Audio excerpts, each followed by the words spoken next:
What's going on, guys? It's your boy Scrub here, back again with another video. Hope you guys are having a great day. I know I am. And today I've got a story time that was sent in to me by a subscriber about one of their cousins that apparently thinks that all gamers are just ugly. You know, everyone that plays video games instantly just turns into like a medieval witch, boils and all. Seriously, I just thought it was a pretty insane story time y'all would enjoy, so it's what we're going to be talking about today. So, yeah, without further ado, let's get into it. Alright, so this guy had a cousin that he hadn't seen in a while that was like one of those preppy, I'm just better than everybody type of people. You know, the types that like act like they belong to a yacht club even though they've never been on a boat. They act like they own a private jet even though they're like the last boarding group. Just the type of people that think they're better than everybody. And he hadn't seen this particular cousin in a while, mainly because he just didn't like to hang out with them. But on this particular day, his mom was throwing a family party, so everyone was going to be coming over. And he had said hi to everybody, and then with the permission of his mom had like gone back upstairs. Just didn't really feel like hanging out, maybe a little bit of an antisocial move, but whatever. He was just on his computer playing games with his friend when he hears a knock on his door, and not wanting to be rude to any of the family that was over at his house, he was just like, all right, come in, hello, who is it? And the door opens and it's his cousin, and his cousin sits there with her arms folded for a second, just kind of staring at him, and he's a little bit confused, so he's like, hi, how are you? What's up? And she says something along the lines of like, you need to come downstairs and hang out. It's boring down there. And obviously he knew that like some of his cousins were going to give him crap for playing video games, but he didn't really feel like hanging out. So he says like, I don't really want to. And she says something like, come on, I never see you. Please come hang out downstairs. And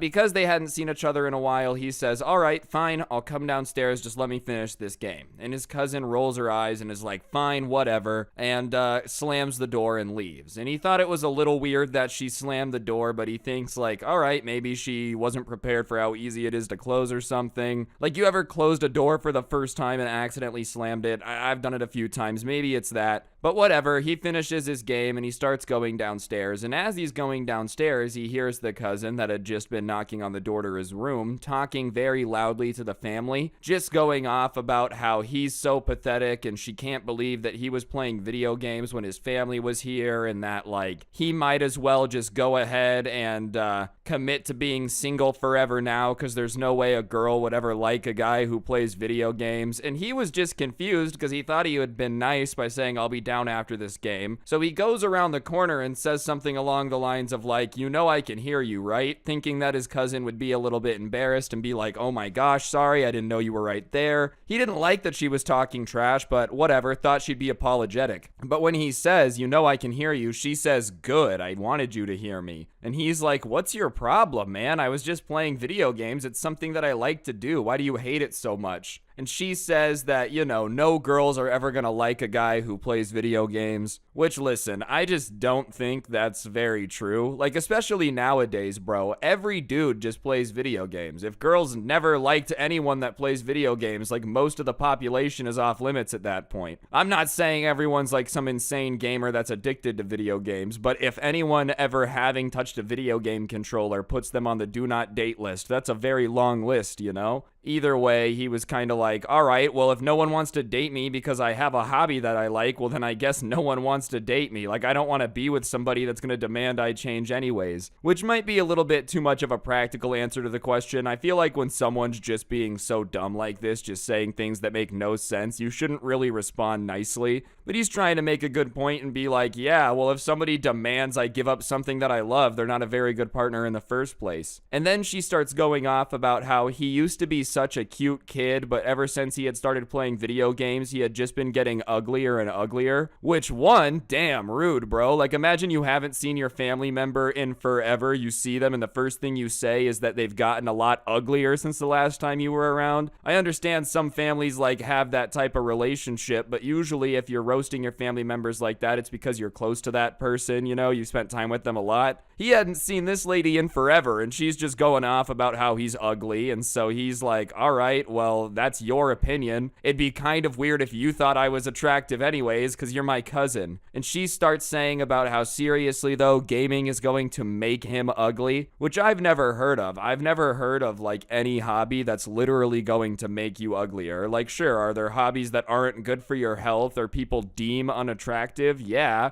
But I don't think that, like, literally playing video games will turn you into some troll living under a bridge. Like, I just don't think that's going to happen. And especially to just be like, yeah, playing video games 100% turns you uglier. In that case, bro, I am muy, muy feo. And his family members at that point kind of tell his cousin, okay, there's no reason to call him ugly. He's not ugly. Like, that's a little mean. And his cousin is trying to be all like, I'm the boss around here. So she tells those family members to shut it because she knows what she's talking about. And listen, I feel like the more somebody just tries to remind you that they're definitely an expert and they definitely know what they're talking about, the less they're an expert and the less they know what they're talking about. I'm just saying, every time I've talked to someone who's like insanely knowledgeable on a subject, they don't need to remind me that they know a lot about the subject because they just know a lot about it and it's obvious. Yeah, no, I'm something of an ugly expert myself. Well, how did you become an ugly expert? Are you ugly? Or on top of that, like, it's just a very weird thing to say that you can 100% confirm video games make you uglier. Like, how did you even measure that, bro? Did you have someone play video games for 40 days straight and then just, like, have people rate them? I don't know. I don't think there's anything good about playing video games 40 days straight either.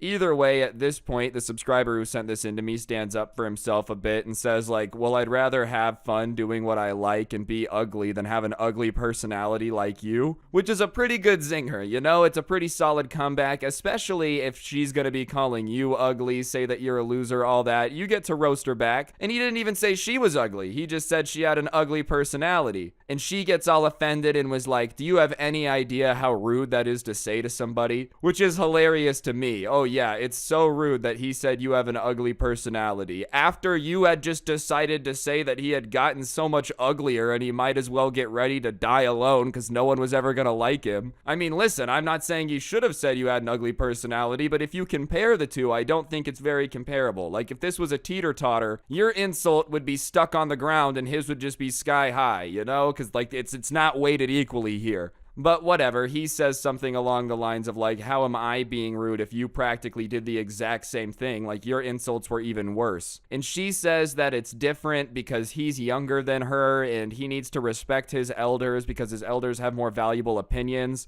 And here's the thing, I've heard that a lot, respect your elders. And I do think there's something to be said for like, all right, a 45-year-old person has more life experience than you. But the cousin that's telling him that he needs to respect his elders because they know better is literally only like 6 months older than him. And that's always pissed me off, even if someone's like a year older than me. Oh, I know so much better than you. A year, man? Like, if you don't have at least 5 years on me, I don't want to hear, in my experience, come out of your lips. And especially if you're only 6 months older than me, there is no respecting my elders, bro. You just got lucky that your mom had you like 3 months earlier than she did me. And at that point, more of the family kind of laughs at his cousin because they think it's absurd too that she's telling him to respect his elders even though she's only like 6 months older than him. And she gets mad and asks them what they think is so funny. And one of his uncles says something along the lines of like, you're acting like you're so much older than him and you have so much more life experience, but you're only like 6 months older. And his cousin, true to form, just being entitled and out of touch, says something about how like 6 months is a lot of life and she's learned a lot of things in the last 6 months. Which, listen, I'm not saying that she hasn't learned a lot of things in the last 6 months, but come on, that's not enough time to like gain some insane wisdom compared to somebody else. If you guys are going through the exact same circumstances and you're just 6 months older, you don't know like an entire old book of wisdom more than this person. That's just ridiculous to think. But his uncle kind of says like, no, it's ridiculous. And his cousin decides to start going in on the uncle and she goes, oh, have you been playing video games? And the uncle is like, no, why? Kind of a weird question, but whatever. And the cousin looks at him and says, because you've gotten quite a bit uglier too. And at that point, he's like, whoa, you can't talk to me like that. Like, if you want to insult your cousin back and forth, that's one thing. thing, which I disagree with, but you're not going to talk to me like that. I'm going to go tell your dad what you said. And she says, go ahead. Her dad's been playing video games and looks like crap too. And like, damn, bro, why are you so mad at everybody? I feel like even if I saw my uncle and he was a lot uglier than before, I don't care because it's my uncle. And even if he was uglier, it's kind of rude to remind somebody of that. Like, if you see someone and they look a lot worse, just keep your mouth shut. Don't look at him and go, oh, you are ugly, man. Like, that's just kind of rude.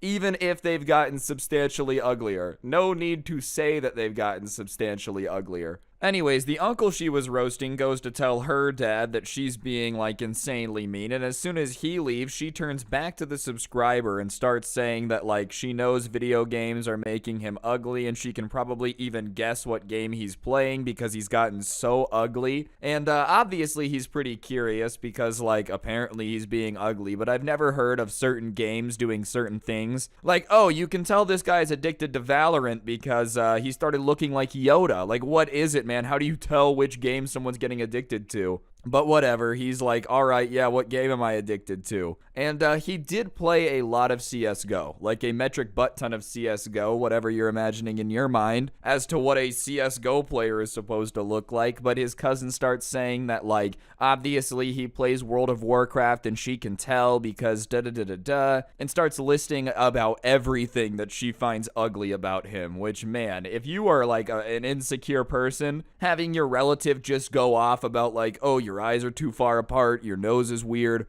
that would suck. But this guy really didn't care. He hadn't seen this particular cousin in forever, and even then he really didn't care if his cousin thought he was ugly. Because I mean, let's think about it. Unless you're planning on having some sweet home Alabama, your cousin thinking you're ugly literally means nothing to you. Like, alright. But what made it even funnier is she was so confident that she was roasting him and was like, and that's why you should quit World of Warcraft. Only issue is, dude didn't even play the game in the first place. So she goes on this rant and he starts laughing at her. And she's like, what's so funny about the fact that you're throwing your life away and you're gonna die alone? And he's like, well, with the confidence you were talking about how you know so much about video games and how they make people uglier, I expected you to at least be able to guess what game I play.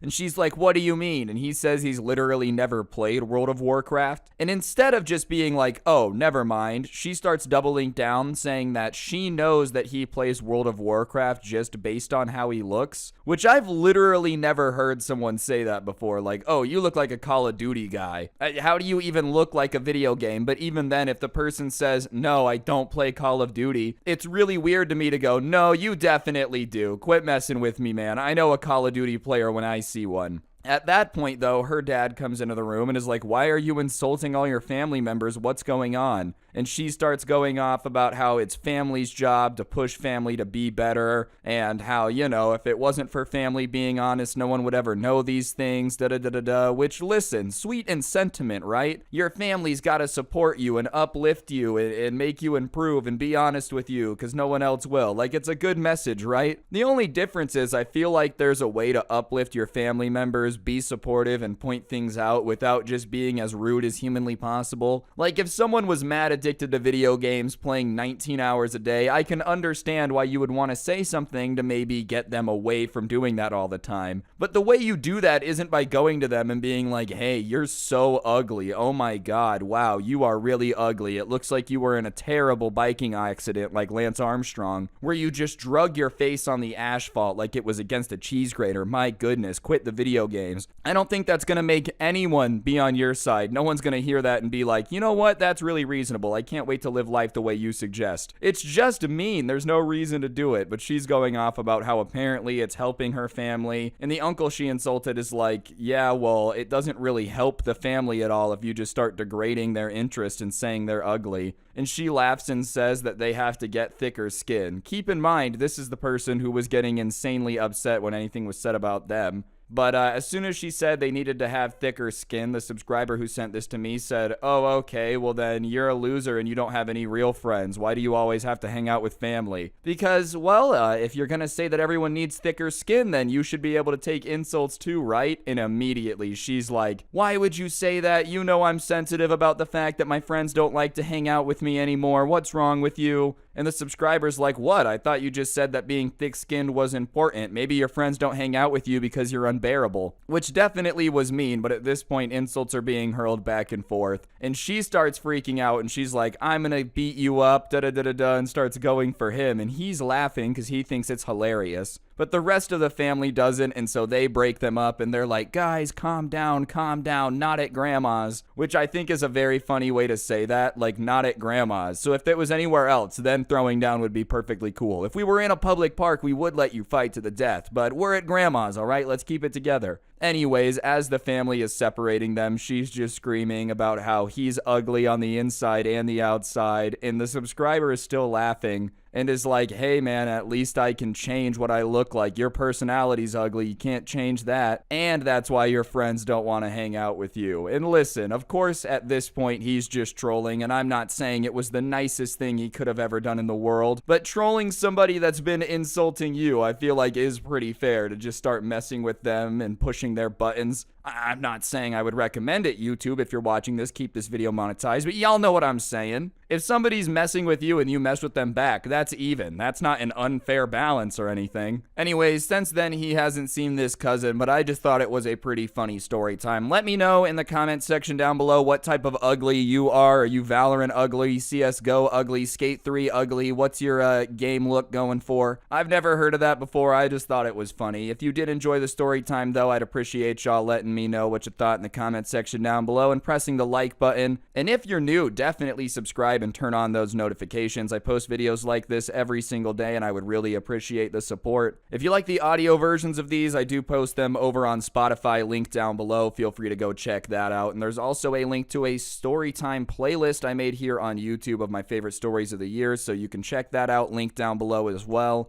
And yeah, on that note, guys, that'll do it. Don't get anyone pregnant. If you do, make sure they're hot. I'm out. Peace. Wow, you made it to the end of the video. Watch another one. Otherwise, no joke, no scam. I will be forced to beat you up in a sport combat setting. What's going on, guys? It's your boy Scrubby here, back again with another video. Hope you guys are having a great day. I know I am. And today, ladies and gentlemen, I've got a story time that I know you guys are going to enjoy. This takes place a while ago with a couple of my friends when this group of emo dudes tried to jump us. I'm not really sure why to this day. It's not like we write letters back and forth talking about it. As cool as that would be, I have no clue where the people who tried to attack me are, unfortunately. That being said, it should definitely be a pretty entertaining story time. You guys tend to love these types of videos, so yeah, without further ado, let's get into it. And press the like button or you'll be 720 no-scoped. Alright, so this story takes place when I was probably like 16 years old, but before I had my license, so like a fresh 16, a baby-faced man. And I was at a friend's house, and we were just kind of hanging out, and he couldn't drive either, so me and a couple of us just decided to start walking around his neighborhood. He lived in a place that had some stuff, like, just a couple streets down, so we thought it would be more fun than just sitting in his room doing nothing, so we just kind of started walking about, and we had no real plans. We were just goofing off, and because we were walking with no real goal or aim of where we were supposed to be going, we ended up at this convenience store that was a couple streets away from his house, and we spent a little bit of time in there goofing off, just bought some sodas and some chips, and then ended up like just sitting on the curb outside talking about nothing, you know, just kind of sitting there being like, wow, it's really hot outside, this sucks, that type of vibe. But as we're standing there talking, doing our thing outside of this convenience store, there's this group of emo kids that walks up, and I only know that it's a group of emo kids because they got the whole, you know, the black bowl cut going on. They're wearing nothing but the freshest, tightest skinny jeans money can buy. Just going straight up emo to the max. As a former emo kid, you know, I just can kind of tell when someone's got that vibe to them. But they're walking up to the store, and they're kind of talking amongst themselves, and I'm not trying to overhear, but they're talking loudly, and they're like, we'll just ask these guys. And we all kind of look at each other like, okay, well, what are they going to ask us? This will be interesting. And they walk up to us and say, hey, do you guys have any money? And we did have some money on us, obviously. We had just bought sodas and chips, but I'm not a big fan of, like, giving strangers money, especially in a situation where you're, like, the exact same age as me and you just walked up saying you were going to ask us for money. I don't know. I didn't really feel like giving them any money, and it's my money. I want to buy myself a soda. And we weren't trying to be rude. It's not like we said no in a mean way. We just said, oh, no, we spent it all that we had. Sorry, I don't have any cash on me. Like that type of stuff. Just trying to be polite about it. And I've never been walking around asking someone for money, but usually I would assume that if you ask someone and they say, hey, I just don't have any cash on me, you would just let it go and walk away. Like, that's the pretty normal thing to do in this situation. But they were like, well, we know that you guys have money because otherwise how did you buy the soda and chips? And so we tell them what we had already told them, which was like, oh yeah, we only brought enough money for this. We don't have any more. And the guy's just like, I don't believe you. And listen, I don't really care if you believe me, even if you catch me in a lie because I have $1 in my pocket. I'm still not going to give it to you. If anything, it'll just make it a little bit awkward because now you'll know that I'm denying to give you $1, and that's just a weird situation. So you can call me out and get mad all you want. Even if I have money, I'm not going to give it to you. And so me and my friends are just like, look, dude, we don't have any, but we'll just go. And we get up and we starting to walk back to his house. And we get about a street away, and it's not like we're looking over our shoulder all paranoid. We had no reason to think that anyone would be following us.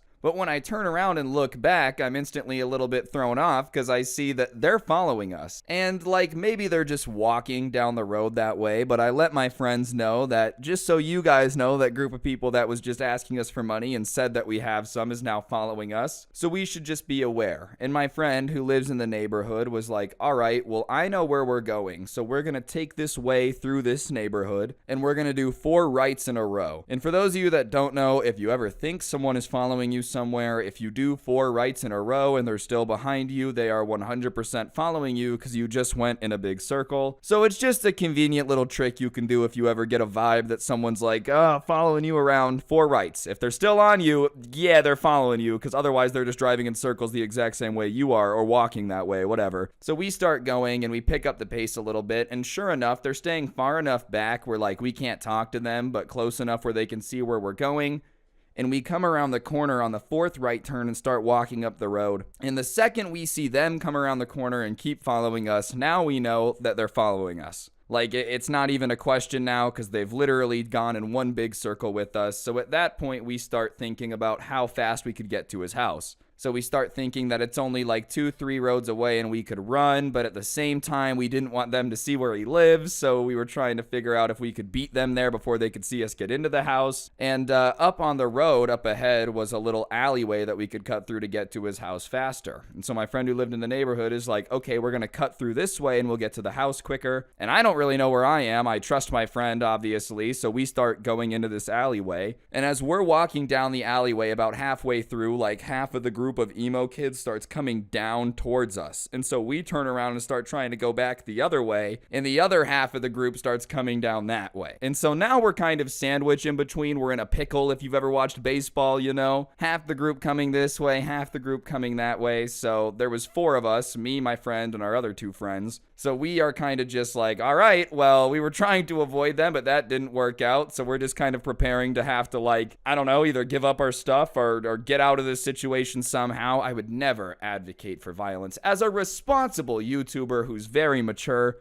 I would never. That being said, like, if these guys are about to jump us, we're going to do what we have to do. Like, what do you expect me to do in this situation? And this is basically the only opportunity that I'm ever going to take to get involved, bro, is when I absolutely have to. Like, most people could just blow a very strong gust of wind out of their lungs and I would fall over. But my hands are kind of tied if I'm, like, cornered in between 2 groups of people. There's really not much to do. And thankfully, my friends were a little bit bigger than me at the time. They weren't as tall, but, like, they were built. And so they start walking in, and my friend who lives in the neighborhood just says out loud, he's like, we don't want any trouble, but like, just leave us alone. And the guy who had asked us for money says, well, are you going to give us some money now? And my friend obviously says, no, we're not going to give you any money. Why would we do that? And he tries to answer the question. And I don't know why people do this, bro. Like, you kind of have to be stupid if you're asking someone a question that they're obviously going to say no to. And they go, no, why would I do that? And you're like, well, actually, you should give us money. But he starts trying to say that, like, obviously we had more money because we had bought a soda and chips, so we should give it to him.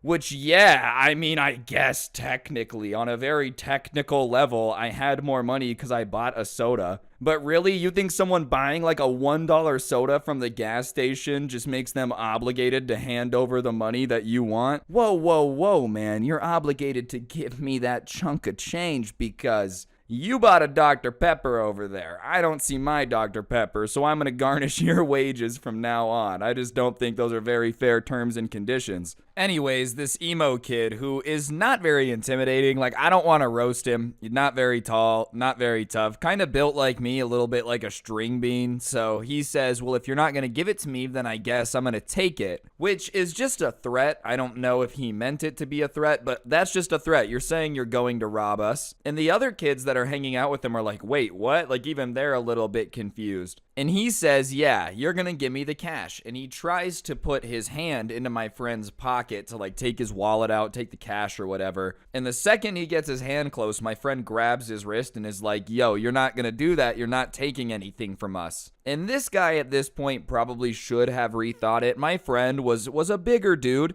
literally just like one of those guys that you just would not choose to fight if he was in a lineup of people and you had to pick someone to fight. You just wouldn't choose him. I mean, maybe some people would. They like a challenge or whatever. It's not someone I would pick to get in an altercation with. But the guy says, shut up, and tries to shove his hand into his pocket. And at that point, my friend takes his wrist and just yanks down, almost like he's turning on a lamp very aggressively, as if the lighting system in his house has just been swearing at him, insulting him. He's not taking any of this. He's yanking this lamp on. So he just pulls the kid's wrist, and it doesn't break or anything. The kid just like goes down really hard. I don't even know how to explain how he fell. It was like he fell to his knees first and then just dropped onto his face. And so he falls onto the ground and my friend's like, don't touch me. And all of his friends run up and start picking him up. And they're like, dude, what's wrong with you? Why would you do that? And my friend points out that he was literally trying to take his wallet out of his pocket. What did you expect to happen? And I don't know why there's so many people like this these days, bro.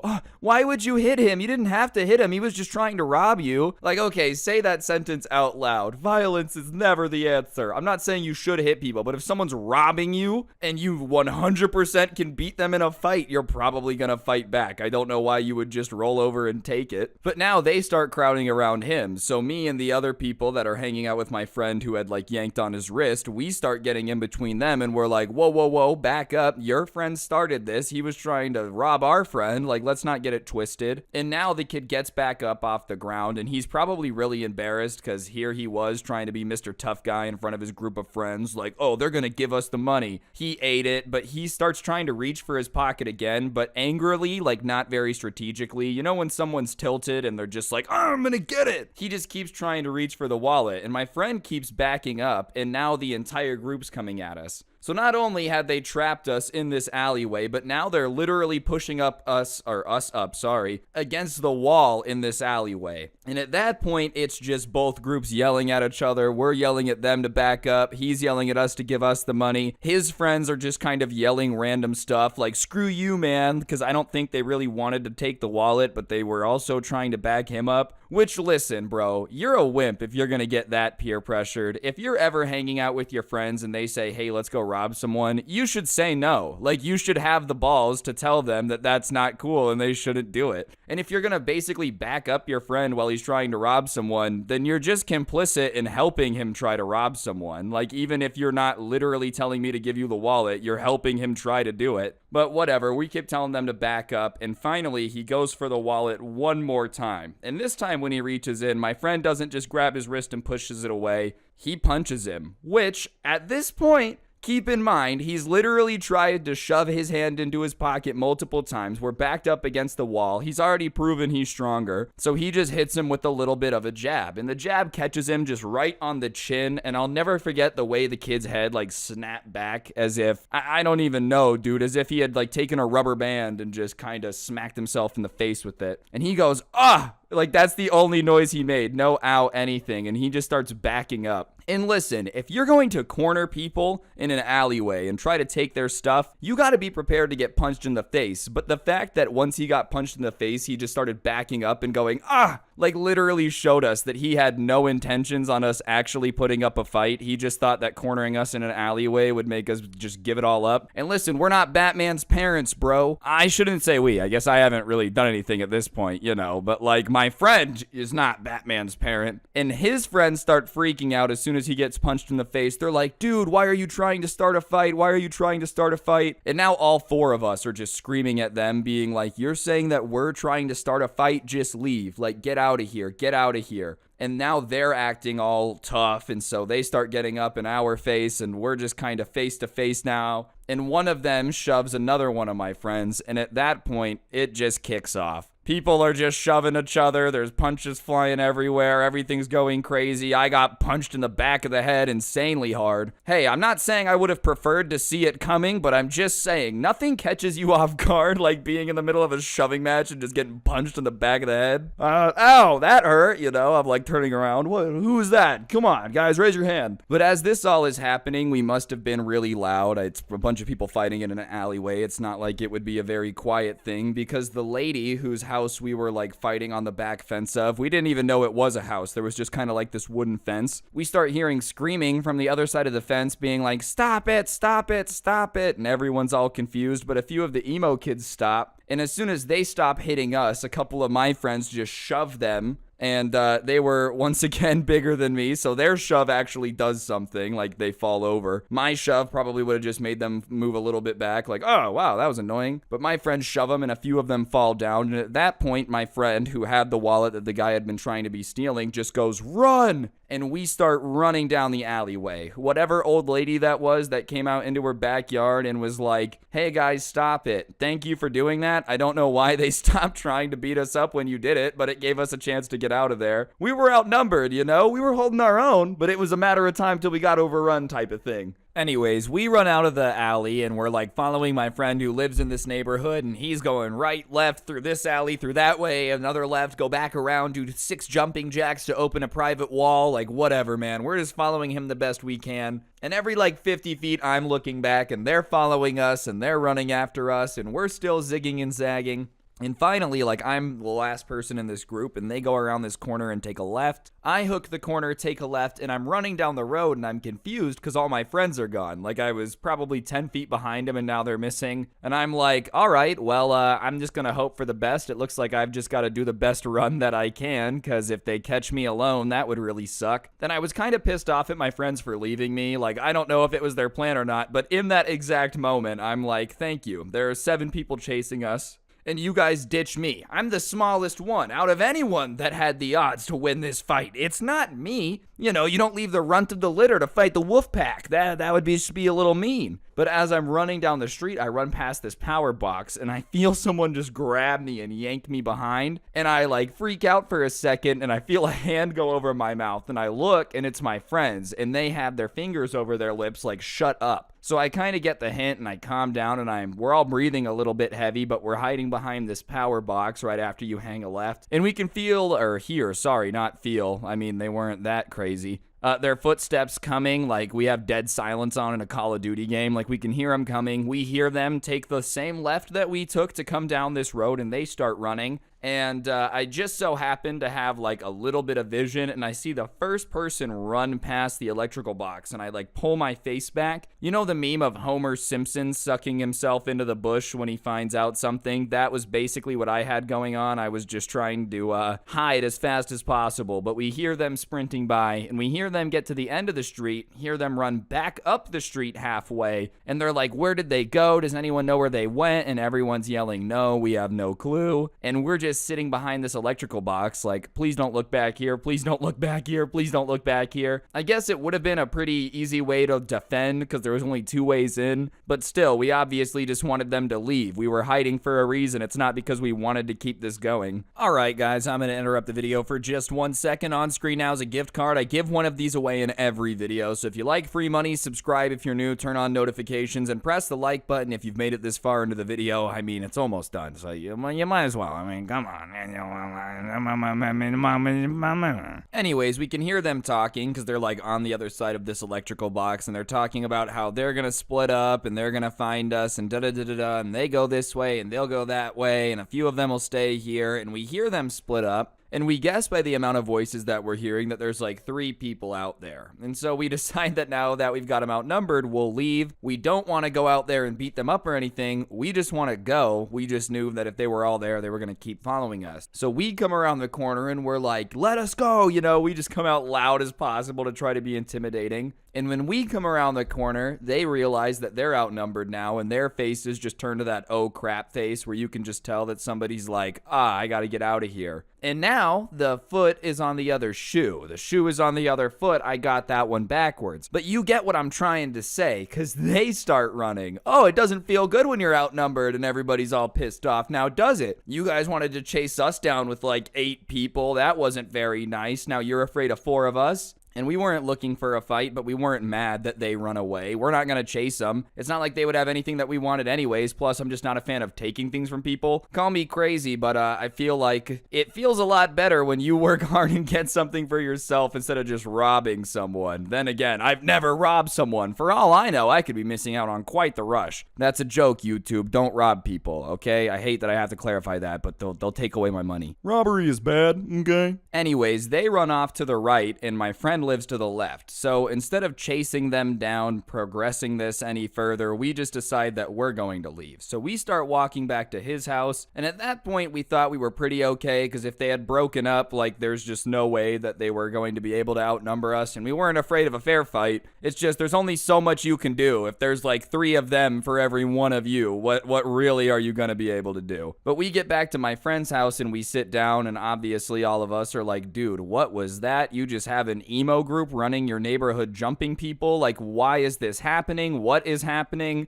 More questions than answers, and I know he probably didn't have them. It's not like he's some expert. He's not Nigel Thornberry from the, oh my gosh, I can't remember the show name, but whatever. He's not Nigel Thornberry. He's not some expert. Ah, yes, the emo kid tends to try to jump people when he has felt a little bit threatened. Like, that's not what's happening here. But we start asking him what's going on, and he tells us that those group of kids are known for, like, just being the biggest little weenies in the neighborhood. They try to cause problems with people. They always try to get into fights, but they'll never do it with anyone that like outnumbers them or is stronger than them. They're the definition of a bunch of cowards where they're like, oh, okay, yeah, we outnumber them. Yeah, let's go try to mess with them. They'll never pick on anyone their own size or anything. I guess we were bigger than them, but you get what I'm saying. 9 small people versus like 3 big ones is not a very fair fight. Either way, we did get out of there. They didn't get any of our money, but from then on, our friend was like, if I ever need you guys and I text you the emo kids are attacking, you know what's going on. And we were like, yes, sir, ready for duty. I don't know really why they just wanted $1 so bad. Like,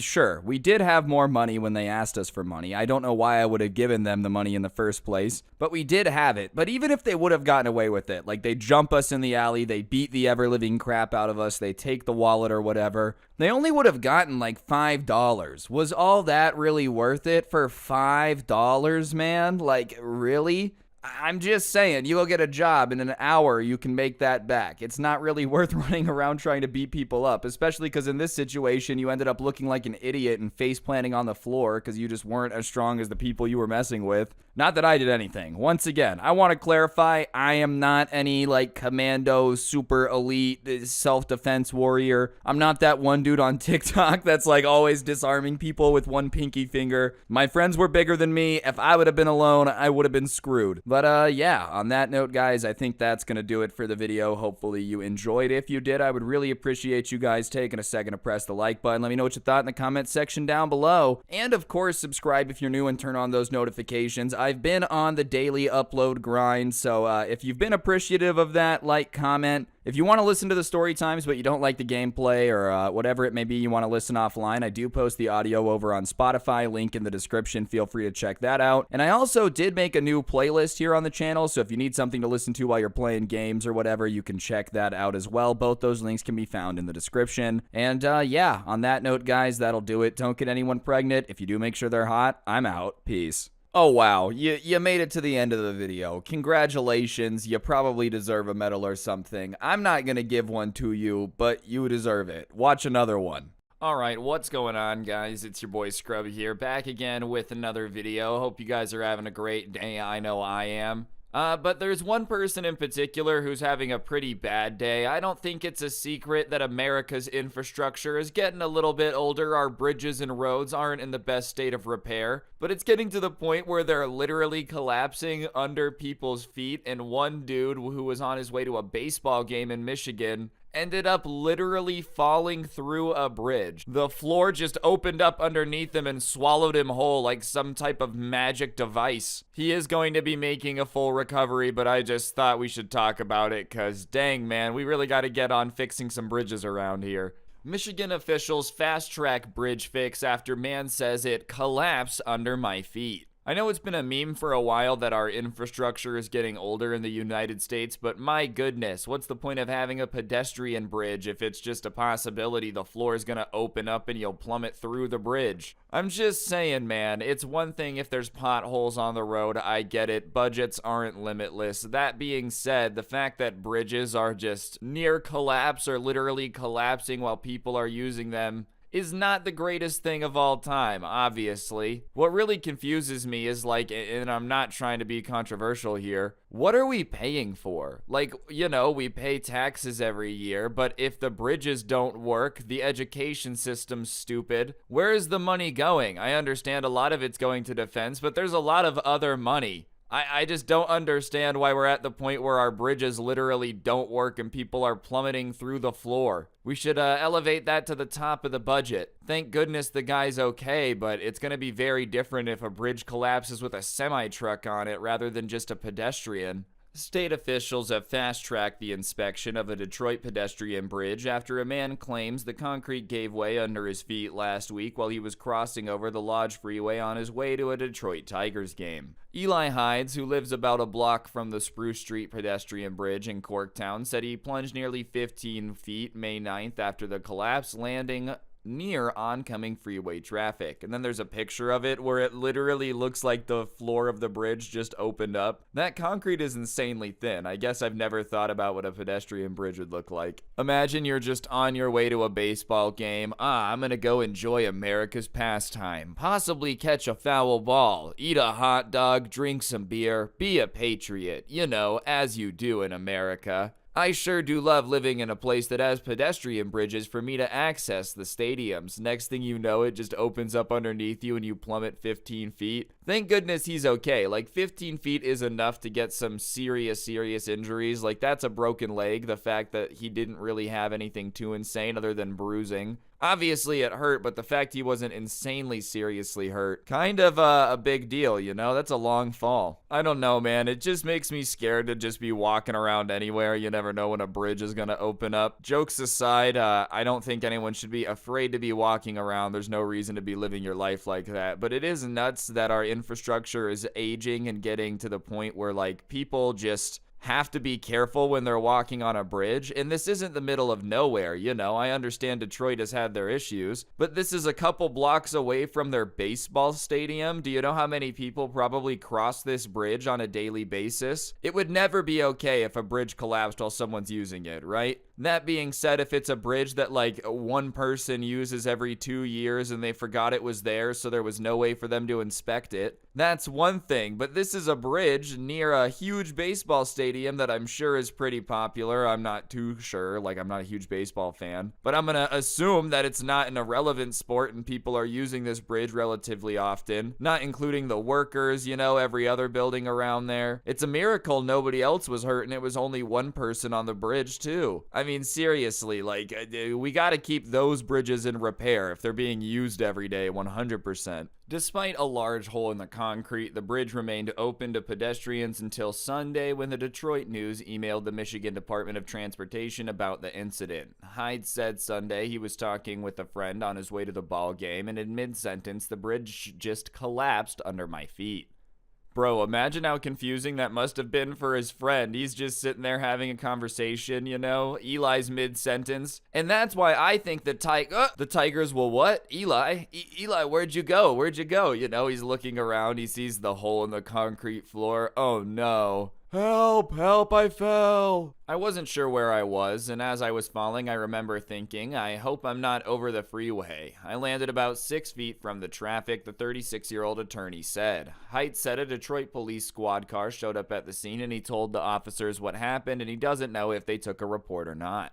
Yeah, I didn't even think about that, but like, thank goodness. You're on a pedestrian bridge over the freeway, the floor collapses, and you're 6 feet away from traffic. Your injuries are already gonna suck. That's already, like, not a good time. But imagine you plummet into the middle of 80-mile-per-hour traffic. You're gonna end up as like a fly on the windshield. It's absolutely wild that they kept it open until the newspaper ended up emailing them, though. You would think a hole in the floor of a bridge would be something that they would prioritize fixing, especially if a police car showed up and saw what happened. Whatever, you know, kids these days play video games. They'll jump over it, like Mario. Goodness gracious, dude. They really were just gonna leave it open and hope for the best. Oh, we hope a grandma's not taking home her groceries. Seriously, my question is, if they didn't get emailed, would they have fixed it? Was anyone even aware of this? Whatever, if there's just a hole that magically appears, nobody knows about it, it happens during a storm, you wouldn't know till someone reports it. After somebody falls through it and get hurt, you should be aware of it at the bare minimum. Because we all know there's going to be a lawsuit coming. You don't want people to start lining up at the hole, you know? There's a guy in a hat like a snake salesman. Get your lawsuit here. Jump in the hole on the bridge. Sue the city. Get a settlement. It's lit. Detroit police officials said Sunday they were looking into the incident. The Spruce Street Bridge was open to pedestrians as of 8 p.m. Sunday, although an MDOT crew was on the scene. Our head of bridges in the metro region and maintenance for the area have checked out the bridge and are having it closed ASAP, Cross said in the 9:34 email. Bridge crews will also be checking the rest of the bridge from underneath to ensure no additional issues and ensure traffic can pass safely underneath the bridge. I love how they're like, oh, don't worry, okay, we're gonna get our best detectives on it, all right? We're gonna figure out what the problem is. There's just a crew of 9 detectives standing around. Yep, that's a hole, all right. Dang it, Jerry. This is why I love working with you. You're the best of the best. I don't think it takes a genius to figure out if there's a structural problem, if there's a hole in the bottom of the bridge. I'm also glad they're pointing out that they're going to check the rest of it. You never know these days. They probably would have just fixed the hole and gone on home to play Fortnite or something. Please check the rest of the bridge. If that little section is prone to collapsing under the weight of someone walking on it, I'm guessing the rest of it isn't too far behind. Listen, I'm not saying it's like the bridge people's responsibility to know everything on every bridge all the time, but they should be being inspected enough to know when something like this is about to happen or if it does happen. And when there is an incident where someone falls through a bridge, we got to get these bridges closed a little bit faster. Like, this bridge has to have been in a state of disrepair for a while. I don't think bridges get to the point where they're breaking under body weight in like 2 hours. No, this should have been something that they should have known about sooner. Poor guy really just wanted to enjoy a baseball game, got a $6,000 ride to the hospital instead. Welcome to the ambulance. Today we're going to be swiping your credit card, and if it's denied, we throw you off on the side of the road. Definitely not as fun as a Tigers game, I'm gonna guess. You know, I'm not a big baseball guy, but if I had to pick one, hospital or baseball game, I think I would pick the baseball game. I know, a very controversial opinion. I also think Major League Baseball would be a lot better if they just let everyone do steroids. Hyde said he was considering filing a lawsuit against the state. If you look on the bridge, you can see decades of erosion, and I'm in a lot of pain. I've missed a week of work, and I have medical bills, and I'm not trying to fleece anyone, but I think some compensation would be fair. Listen, usually when people start throwing out the lawsuit term, I'm the first guy to be like, come on, America is too litigious. We sue people for everything. This is ridiculous. If there's a YouTube lawsuit, I'm usually like, this is unnecessary and dumb. That being said, in this particular situation, you can't be surprised that the guy is suing the state. It's their job to maintain the bridges. He fell through the bridge, and then they didn't even close it after.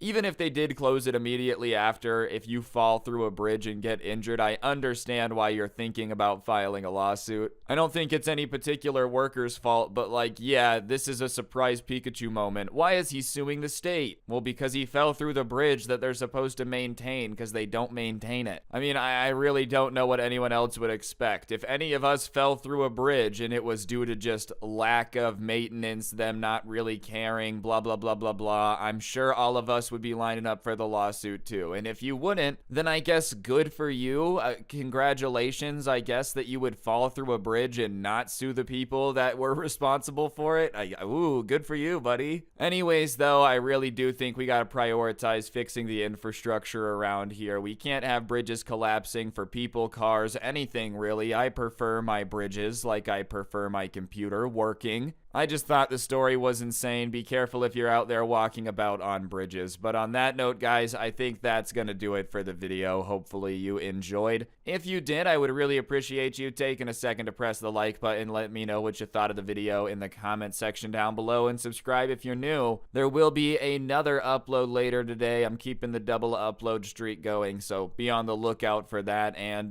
yeah, on that note, don't get anyone pregnant. If you do, make sure they're hot, and I'll see you guys next time. I'm out. Peace. What's going on, guys? It's your boy Scrub here, back again with another video. Hope you guys are having a great day. I know I am. And today I've got a really good story time I know you guys are going to enjoy. It was sent in to me, and it's about arguably one of the worst managers I've ever heard about in my entire life that one of you guys have had to work for. So I knew it would be something you guys would enjoy. So yeah, without further ado, let's get into it, but it'll be a doozy. All right, so at the time of this taking place, the person who sent this to me had just turned 16 years old, and they were hyped to get a job. I feel like when people turn 16, they go into like one of two camps. They either want to go get a job right away, or they like want to live in their parents' basement until they're 35. Yes, there's some people in the middle ground, but this particular person started applying for jobs like it was an Olympic sport, just trying to get hired. And obviously, they didn't have a ton of work experience or like the ability to be insanely picky about it. And they ended up getting hired at this like quick service restaurant, you know, where you walk in, order from the counter, they give you the food, you leave. Like a little bit nicer than fast food, but not a restaurant, that like in-between space.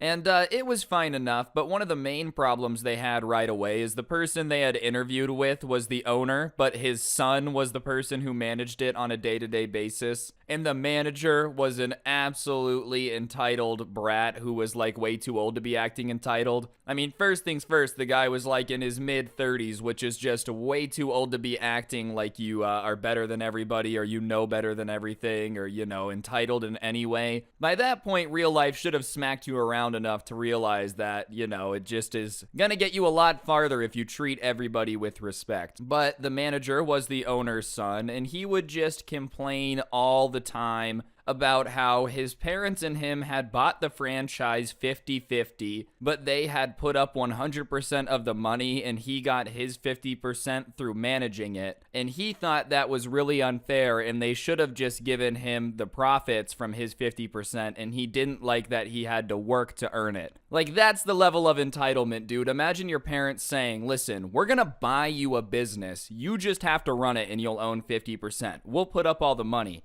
First things first, you're an adult. If you don't want to do that, you can say no. But second things second, that's a fire deal, man. You get 50% equity in a profitable business and all you have to do is show up. That sounds pretty fantastic. But whatever, he would always complain to the workers that like this job was a bunch of crap and he should have been able to just take his 50% and stay home. And the workers were always kind of like unsure how to respond to these stories because he was paying them $7.25 an hour. So he's over here complaining about, you know, he has to work for his thousands and thousands of dollars every month based on what they would make on a Friday night, probably in the tens of thousands of dollars every month. And he would complain to the people he's paying $7.25 about how it was totally unfair that he had to work for it. So it didn't make him popular, but it went beyond just complaining and acting insanely entitled. One of the most annoying things that he would do on a regular basis is just disappear. And he also hated when things weren't done his way or without his permission. So basically, if you were working an 8-hour shift, there would be 4 hours where no one could really do anything because he demanded that everyone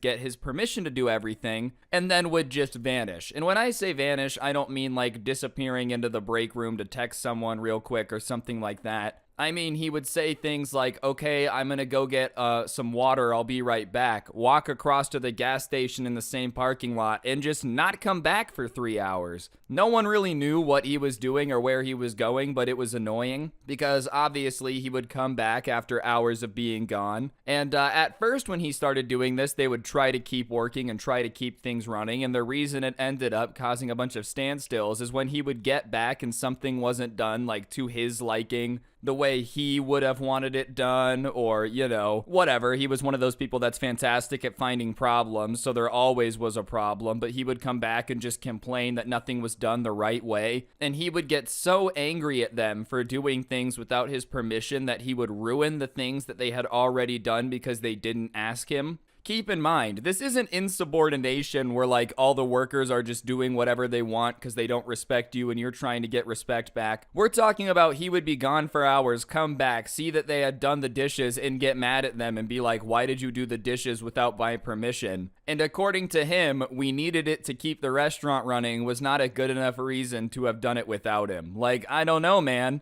Maybe don't leave for hours at a time if you want a restaurant to ask you every time they do the dishes. Also, I've never worked in a restaurant. I don't own a restaurant, but I feel like if I did, I would be so annoyed if people were constantly asking me like such dumb questions like, can I wash the dishes?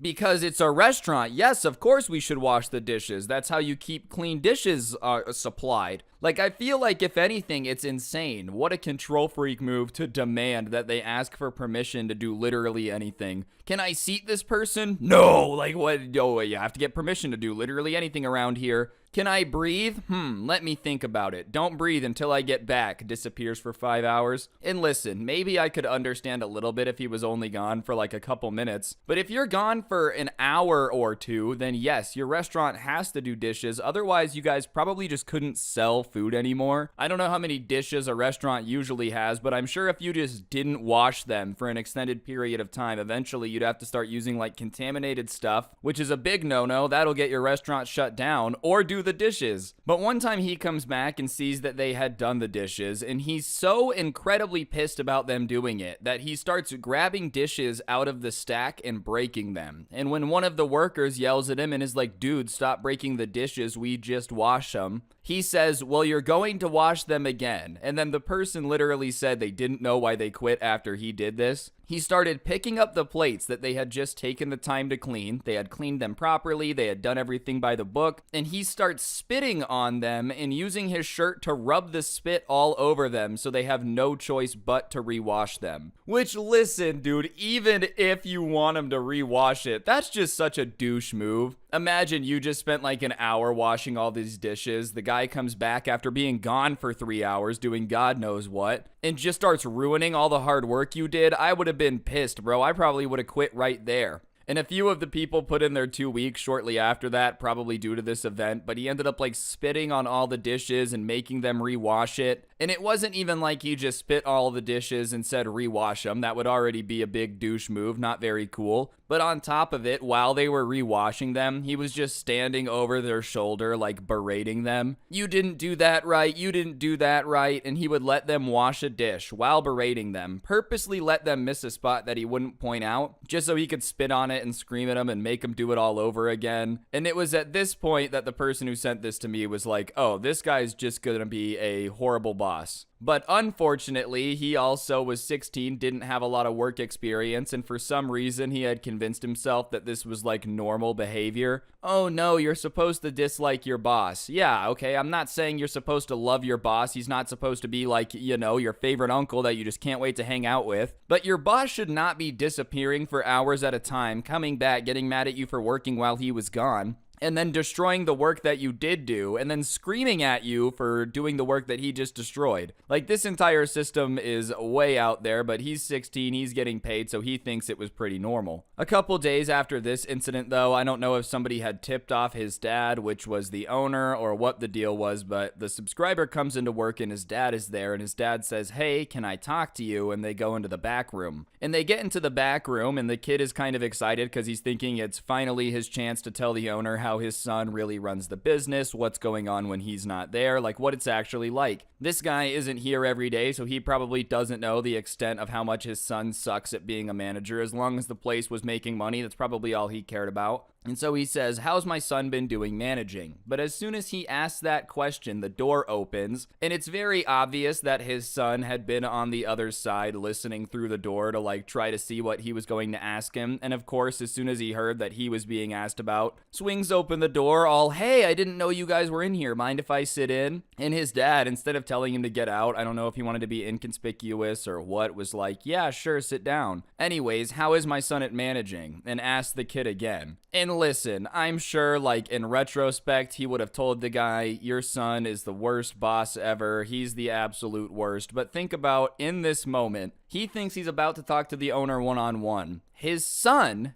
the manager, who he's asking about, walks in and is now standing there looking at you. You'd probably be a little bit like, ooh, do I say anything or not? So he starts just kind of saying honest things, but not insulting things. He's not complimenting him and saying he's the best manager ever, but he's trying to say that he sucks in the nicest way possible. Just very vague, like, well, he certainly has his own way of running the restaurant. You're not saying it's a good way of running the restaurant, but he certainly does have his own way of running it. He's actually a pretty solid manager. Every now and then he would make me laugh. He didn't say he was laughing at him, not with him. It's not like it really matters. And whatever, he struggles through a little bit of a speech to be like, yeah, he's fine. And the dad says, thank you, and he gets up to leave, and it's just him and the manager's son now. And you would think the manager's son would be grateful that this guy didn't just air him out to his dad. He didn't say he's the greatest manager ever, but he had given compliments. Sure, they were a little bit like not exactly what he had meant and left up to interpretation, but it appeared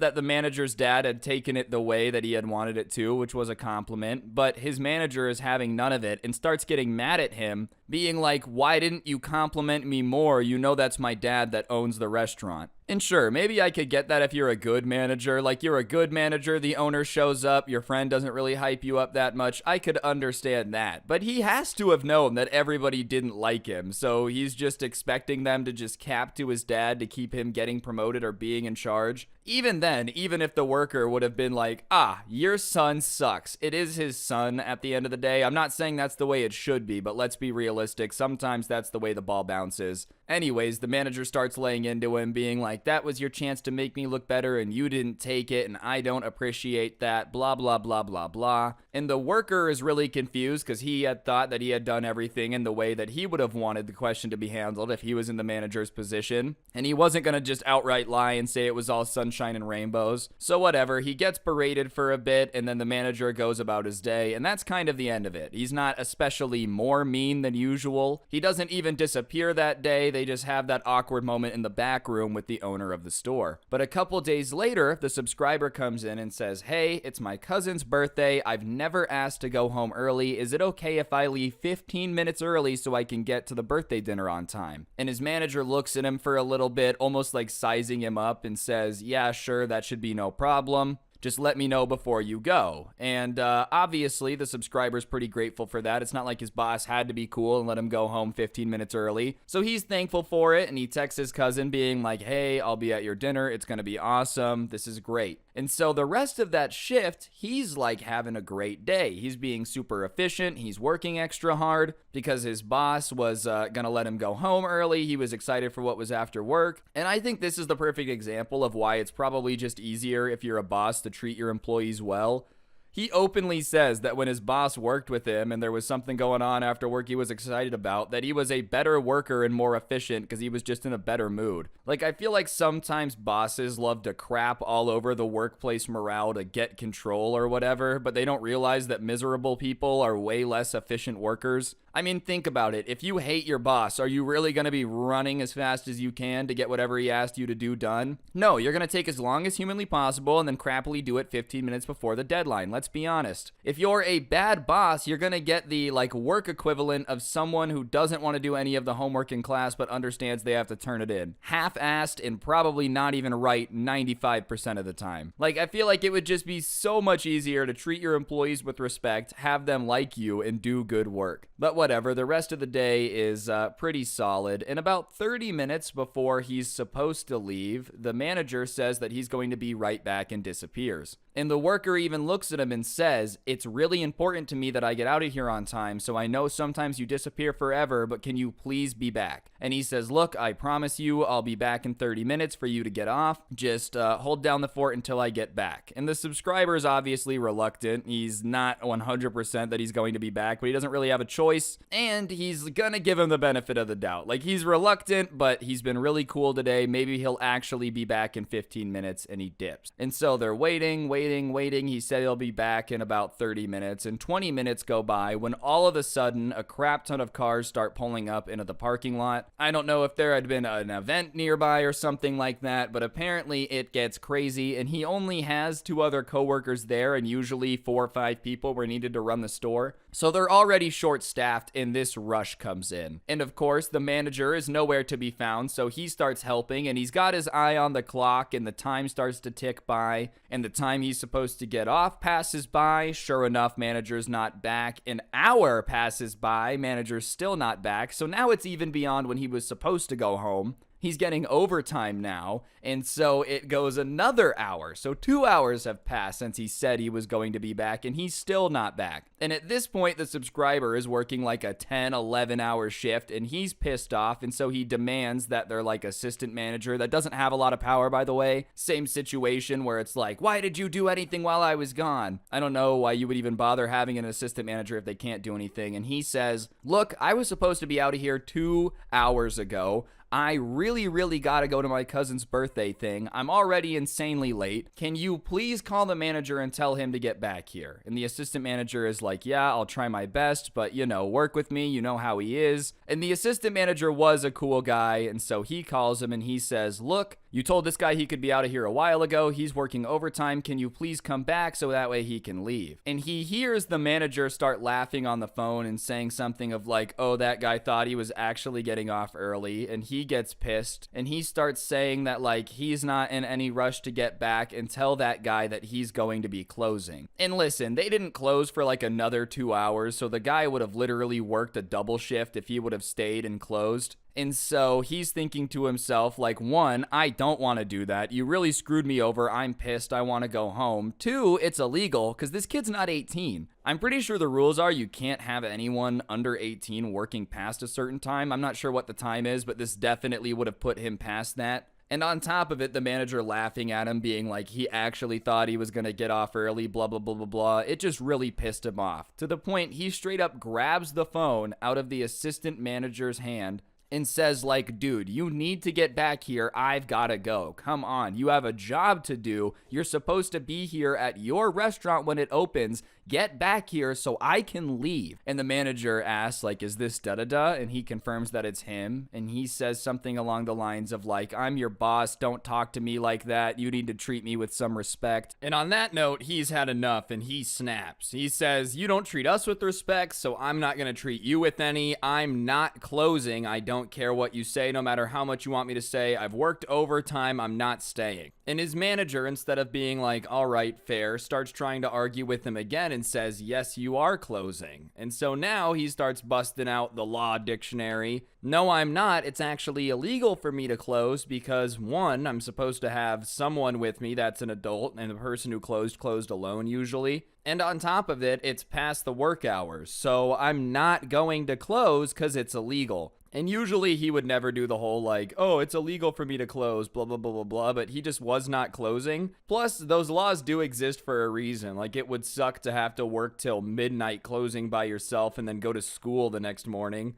Not to mention, you did promise him that he was supposed to get off early. Now he's worked essentially like a 12-hour shift. That just sucks, man. The last thing you should want to do is make this person work even more. But whatever, the manager takes this moment to be like, well, you have two choices. You can either stay and close the way you're supposed to. I don't know why you're quoting the law, but you're not gonna tell anyways. He says that to him, which like, all right, man, I feel like snitching's wrong, but if you dare them not to snitch, they're probably gonna snitch. Like, it seems fair. And these are your options. You either keep your job and you close, or you can seek employment elsewhere and leave, because I'm not going to deal with your insubordination, blah, blah, blah, blah, blah. And I'm sure in the manager's mind, he was like, oh, this kid is going to buckle down, say he's so sorry, he really needs this job, he's going to just be on his hands and knees begging not to get fired. But instead, the subscriber does the ultimate Chad move and just says, all right, then I'm out, hangs up the phone and walks out. And his coworkers, when he's walking out, were like, who's gonna close? And he looks at him and says, I don't care, not my problem, I don't work here anymore. And listen, he did feel bad for his coworkers, but he was just following the boss's orders. Either you close or get another job. So he's just doing what was told to him, getting another job. I don't know why you would expect, like, what you would expect to happen, excuse me. If you dare someone, like, either deal with it or get out, chances are they're gonna get out. I don't know, it doesn't really matter what the situation is to me. If somebody says it's my way or the highway, I'll just take the highway. I'm good, I can cruise at 75 miles per hour wherever I want to be, that's fine with me. Either way, almost as soon as he quits and gets in his car, his phone starts ringing and it's from his manager. And for whatever reason, he decides to answer it. And his manager's like, are you really deciding to pick closing over your job? Or you get what I'm saying. Like, are you really going to pick your job over closing? Blah, blah, blah, blah, blah, whatever it was. And he says, yeah, I quit. I don't work for you anymore. You suck to work for. I don't want to work for you and I'm not closing. And the manager now is kind of like begging him to close. He says, look, man, I'll give you extra money. Just please close. Please close. And he's not having any of it. He's like, no, you come close. You were supposed to close. And the manager says that he was going to close, but he went to go do something and got invited to a party, so he's at the party instead. And that's when the subscriber loses it a second time. You're telling me that you screwed me over after telling me that I could go home early and then disappeared, promising you'd be right back so you could go to a party. And the manager's like, yeah, but it's a really cool party. Keep in mind, this is like a fully grown man. I'm sure the party was a lot more fun than work. I don't doubt that for a second. Work isn't notorious for being hype. That being said, you can't like promise your workers that you got their back and then ditch them to go to a party and be all surprised Pikachu when they're pissed at that. So the subscriber starts saying he's never met anyone that's more self-centered in his life, and he doesn't even know why his parents gave him a business because he knows that he's gonna run it into the ground anyways. And the manager snaps back that like, you'll see when I have a bunch of franchises, we'll see who the more successful one is. You're the pathetic loser that was working for me, blah, blah, blah, blah, blah. They're just getting into it at this point, so he hangs up, officially jobless, and just is pissed. And he's so pissed that he does not go back to the restaurant for a long time. He doesn't want to see his old manager. He doesn't want to interact with him. He's just like, that guy sucks. One day, though, one of his coworkers texts him and says, come in, his old coworkers, and he's like, why? And they say, just trust me, come in, you'll love it. So he decides to go in, and he walks in and he immediately sees why his coworker told him to come here. And of course he was going to love it, because it appears his manager had been demoted to just a normal like cashier, which, listen, it is wrong to take joy in other people's downfalls. That being said, if you manage to get fired by your own parents, bro, you have to be one of the worst workers ever. Like, the parents bought you this restaurant and gave you half of it and still demoted you. Do you know how bad you have to be at business for that? So whatever, he ends up walking up to him to order from the guy. And as soon as the manager sees him, he starts looking very pissed off, like he doesn't want to serve him. And the subscriber just smiles. And remember, the last time they had talked, he had talked about how he's going to be super successful and own all these franchises, and the subscriber's just going to be a pathetic loser. So he places his order, and before he can get the number back, he goes, oh, by the way, I don't really think you're going to be owning more franchises at this rate, and just smiled. Which, listen, 100% is talking crap, but talking crap is an art form and it's hilarious. Like, imagine somebody telling you, like, I'm gonna be a lawyer one day, and when I'm a lawyer, I'm gonna sue you and take your house from you, blah, blah, blah, blah, blah. And then you're moving into your brand new mansion, and the guy that's like lifting your couch is the guy who said he was gonna sue you. There's just a certain amount of sweet victory in that. And someone saying they're gonna go on to be the most illustrious billionaire franchise owner of all time, getting demoted by his own mom and dad, and then having to take your order is funny. But the manager hates that and starts losing it, except the only difference is he's just some cashier losing it on the customer now, and just starts yelling at him about he's not gonna serve him, he might as well get out of here, there's no way he's gonna serve him any food, who does he think he is to come in here, blah, blah, blah. And he hears the back office door open, which is usually where the manager hung out. So he thinks there's gonna be a new manager walking out, probably the assistant manager, but instead, out walks this guy's dad, who was an older gentleman, and he goes, "Son, what are you doing yelling at a customer?" And his son says something about how, like, this isn't a customer, Dad. He used to work here. He just came in and was telling me that, like, I'm not going to own more franchises because I got demoted.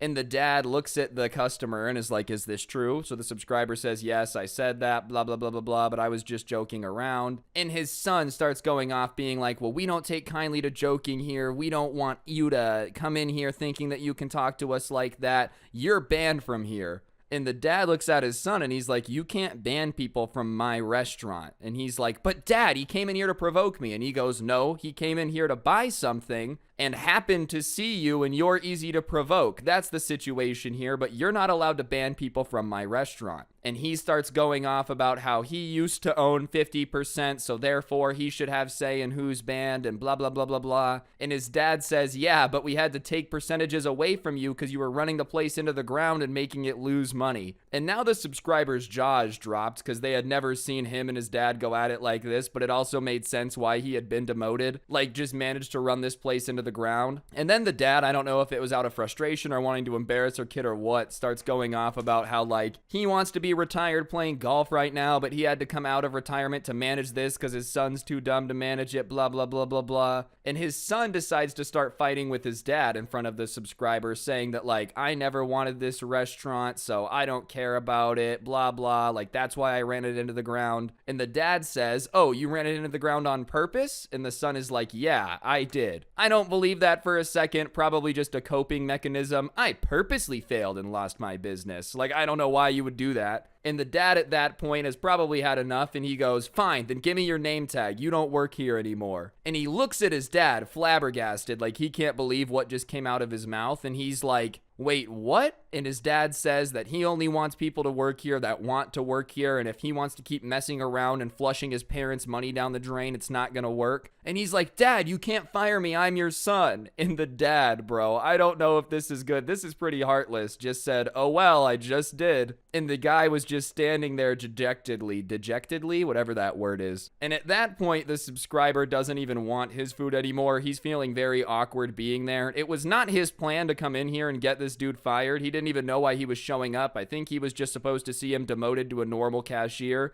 Not that that's like a really bad job. You know what I'm saying. Like, you guys get what's up. And so he just decides to leave. He had already paid for his food, but he wasn't going to stick around and watch because the guy was just arguing with his dad about how he wasn't actually fired and how he was totally going to tell mom when they got home. And the dad was just giving zero craps. Like, yeah, go ahead and tell her. She'll support it. Listen, I feel like these parents already had a lot of patience. I don't feel like getting your kids a business is ever a very good idea. I know people do it, but like, your kids probably should work for their own stuff. They're never going to value your money as much as you do. But imagine your own parents having had the talk of like, yeah, he's just running our money into the ground so much. We should probably fire him from the restaurant that we gave him 50% of in the past. Subscriber left though and did never go back after that. I don't know if he was actually fired, if his dad had a change of heart or what. But what I can say is that at the end of the day, the boss did take the gigantic L. That's pretty embarrassing, just have your worst enemies seeing you almost get fired by your own dad. The subscriber never did go back, and I'm not sure if the son ended up being manager again, fired or not, but the restaurant itself is apparently closing. He got a text from a few of his co-workers that were still there. I'm surprised they were still there. I feel like after all of this, it definitely would have been writing on the wall time to go time. But apparently the franchise owner was just so fed up with the way it was being ran and whatnot that he just decided to close it. And listen, I don't know what the dealio with the restaurant was, but imagine the son had just ran it into the ground and given so many customers bad experiences that it was just unsalvageable. Like, no matter how hard they tried to go back out there. Hey guys, we're under new management, come check it out. Everyone was like, no. Remember the time the guy yelled at us and then disappeared for 3 hours with our food, came back with half of it eaten and said, oh, my bad, but you guys will still pay for it, right? That was crazy. Oh yeah, he did that one time too. I forgot to include that one earlier, but one time he took a customer's food after they paid for it, went to his car for some reason, and then just like didn't come back. And so they had to make the customer a whole new order of food, and the customer was just mad confused because he was like, wait, didn't your manager take my food? And they were like, yeah. And he kept asking, why did he do that? And they just didn't have a good answer. So I'm not surprised the place isn't going to be staying in business just because of how much of a bad job he did. But that's got to add some stress to their family too, bro. Nothing makes Thanksgiving awkward like accidentally blowing your parents' retirement on a restaurant that you single-handedly managed to run into the ground. I'm going to put a little bit of blame on the parents too, though. Like, it has to have been being ran into the ground for a while if it gets to the point where it's unsalvageable. If your retirement's really on the line, man, you got to start getting involved even sooner. Also, family and money just don't mix. A little bit of life advice. No matter how good your uncle swears his idea for the sports bar is, don't lend him the money. Best case scenario, you make some money. Worst case scenario, your entire family gets torn apart and your uncle screws you over. It's just not worth giving him the ammunition to potentially run the family into the ground. But yeah, I guess moral of the story is like treat your workers good. There's no reason to make them hate you. And there's also just no reason to tell them they can get off early if they can't. I'm still not really sure why he did that. If he would have just been honest, all of this probably could have been avoided. Probably not the closing, but the fight part. But yeah, pretty big fall from grace from owning the restaurant to not even working there. Pretty big L. Anyways, guys, I think that's gonna do it for the video though. Hopefully you enjoyed. If you did, I'd really appreciate y'all taking a second to press the like button. Let me know what you thought in the comment section down below. I've been cranking out the longer videos, okay? I think I might go back to every other day and aim for like 30 minutes on average. So if that sounds good, let me know in the comments. If you prefer them shorter, longer, whatever, I just need to know, all right? Help me help you, baby. Anyways, beyond that, subscribe if you're new, turn on notifications, all that good stuff. And if you like the story times but would prefer to listen without gameplay, I do post the audio over on Spotify. Feel free to go check that out. And there's also a playlist down in the description down below where you can check out my favorite story times of the year so far, so be sure to do that. And yeah, on that note, guys, I think that'll do it. Don't get anyone pregnant. If you do, make sure they're hot, and hopefully I will see each and every single one of you guys next time. I'm out. Peace.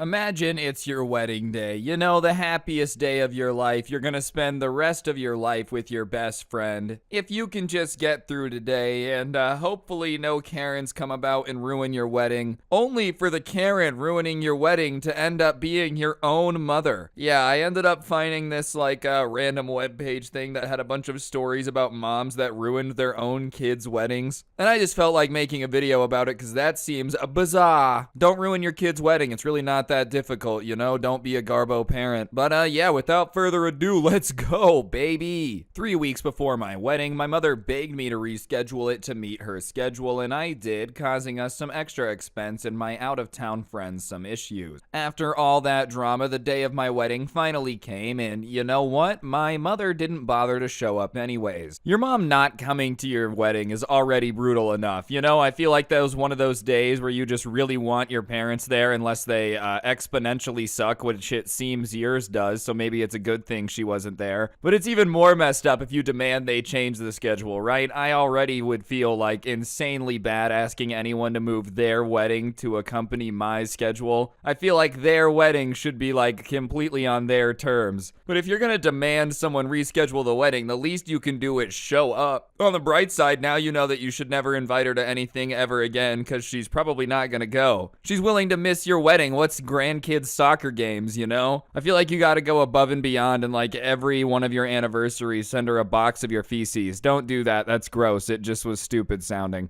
It was Friday, the night before the wedding, and me and the whole wedding party took 8 hours to set everything up. My soon-to-be sister-in-law had spent hours weaving flowers into 3 structures that were to be behind where we got married. My mom walked in and said to me in front of everyone that it looks really tacky with 3 and that I should take 2 away. And I told her it's my wedding, it's not tacky, I want it that way and I like it. Did she just forget that it's not her wedding, you know? Even if you think someone's decorations are ugly, just keep your mouth shut because it really has nothing to do with you. It's not your wedding. But on top of that, you should have smacked her back and been like, the only tacky thing here is you know? What is that outfit you got on? Looking like a whole clearance section at Kohl's. Come on, get with the program and dress better. It's a wedding. I don't know what she was wearing at all, but I'm just saying that would have hurt the feelings equally as much as her calling your decorations tacky. I don't know if this is just like not a good thing, but I always just thought you told people on their wedding that everything looked great, even if it was ugly. A lot of people, oh my god, that's so fake. No, it's just being nice, dude. At my eventual wedding, alright, everybody there better just say it's the best wedding they've ever been to. I know they're lying, okay, but stroke my ego, it's my wedding day. My mom then called me a bunch of names and stormed out of the church. About 40 minutes later, the pastor of the church came to find me and said I needed to contain my mother because she was going from vendor to vendor bashing me. That's not something a bride wants to hear the night before her wedding, and after the wedding, I had a friend who could not stay for the reception and told me she was leaving early prior. When we walked into the reception, my mom barged through the door, yelling, "Took you long enough to take pictures. Your guests are so bored, they're leaving." Then, during the reception, she was yelling at the caterer because there wasn't butter on the tables and she couldn't handle all the attention on me and it almost made her head blow up. All because you didn't want to get rid of decorations that you liked at your wedding? Oh, I know what I'll do. I'll go around to everyone helping set up this event and try to sabotage it. That'll make my daughter do what I ask. No, it's just gonna make you look like a psycho. Also, man, once again, even if the wedding hypothetically is boring enough for people to be leaving, why would you scream that at the bride and groom?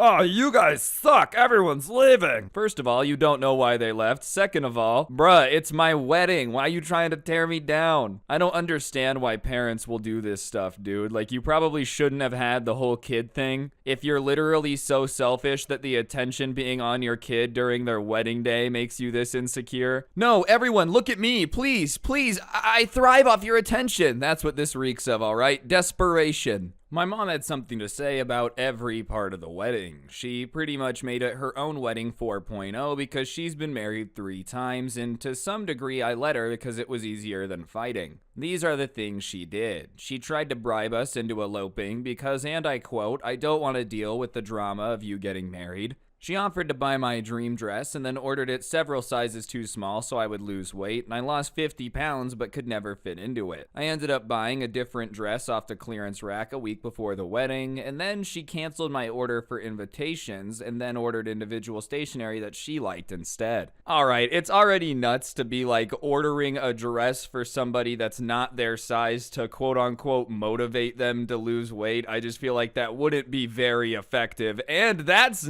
rude. Listen, man, I make reaction videos where I make fun of people, but goodness gracious, buying your kid a dress 2 sizes too small so that way they lose weight? And how small was this? You lost 50 pounds and still couldn't fit in it? What was this, a dress for ants? My goodness gracious. And listen, I'm not trying to be mean, okay? But if you've had 3 weddings, you should really be keeping your mouth shut on your opinion on anyone else's, because clearly you're not too great at the marriage thing, and on top of it, you've had 3 go-arounds to decorate however you want. At this point, your opinion means about as much to me as like whatever's at the bottom of the trash can, not a whole lot. If you were good at the marriage thing, maybe it would be different. As if that wasn't enough, she talked to the stylist, which was her friend, into doing her hair first. Therefore, my hair wasn't finished in time and we ended up doing a modified version, which I hated. She bought me a necklace for the wedding and then demanded it back after the reception as she felt it would look better on her. The piece de resistance was when she demanded that I pay every cent back when the marriage fell apart. Man, you would think somebody that's been married and divorced 3 times would understand that, like, you know, it's really rough when a marriage falls apart and not the time to demand all the money for the wedding back, especially when you offered to pay for it. It's not like it came with the condition. You didn't sign a contract. If this marriage falls apart, I expect my money back in full. At least I hope there was no contract like that, because that's brutal. I also love how your hair wasn't done for your wedding. and you hired her friends. Like, dude, what are you gonna pay for? The wedding that you didn't want, that your mom picked out everything for and then ruined? Oh my goodness. Okay, here we go. I have a narcissist for a mom, and she wanted to wear a white gown to my wedding. She never got married and said it was the least I could do to help her feel important, but she left the ceremony and missed pictures. At the reception, we had a buffet, and she had to be waited on by me. She refused food that I didn't bring her myself, and she cornered me and demanded I make her coffee right now. She started bad-mouthing my in-laws for not approaching her when they knew about her and knew she was crazy. They avoided her, and I don't blame them, so she bad-mouthed them loudly and eventually walked off with a bottle of bubbly gifted to us by friends and left hours early. She didn't speak to me for 3 weeks, and when she did, she demanded an apology for ruining her wedding and demanded this for many months and hung up on me when I refused.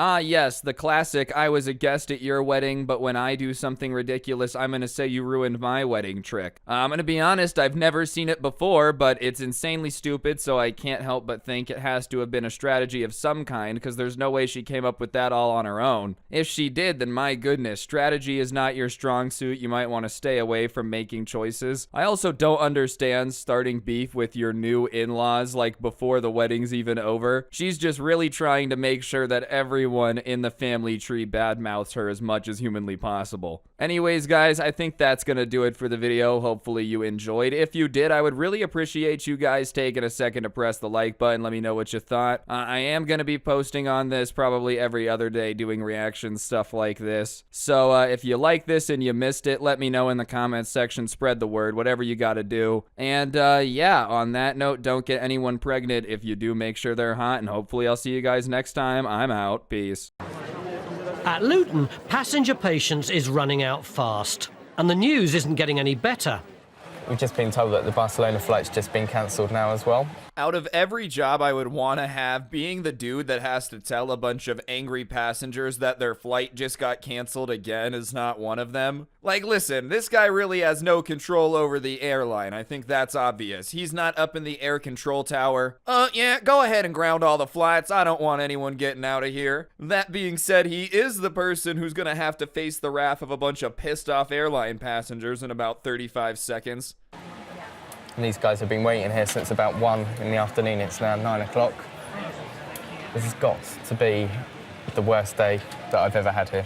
All right, so on this show, they kind of bounce from airport to airport. They're not always with the same worker. So this guy comes into work today. Oh yeah, I got the camera crew with me. It's gonna be an awesome day. I'm gonna be on TV. Only to have a bunch of people that have been waiting for 8 hours of delays, and now the flight is canceled. On the bright side, you definitely are going to be in a good clip. It's just not going to be good because of your incredible customer service. You're trying your best, but people are obviously going to start freaking out, going full Karen mode after an 8-hour wait. He's going to be at home later today. Hello, darkness, my old friend. It's time to talk with you again. Crazy. Okay, passengers travelling to Barcelona, there are no more seats until the 1st of January.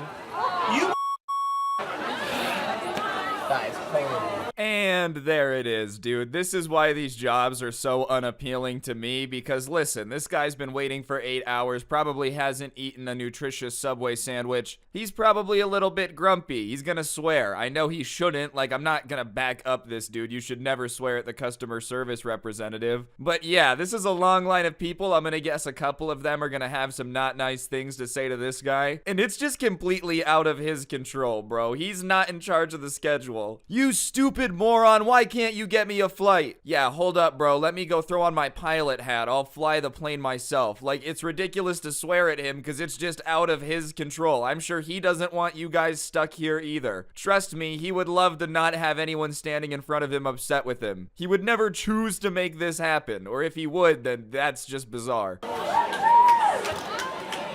I have to be in Barcelona tonight. If it's not tonight, tomorrow. We don't care. We have to be in Barcelona. Okay. Listen, I understand you're upset, but the whole no flight thing means that there's no flights. There's not really much they can do. If they could just make a flight appear, they'd probably do it. Obviously, airlines suck, but this poor guy is just taking the brunt of it. I love how they said we don't care that there's no flights. All right, I understand that you don't care that they canceled the flight, but the lack of you caring is not going to make the airplane appear.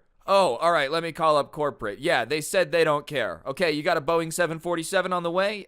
Thank you. Man, all of this being filmed too, I almost wonder if when they're filming this show, they look ahead and they're like, all right, looks like there's gonna be a bunch of bad weather this day. Get the camera crew down there, it's gonna get dramatic. Let's get some quality television, ladies and gentlemen. Nobody wants to see a smooth day of operating at the airport. I'm sorry, I know that for the workers there, it's probably the best day when nothing goes wrong. But in terms of making a reality television show, you've gotta have some drama. People just going absolute full Karen mode on the poor guy that has no control over the weather. Now that's entertaining television. You let me know whether you'll be refunding the transfers, the other end, and the hotel. I can't say that. Why can't you say that? Because I don't have that information to give. This is just the real life version of those two old dudes from the Muppets. I understand they're upset. They've been waiting at the airport all day. Oh, I don't really have that information at the moment. There's like a line of 60 people. We'll get it! All right, dude, trust me, he's gonna have to get a lot of information for a lot of people. You are not the only person waiting for your questions to be answered, though, so you gotta let him handle that first. I don't understand why people in these situations don't understand that other people exist. This is one dude having to help, like, you know, 800 angry customers. He's got the whole Spartan 300 thing going on right now, him versus the world. He doesn't need you and your top hat screaming at him, bro. This man's actually wearing a top hat onto an airplane. He's kind of looking like the bad guy from Meet the Robinsons bowler hat, dude. We don't have that information What do you mean you don't have it? Someone's got it. No, there's a complaint procedure in place. What we're recommending... procedure, mate. We want to get to Barcelona tonight. I don't think anyone's getting to Barcelona tonight. I get the anger. You have your trip planned. You're only there for one night. It's ruined. I would be pissed, dude, but this one dude working at the ticket counter does not have all the answers for you. I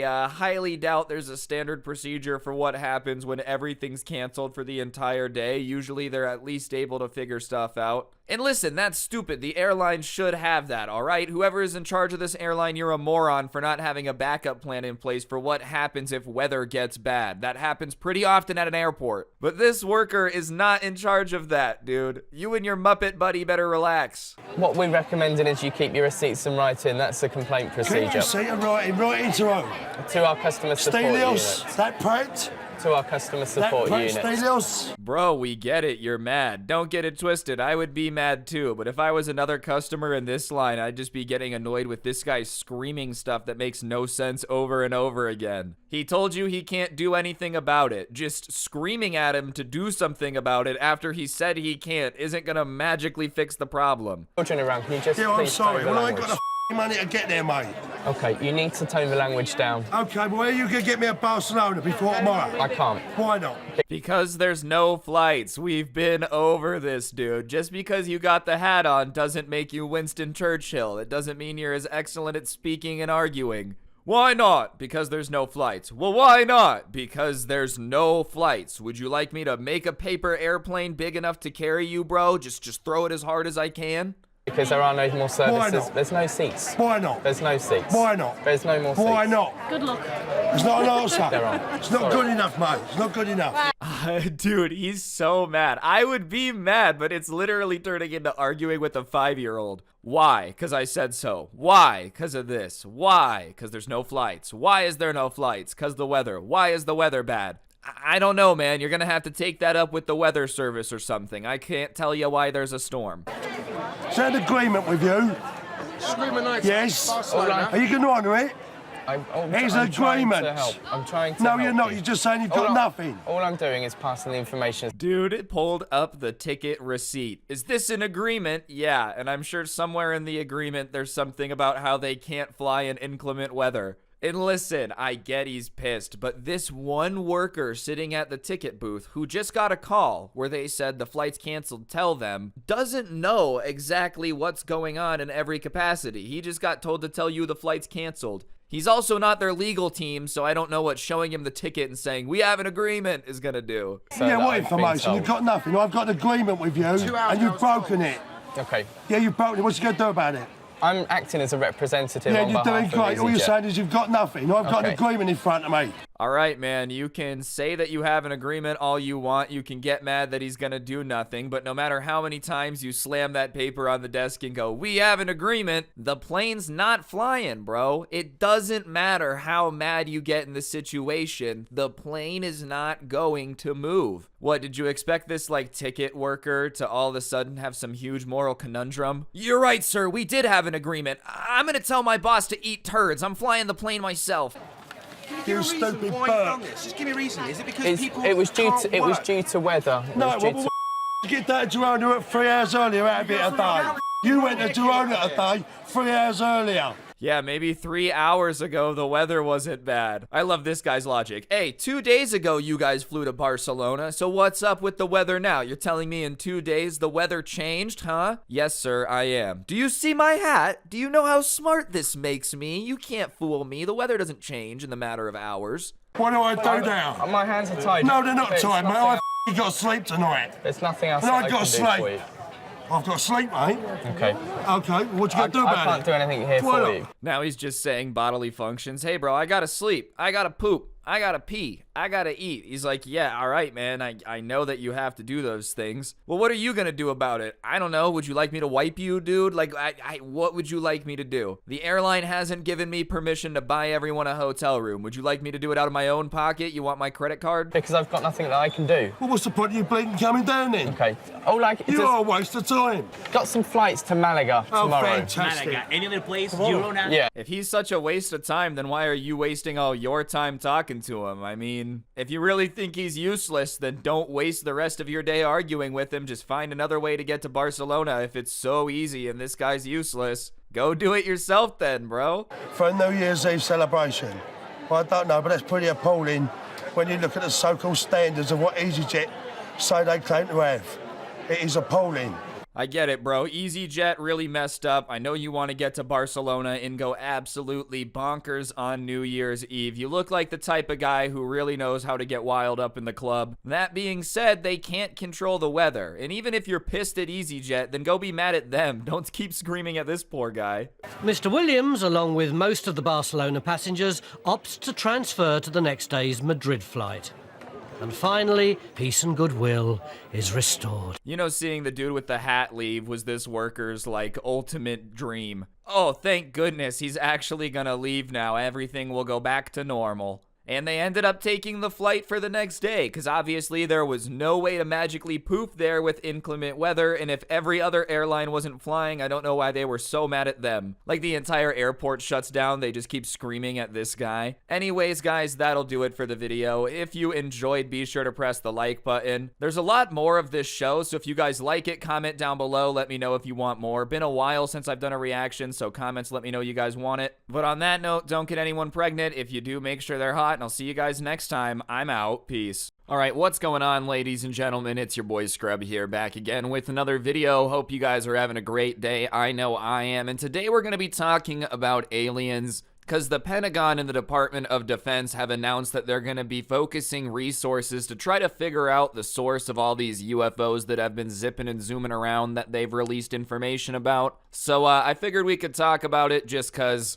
I don't know, the topic of aliens and UFOs I personally find fascinating, so without further ado, let's go. U.S. officials say Pentagon committed to understanding UFO origins. Alright, so last year they announced that UFOs are a thing. They played the video of that Tic Tac thing flying around at insane speeds. But now they're committing to trying to understand the origins. And I'm glad that they're doing this, because I'll be honest, I would be really upset if they had all the footage of these UFOs, all these unidentified flying objects doing things that are at least impossible in our current understanding of physics, and went, nah, we don't really want to know where this is coming from. Obviously, I hope it's just like a bunch of experimental aircraft from the Air Force or something, but on the off chance it is aliens, I would like the Pentagon to figure that out sooner rather than later. There's one thing I know from alien invasion movies, it's that if you let them get amongst us, we're screwed. I don't want to be in a Men in Black type universe where, like, the guy cooking my food is secretly a cockroach alien.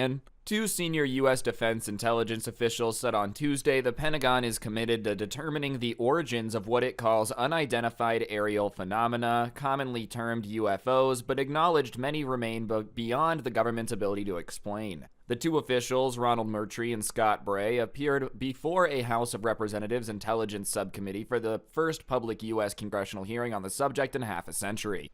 It came 11 months after a government report documented more than 140 cases of unidentified aerial phenomena, or UAPs, that U.S. military pilots had observed since 2004. If it is aliens coming to hang out and just vibe in their UFOs, they're going for a joyride or whatever, do you think that they're just, like, messing with us, you know? Oh, yo, dude, guess what? We're on Earth. Wouldn't it be so funny if we went and flew over an aircraft carrier and made them freak out? Yeah, dude, they would really lose their minds. Next thing you know, like, they're flying over aircraft carriers to be seen on purpose. Obviously, they're gonna want to figure out where all these identified flying objects are coming from. I don't feel like the United States is very comfortable with not having space superiority compared to anything else. We get upset if there's like a jet somewhere we don't want it to be. If there's just alien spacecraft breaking the laws of physics, I've got a feeling we're gonna want to figure that out. I will say, I know they've probably been working on this behind the scenes for a while. They've probably been investigating UFOs even though they haven't talked about it publicly for 50 years. So the only thing that makes me kind of nervous is like, well, why are they coming out and talking about it now? Did something happen? Are they planning on telling us about the aliens? Bray, Deputy Director of Naval Intelligence, said the number of UAPs officially cataloged by a newly formed Pentagon task force has grown to 400 cases. Both officials chose their words carefully in describing the task force work,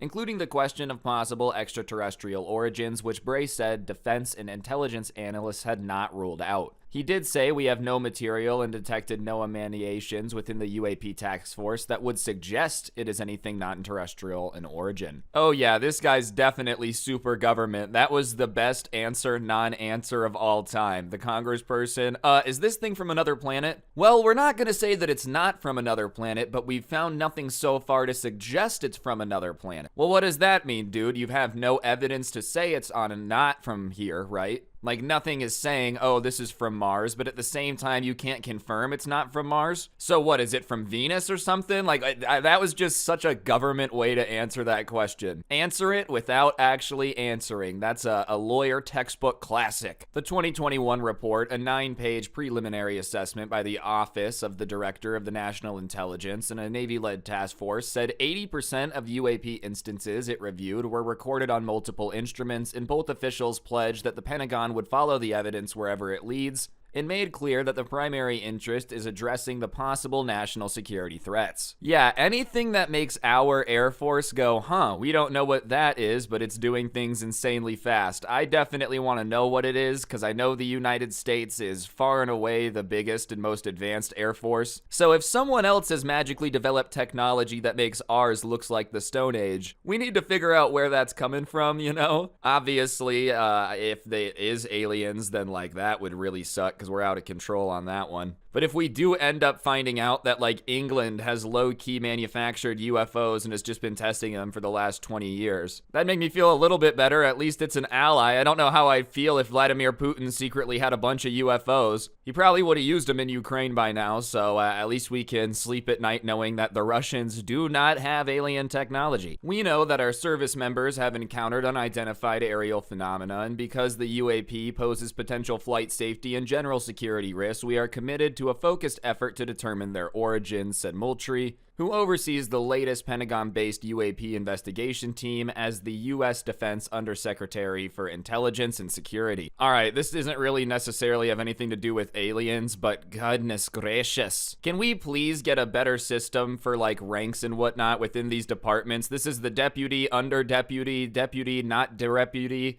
All right, so he's like the 5th in command of the Department in Defense of Intelligence or what? Like, can you just break it down in a way that makes a little bit more sense? I feel like secretly we probably do know where these come from, or at least something about where the possibility of them coming from is. I think obviously when you're doing one of these like public information meetings where you're going to be talking to the public, the government is not going to come out and say everything that they actually know. If anyone is listening to this transcript and is like, well, I bet you that's all the information they have, you're silly. If they knew aliens existed, if they knew that, you know, a UFO was coming in from Argentina, they probably wouldn't tell us anyways. That's the one thing that kind of sucks about this program, is even though they've confirmed UFOs, Whatever they find out, we're not gonna know. Our grandkids might get to find out. Some UAP observations remain unexplained due to the paucity of data, Bray said, but added there are a small handful of cases in which we have more data that our analysis simply hasn't been able to fully put together a picture of what happened. While analysts must consider the possibility that an advanced aircraft might use signature management technology to conceal its flight capabilities, they were not aware of any adversary that is capable of flying an aircraft without any discernible means of propulsion, Bray said. Well, that's also a little bit terrifying. All of our labs that we have for security in the United States, the classic $600 billion a year, we got a lot of people researching a lot of things, very, very smart people, smarter than me. If they have data from a lot of these UFOs, but even with the data, it still makes no sense, then what are these things, bro? Just like giant floating tubes of metal? How could something fly without propulsion? It's obviously no technology that we've ever heard of. I mean, like, just literally levitating there? What? Is this some Marvel movie? The core of adamantium. Throw some vibranium around like a nuclear fission core or something? What type of technology can just be floating, vibing without anything propelling it through the sky? Not that I would know, but the fact that even our government doesn't know is kind of freaky, because they're the most smart dudes in the room, usually. We want to know what's out there as much as you want to know what's out there, Moultrie said, acknowledging that he grew up as a science fiction enthusiast. The Navy task force involved in last year's report was replaced in November by a Pentagon unit named the Airborne Object Identification and Management Synchronization Group. Last year's report said UAP sightings probably lack a single explanation, with more data and analysis needed to determine whether they represent some exotic aerial system developed by a secret US government or commercial entity, or by a foreign power such as China or Russia. Atmospheric conditions, airborne clutter, and pilot misinterpretation could also be factors, it said. Bro, our government is so big that the National Department of Security is like, well, it also could be a secret government airplane that we don't know about. If the Department of Security doesn't know about all the airplanes, then like, what are they actually securing, bro? I guess they don't have to know about everything, but it would be weird if the Department of Defense, the Department of Security, and the Navy did not know what this thing was. None of them have any clue. Is like the Black Ops Delta unit developing some new UFO technology to be able to fly super sneaky beaky like? Goodness gracious, dude, we really are the biggest government on the planet when it comes to this stuff. Yeah, we can't rule out the fact that it could be some super secret new next generation technology that some department's keeping secret from another department. The Air Force is like, listen, we got UFOs, but if we tell them we got UFOs, they're gonna give them to the Navy too, and we don't want that. We want to be the only dudes with the UFOs. The subcommittee's top Republican, Rick Crawford, said he was on board with examining the topic, but was more interested in subjects such as a better understanding of Chinese and Russian hypersonic weapon development.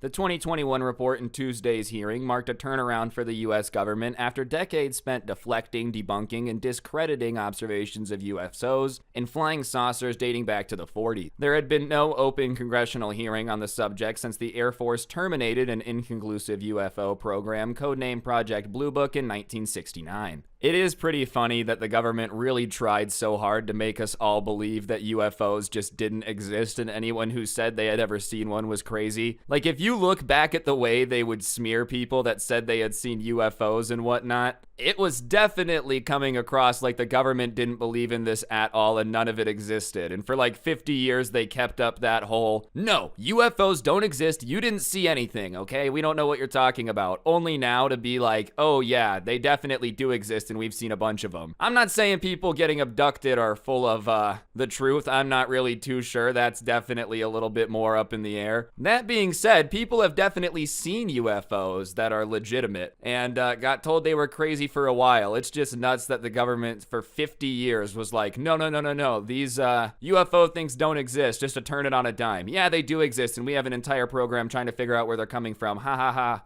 If you're some crazy dude who's been like seeing UFOs and everyone said that you were nuts and they didn't exist, and then this news comes out, you probably feel so vindicated. There's some guy with a tinfoil hat on somewhere. And just wait till they confirm the Illuminati. Either way, this stuff is really interesting to me. I don't know what it is. I really have no clue. Hopefully it's some secret development of our government. But I think in 30 years when they declassify all the findings of this little group, it'll be interesting to read through. I just felt like sharing it with you guys because I found it fun. Anyways, that's gonna do it for the video, though. If you enjoyed, I would really appreciate you taking a second to press the like button. Let me know what you thought in the comment section down below. And of course, subscribe if you're new and turn on those notifications.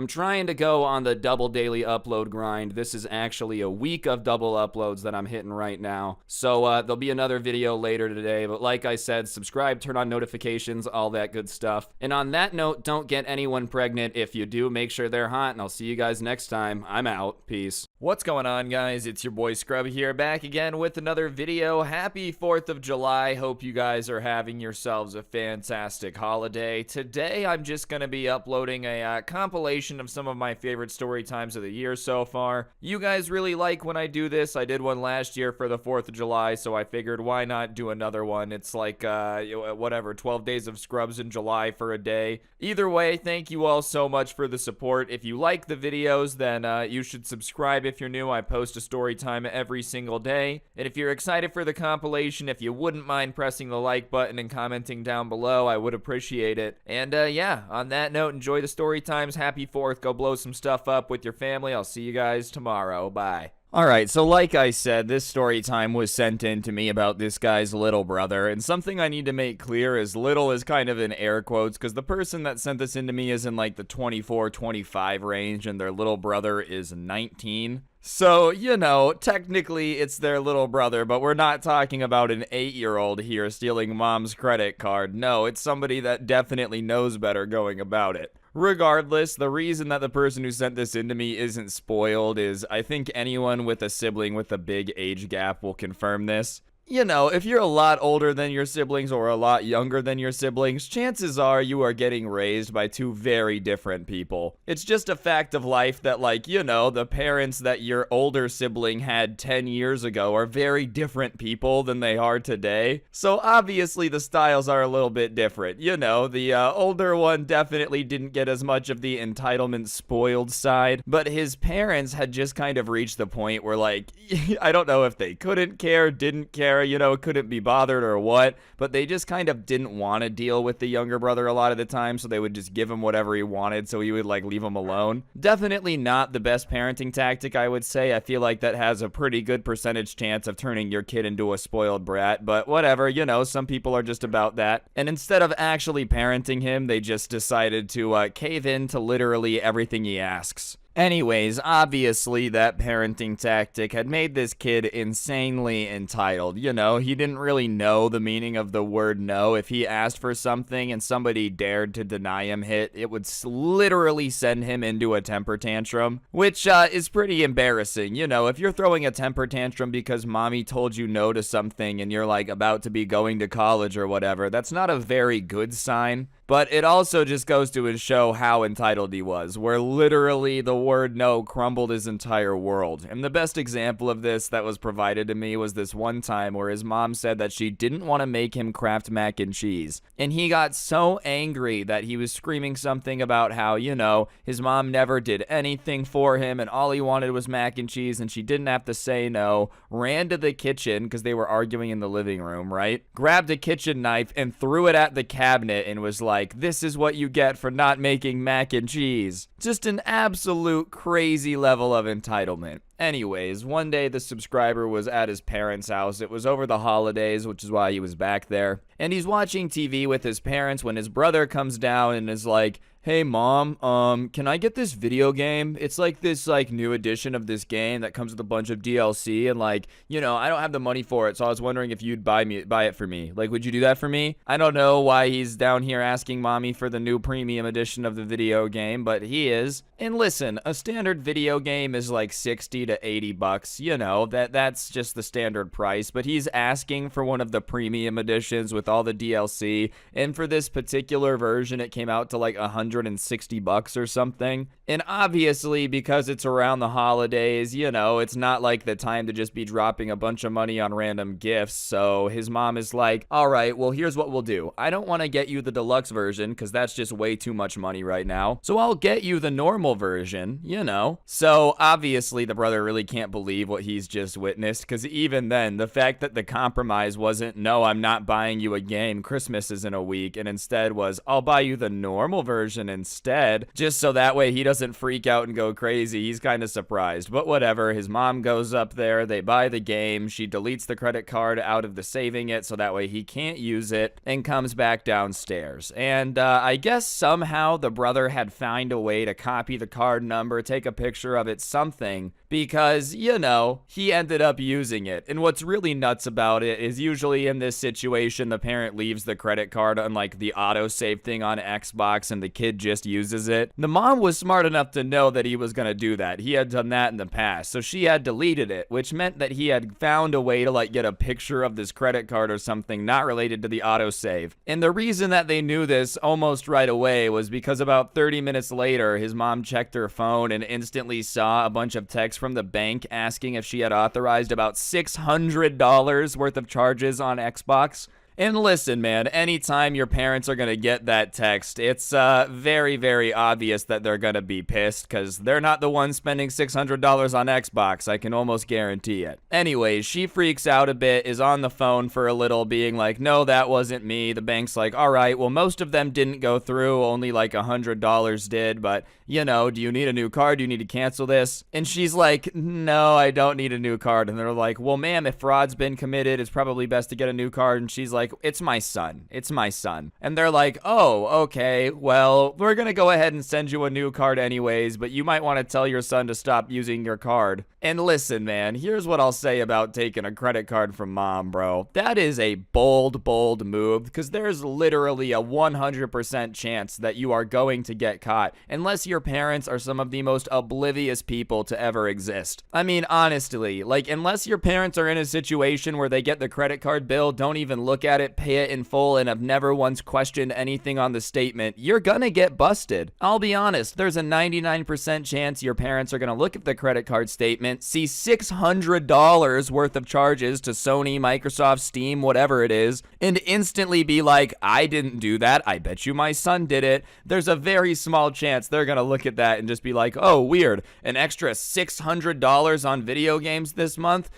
Whatever, no need to ask questions about that. Like I'm saying, there's just no way that you're ever gonna get away with this unless your parents are like Bill Gates level loaded or stupid. Anyways, the mom immediately goes up to confront the brother because it's very obvious that he somehow got a copy of the credit card and was trying to make charges. And instead of coming clean and trying to solve this, the brother goes the classic route of just denying that he did it. And listen, man, it's very obvious that his brother was at least a little bit involved in this, because I mean, what are the odds that like somehow the credit card gets stolen at this time? He literally has to have thought his parents were born yesterday to think that they were going to buy the fact that like he was not involved in charging the credit card at all. No siree, nothing to do with me. You're looking at the wrong guy. And obviously his parents aren't that stupid, so his mom looks at him and is just kind of like, alright, so let me get this straight. So I come up here with my credit card, use it to buy something, and then all of a sudden all these charges come from the same company and you have nothing to do with it. And the brother is like, yeah, that's insane. I don't know how that could have happened. It sure is weird though.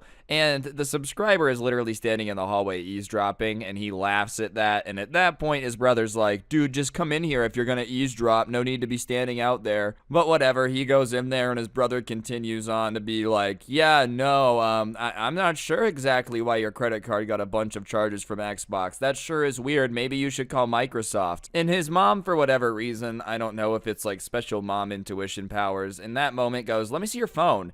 And he freaks out, dude. Instantly starts getting wild and is like, no. You're not gonna look at my phone. You have no reason to look at my phone. I don't even know why you would ask that. So the fact that you would even ask to see my phone is insane. And he's like screaming at her. Keep in mind, everything was very calm until then. And it's not like she demanded to see his phone. She just said, let me see your phone. And he just started freaking out. And so at that point, it becomes insanely evident that the mom 100% knows something is on the phone. You know, it's normal to say no to somebody looking through your phone. But if you've been very calm and then they mention looking at your phone and you just start to freak out, that's basically a dead giveaway, you know? It's like being interrogated and they're like, all right, well, we're going to talk to this person. And you're like, no, don't talk to that person. No reason to talk to that person. No way. Nothing to see there. Don't need to question them at all. No reason to talk to them. Please don't question them. No, nothing to see there. Anyways, basically, this guy's mess up was instead of just saying, I'm not comfortable with that, you know, he freaks out. And he freaks out to the point that he takes his phone, throws it across the room,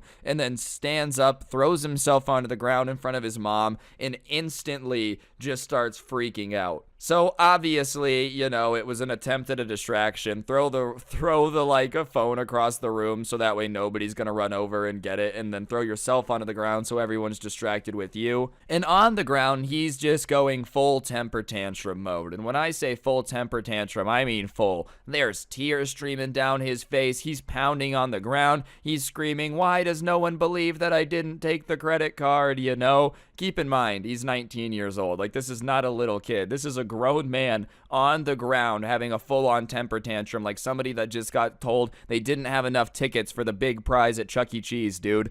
Damn you, Chuckster Cheese. I will get the Guitar Hero Super Guitar Premium Package for the Wii. He's just losing it. Anyways, I think in his mind, if he, like, went crazy and had a big temper tantrum, his mom would be distracted. But it didn't really work because his mom literally steps over him and goes to get his phone because she's like, all right, well, you freaking out on the ground really doesn't have a whole lot to do with me. And anyways, I guess you didn't have a password or whatever, or the mom knew it, something like that. You know, the subscriber that sent this to me doesn't live with his parents anymore, so he doesn't know too much, but the mom gets in, and he's kind of standing over her shoulder so he can see what she sees, and, you know, basically this spoiled kid who's freaking out having the temper tantrum was on a James Bond spy level of desperation in order to get these video games, you know, because the way that he had gone about getting this credit card was basically like some spycraft level stuff, you know. The entire thing about asking his mom to get him one game was just a ruse to get her in the room with his credit card, because they had like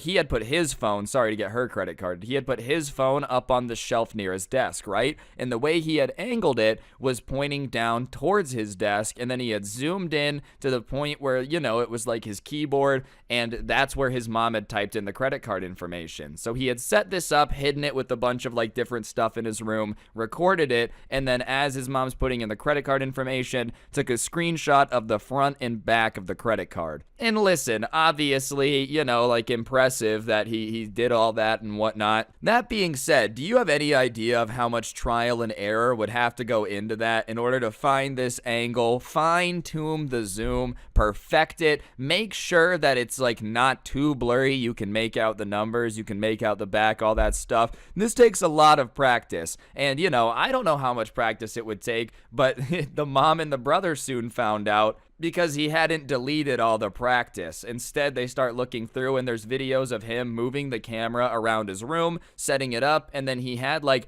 written on a piece of paper in credit card sized and like was holding it up at different angles just to make sure that he could see it. And for probably about 3 hours, based on the timestamps, he was just moving his phone around and doing different zooms and whatnot to try to get it right to take a screenshot of his mom's credit card. And listen, man, you put this much work into getting a screenshot of your mom's credit card, right? You're 19, you don't have a job. If you would have put the same amount of effort into stealing your mom's credit card as, like, you know, as if you would have put that into a resume, you probably could have gotten a job. I'm just saying, man, like, literally, oh, I'm gonna move from angle to angle, make sure that I can get a proper level of zoom, you know, clearly he's smart enough to have some follow through. Why not put that into like anything legitimate for 12 seconds and then, oh my goodness, wow, you could spend your own money on video games and not have your mom breaking into your room questioning you because you stole from her. Anyways, he's just out here running his like perfecting spy camera operation, and they're watching all of it. You know, they literally are getting everything they need to just bust this guy. There's really nothing he can do to deny the fact that he set up his mom in order to steal her credit card. And at that point, his mom starts to go nuts. So now both of them are going nuts. And listen, I think the little brother going nuts is embarrassing. If I was the mom in this situation, yeah, I'd be going crazy too. I mean, let's put this in perspective. Your grown son lives at home, doesn't have a job, doesn't plan to get a job, doesn't really seem to be about that vibe. And then you're buying him video games, so like you're already trying to be nice. And then you find out that he's set up this elaborate thing to take a screenshot of your credit card so he could take a bunch of money from you. Oh, and what is he taking the money for? Video games. It's not like he's like, I really needed to buy my college books. No, he's spending $600 on video games. Anyways, the son is now in defense mode because he's caught saying that this is all her fault. It's her fault that he decided to do all of this, because if she would have just given him the money, then he wouldn't have had to needed to steal the credit card. Yeah, that's right. If she would have just given him the money, then he wouldn't have had to steal it, everybody. You're an adult now, man. Like, that's not really how this works. Nobody's gonna be walking around handing you money anymore. Trust me, I wish someone just, came around every day and handed me money. Imagine that, like the money man every day at 5 p.m. It's a little secret. As soon as you turn 18, they give you a card and you get signed up to the money man. And every night he comes and drops off a crisp $100 bill. That's not how it works, dude. You can't just expect your mom to give you money. And if she doesn't give you money, then you're allowed to steal the money from her. It's just not how it works. The reality of it is, once you're a certain age, you gotta make money to buy stuff that you want. Like if you want to spend $600 on Xbox, then go make $600, dude. Believe it or not, there's a slim to none chance that your mom is ever going to give you $600 for a video game ever again. And what's nuts about this is the reason that he had even gotten the credit card in the first place and stole from her was the fact that she was buying him a $60 game. So your mom's being nice enough to buy you a present in the first place, and then you're gonna steal her credit card and get mad at her because she needed to give you more money? Clearly his mom isn't evil if she's buying you a video game in the first place, There's no reason to try to twist this into her being the villain because you stole her credit card. I don't even know how you do that many mental gymnastics in your head. You're like, yeah, this is her fault. She needed to give me more free money. If she didn't give me more free money, then I wouldn't have needed to steal the credit card. It's really simple. I think this is your fault. Anyways, that was obviously a bit too much for his mom to handle, rightfully so, because she told him that, if that's how he was gonna be, then he had 2 months to find a job and move out because he was an adult and he couldn't live here if he was gonna try to steal from his mom. Which is more than fair, bro. It's not like she wanted to kick you out the day you turned 18. That would obviously suck, but yeah, if you're, stealing from your parents and an adult, I feel like it's fair for them to be then you gotta go live on your own and figure out what it's like. And listen, he was more upset about having to get a job than he was about stealing his mom's credit card for Xbox games. You think you'd be a little bit embarrassed about stealing your mom's credit card for video games, especially in front of your brother, do you think that might bring a little bit of shame? No shame about that. But the idea of having to get a job, now ladies and gentlemen, we have hit DEFCON 1, manual labor is on the table, I might have to sweat a little bit, things might be a hinge uncomfortable, no go. And he literally says, Mom, I can't get a job. No one's gonna pay me $100,000 a year. I've tried. I don't have any experience or a degree or anything. Yeah, man, that's kind of how it works. I don't really know what you expected. Somebody to just walk up to you and be like, hey, do you really want $100,000 a year? Okay, yeah, here you go. We know you didn't go to school to learn how to do anything, whether that be college, vocational training, whatever it is. You have no real skills, no experience, but here's $100,000. That's just not how it works. And the mom is just like, I don't care. You expect to take $600 from me when I'm buying you a gift and then just have no consequences? The consequence is you need to understand how the adult world works, because clearly you don't. So no, you're not getting out of this. You have 2 months to find a job and move out. It is what it is. You have to figure it out. No one's gonna pay you $100,000 a year, and you have to be okay with that. That's the truth, though. I do love this kid with no work experience, clearly no work ethic if he's stealing his mom's credit card, literally no skills whatsoever, is expecting the magic money man to come by and drop off, what what does that break down to over 12 months? $8,000 a year-ish, give or take a couple $100.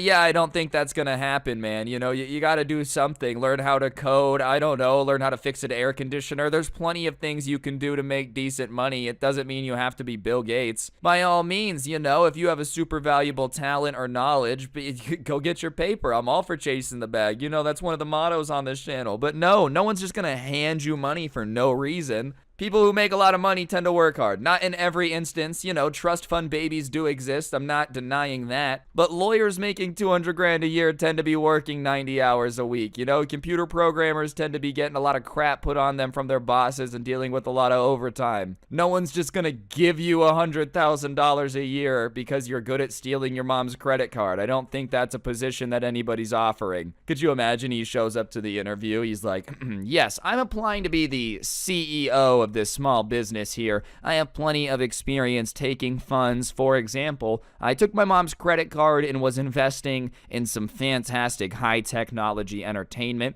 You've probably heard of it. You know, video games. Yeah, I'm kind of a gamer. Anyways, you guys need me. You need somebody that's got the tenacity to steal from their mom, especially your credit card. Oh, and when I got caught, was I ashamed? No.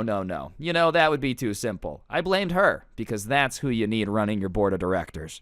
Anyways, he decides if he's going to get kicked out that he's just going to destroy his stuff, you know? So I don't know. I don't really know how that adds up, but, you know, I'll break my things if you're getting rid of me. All right, man, cool. Makes it way easier for you to move out, if we're going to be honest. Everything I break is one less box I have to take. Like, dude, all right, you're not really showing anyone anything by breaking your stuff. You know, maybe that's just my opinion, but I'm not really afraid of anyone that's like, hey, man, I'm going to keep my car. It's like, okay, I mean, I guess. But he just starts taking stuff off of his desk and throwing it at the wall. You know, a couple things go into the wall, popping holes. A couple of things break. Obviously not a very good situation. But somehow, his mom is managing to keep calm, which is nuts. Because in my opinion, you know, if I'm arguing with you and you start breaking holes in my wall, I'm probably gonna lose it. That's just me. But she just hits him with some pure logic that almost breaks him. Like, for a second, it makes him cannot compute. She says, all right, man, go ahead and break holes in my wall. I got the money to fix it. I'm just saying, you're breaking your stuff by doing that. You're not getting anything back from out of the wall. And he has something in his hands, you know, and like he's kind of looks at her confused for a second, almost like the wheels are turning a little bit. It's about to get there that it's stupid to be breaking his own stuff. And then his mom continues to explain. She's like, I'm done paying for your stuff and getting no respect around here. So you know what? Go ahead, throw your stuff.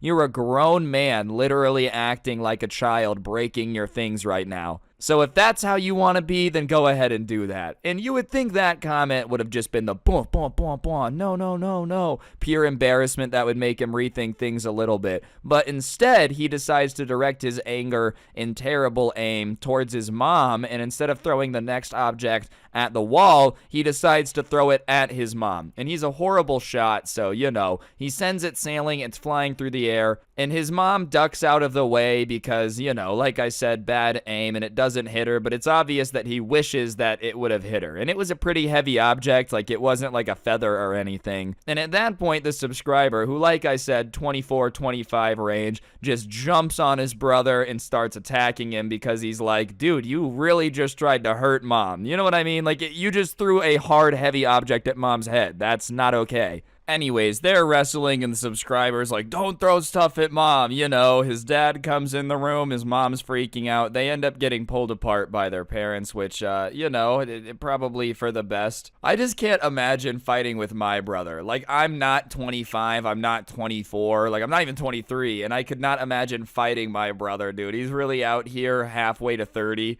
Just dunking on his brother like an absolute unit. Anyways, they get broken up, and at that point, the mom tells the older brother that, you go home because clearly we've got some stuff to figure out. He needs to get a job. We need to talk about him moving out. And I think as long as you're here, it's going to be a fight, so just go home. And he doesn't really want to make the situation worse. Obviously, you know, he had just been in, like, defensive mode. If somebody throws a heavy object at your mom, you're probably going to get involved, especially if it's your brother. You know, like, I couldn't see really throwing hands with my brother now. That being said, when we were younger kids, yeah, we fought all the time. That's what siblings do. Anyways, he decides to leave because his dad's involved now, and he knows that his dad's not going to let anything happen to his mom. So, he decides to leave, and as soon as he's leaving, he hears his little brother instantly start begging to not have to get a job.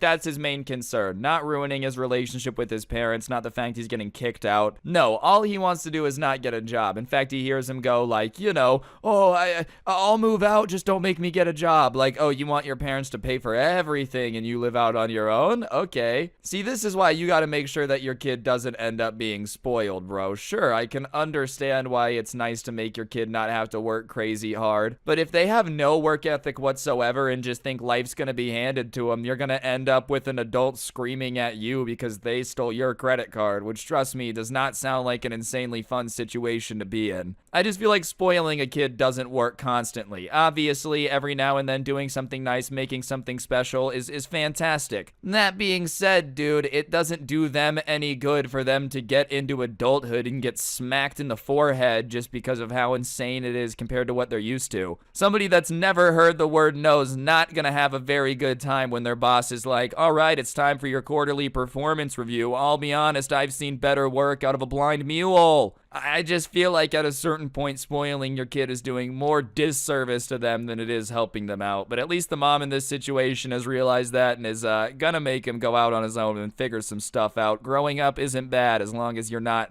crazy like this. I know 99% of people aren't this spoiled and nuts, but for people that are like it, dude, real world's a rude awakening. Today I've got a story time for y'all I think you're going to enjoy that was sent in to me from a mall cop. But before we get into it, press the like button or no joke, no scam. You'll get into a fight at the mall and let's go. I'm getting quiet now.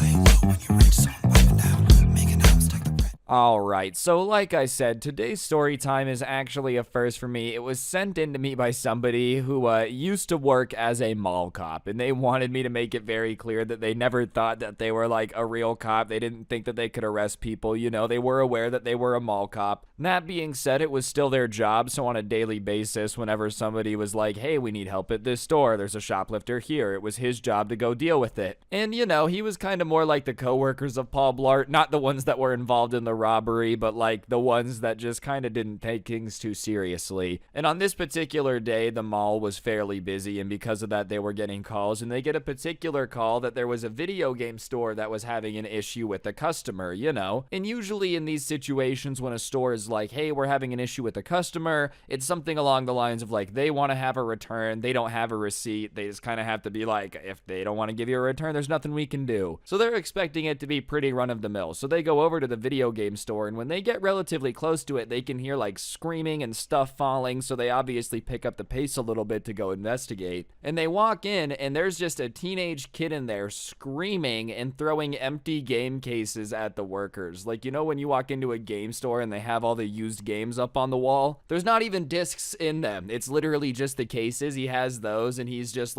throwing them at the workers. And at first they didn't really pay attention to what he was screaming. They just thought that he was screaming. But as he restarts his rant again and keeps screaming it over and over, he realizes what he's screaming as he's throwing game cases around this video game store. He's like, I know you guys keep a secret PS5 in the back. You need to go get it now. You need to go get it now. I know that you keep a secret PS5 in the back. I saw the Reddit post about the secret PS5. And then he just grabs more game cases and throwing it, and he keeps repeating something about how he saw this thing online about how this game store has a secret PS5 in the back and they need to get it. And the worker who's dodging game cases is trying to explain to him that we don't have PlayStation 5s right now. We haven't for a while. It was literally just Christmas. We've been sold out, and anytime we get them, they sell out instantly. We don't have a PS5 in the back that we keep secretly. I promise you, we've been out forever. And listen, I feel bad for this guy because I feel like that's common sense. Everybody knows that PS5s has basically been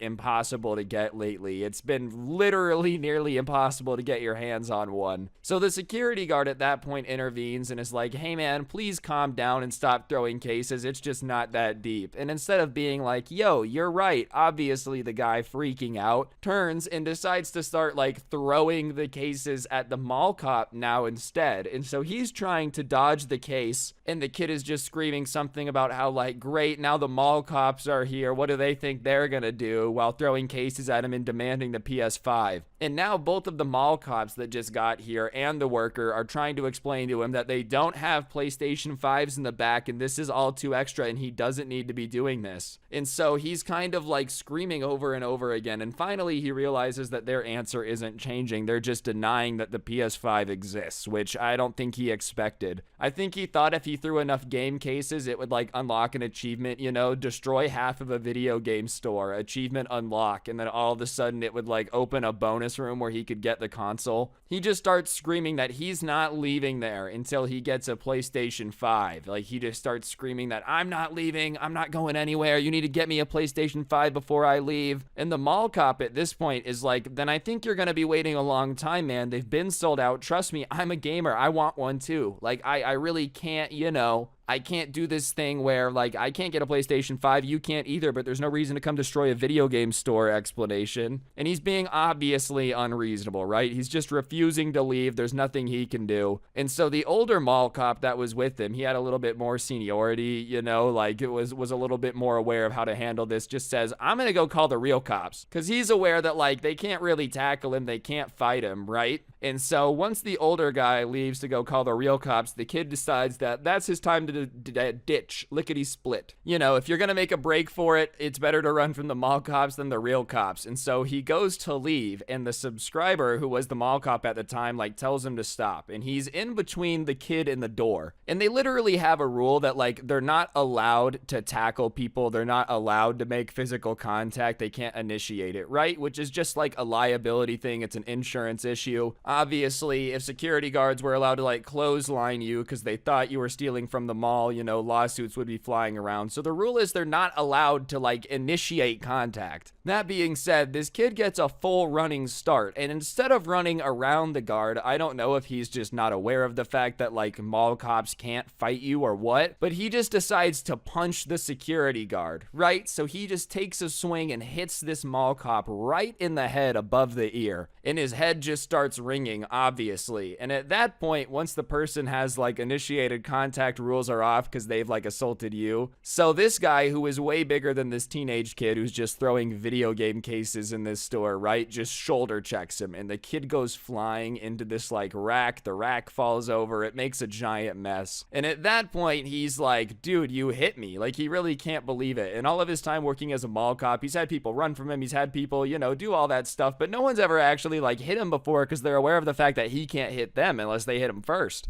And so the older mall cop and him kind of like pin him down, and the older guy's like, are you okay? Are you okay? And his head is still ringing. Like, he did get punched in the head by, you know, an almost grown man, like right above the ear. And so he's kind of like, dude, you just seem a little out of it. And he's like, yeah, I'm fine though. And he was a little bit dizzy, but he just didn't want to seem like a wimp in this situation, obviously. And he didn't want to give the kid the satisfaction of knowing that he hurt him. So they're kind of sitting there holding this kid on the ground, waiting for like the real cops to show up because they don't really know what to do. And as they're sitting there waiting, they hear somebody screaming from like everybody outside, being like, hey, that's my kid. Hey, that's my kid. What happened? What happened? And like, you know, just a lot of like, hey, that's my kid. So they look up, and somebody that looks pretty similar to this guy comes running into the store. All right, guys, I'm going to interrupt the story for just 1 second. If you take a look on your screen now, you'll see a gift card. For those of you that don't know, I give away one of these in every single video I post. So if you haven't yet, subscribe, turn on notifications if you haven't already. I'd really appreciate it so you don't miss out on free money. And while I got you, press the like button, or no joke, no scam, your mom's a hoe, and let's get back to it. Anyways, the guy comes forward and is like, that's my son, which, you know, is insane to me that, like, he would want to claim his kid. I feel like at that point, if I walk in and 2 mall cops have my kid pinned on the ground, like, obviously I'm gonna claim him it's my kid, but I'm not gonna want to do that. And obviously he's like, what did my son do? What did my son do? He would never do anything wrong, which is obviously just not the case. Usually, if your kid is, like, being arrested, there's probably a reason. You know, very rarely do I feel like mall cops are ever just running around around, like, slam tackling people in a destroyed video game store for no reason. So whatever, the older guy walks over to him to try to settle this and is like,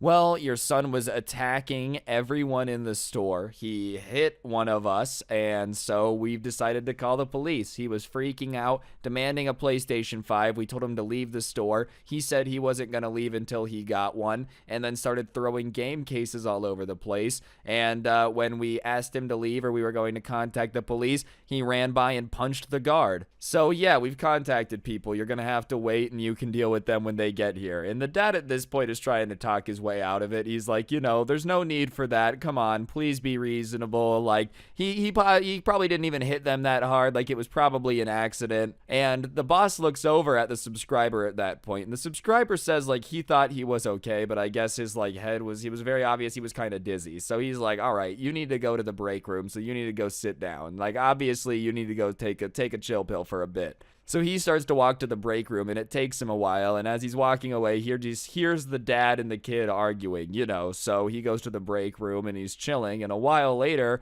he ends up looking at the cameras, like, after he kind of comes to a little bit more, the dizziness fades, and he sees the dad and the kid walking out, but the way they're walking out just seems very paranoid, you know, almost like they're not supposed to be leaving, so something, like, compels him to hop on the radio and just mention that they're leaving, you know, just because, like, he doesn't know what got on, he doesn't know if it's been solved or not, he doesn't know how long he's been in the break room. As I said, homie was a little bit dizzy, but when he gets on the radio and is like, you know, hey, they're leaving, the boss is like, yeah, there's not much we can do. The reason they're leaving looking all weird is because they, like, obviously feel embarrassed, but the store doesn't want to press charges, so there's nothing we can do. And that's what really sucks about all of this. As much as I would love to say that, like, this kid ended up getting a talking to or whatever, the store was kind of like, meh, nah, we don't really want to deal with it. And so when the cops got there and they found out that the store didn't want to do anything, they were like, all right, I guess you're good to go. There's not much we can do. I don't know how that's possible, bro. Like, I feel like it should be up to the person they punched, not the store. But I guess something in the way of, like, the contract he signed or something. I don't know, bro. I just work here, all right? They send them to me. I don't know. Seriously, though, I will say that I would be pretty pissed off if I was in this situation. Some kid just punched me in the head because he wanted a PlayStation 5, and, like, they're just like, whatever, let him go. And what's wilder to me is now this kid thinks he got away with it. Like, he really punched a mall cop and was screaming at some poor store worker over the most, like, out of their control thing of all time. What do you want the mall cop to do about the chip shortage, man?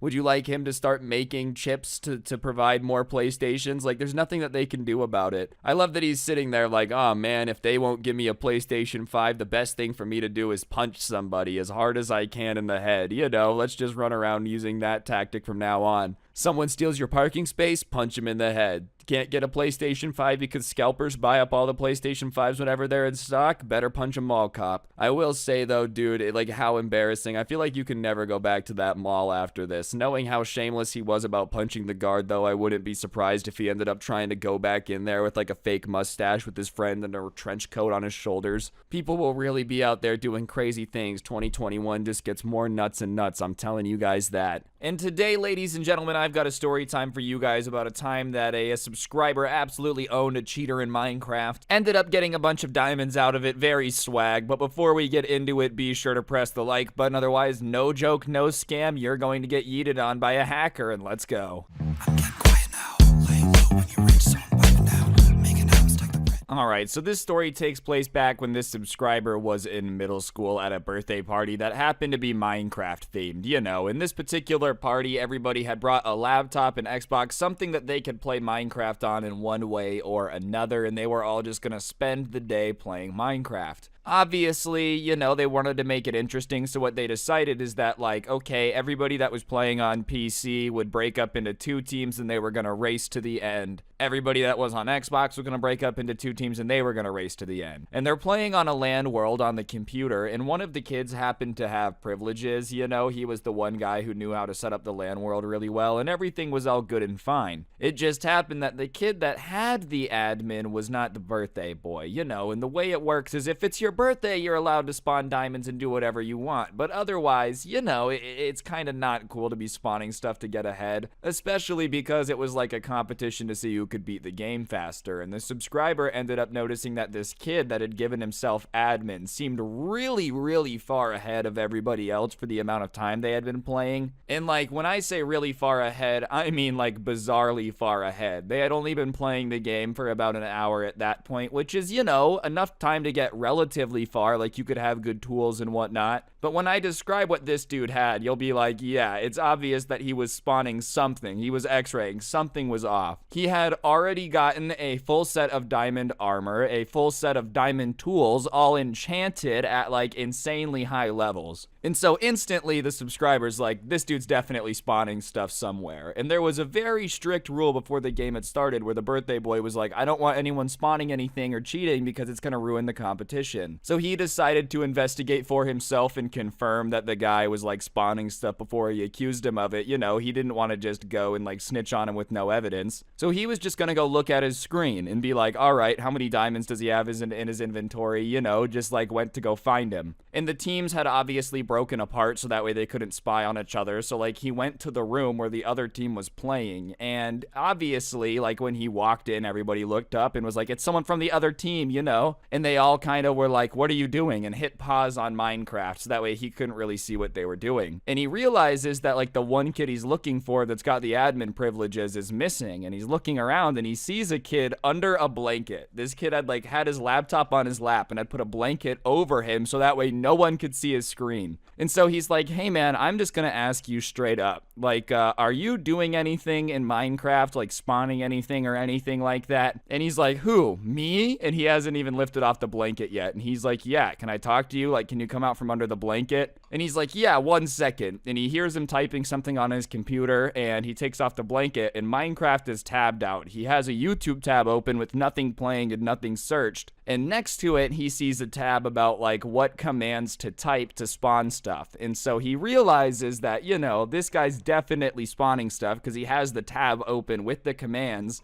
And he said 1 second because he was tabbing out to like give himself a cover story so that way it wouldn't be so obvious what he was doing. And instead of confronting him right there, he just doesn't say anything because he doesn't want him to get rid of all the stuff he spawned. He has a little bit more of a devious idea. He's like, all right, if you're going to spawn all these items and cheat in the game we're playing, then I'm going to make you pay for it and put you in a situation where like I'm going to take your stuff and then you can't say anything because you weren't supposed to have it. So he goes back and like spends some time to find the other team, and he's crouch walking the whole way so they can't see him, and he's watching and watching and watching, and this particular guy that had been spawning stuff goes out to explore and try to find them. And as soon as he leaves for a good while, he like goes to explore his house. And, you know, he's looking around his house and he finds this big room full of chests, and he checks all the chests and there's nothing too suspicious. There's like a stack of iron, but whatever, anybody could have that. There was a saddle, but once again, it is possible for somebody to find a dungeon. There was nothing that was like a smoking gun. And then he walked into this room that had a bunch of paintings. And one thing that he had done before in certain worlds is like hid chests behind the paintings, right? So he goes ahead and he starts checking, and he finds a chest behind one of the paintings that is filled to the brim with 64 stacks of diamond blocks and like XP bottles, right? Which explains where all the diamond stuff has come from. It explains where, you know, all of the enchantment had come from. And before anyone's like, nah, it was probably legit, sorry, legit, I don't know what that word even means. Obviously, he had to have spawned it all because, like, you don't get a double chest full of diamond blocks in Minecraft. I'm not a Minecraft expert. I don't got the encyclopedia out here in my brain or anything, but I've played enough to know that, like, you're definitely spawning in items if you have an entire chest full of blocks of basically any ore outside of coal and iron, unless you've been playing for an extensively long time. And so he ends up just taking all of it, and it takes him a couple trips. He's going back and forth. Thankfully, the guy was gone for a while to be exploring, trying to find them. And so he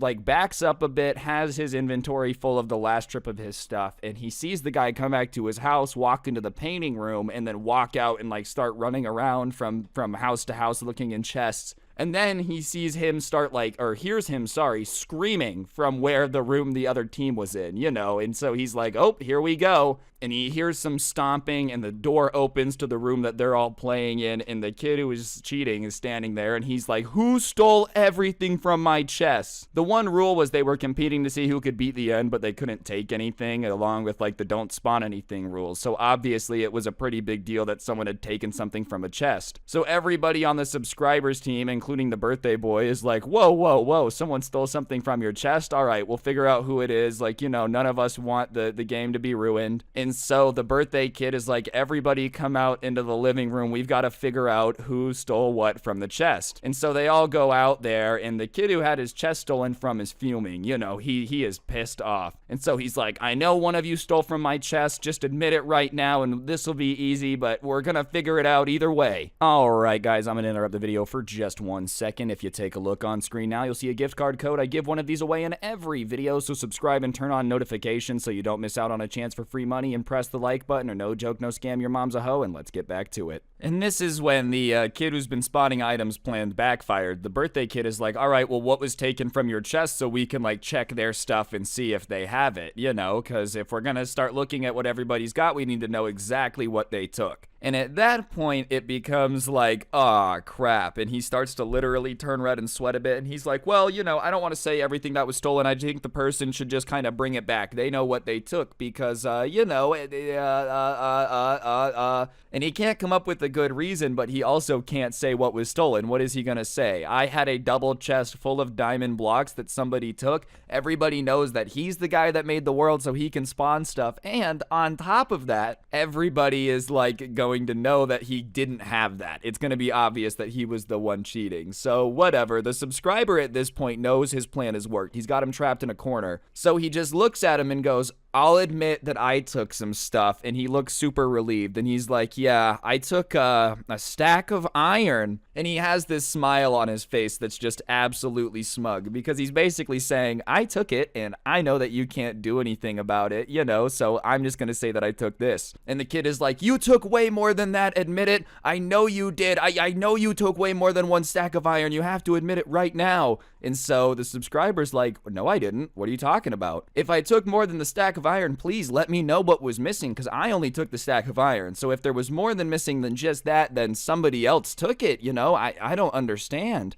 I have no idea. All I took was a stack of iron. Please don't accuse me of anything else. And the kid is like literally beet red at this point. You know what you took. Just give it back to me. Otherwise I will all. And he like doesn't have anything to really threaten him with. And the birthday kid is like, well, if you're going to accuse him of taking more than that, then he does have a point. You kind of need to tell him what was missing, because like if he didn't take it and somebody else did, then there's still more to solve. And the kid who had spawned all the diamonds is sitting there trying to think of a way to come up with this, and like is like, you swear that you only took a stack of iron? And he's like, yeah, I only took a stack of iron. What else could I have taken? And he smirks again. And at that point, the kid who was spawning the items kind of realized his plan. You know, he didn't want to tell on him for spawning the diamonds, because obviously it was going to help his team that he had taken them and there was nothing they could do about it. And basically he was playing mind games, because now this guy had to know that he knew where their base was, had snuck in and stolen 2 chests full of diamonds, and like had to let him take it because he couldn't admit he had spawned it. And he also couldn't go to his team and tell them they needed to like move the base without having a good reason, just because this guy had come in and taken the items he wasn't supposed to have. And so he's kind of sitting there realizing he's screwed, and he's like literally beet red at this point with anger and frustration and embarrassment, you know, like all of those emotions. And he just looks at the subscriber and he's like, fine, I guess I'll take the iron, because it is better than nothing. You know, if you got to pick between nothing and a stack of iron, you take it. So they met up at this like one coordinates. He gave him the iron and was like, you know, thank you so much. And when he showed up, he had a full set of diamond armor on with diamond tools, and it was all enchanted. He was totally playing with mind games with him, dude. And like I said, it ended up being a team race, and so he gave a team a crap ton of diamond stuff. He didn't really need to say where it came from. Everybody on his team kind of had an understanding of what had happened, but just didn't say it out loud.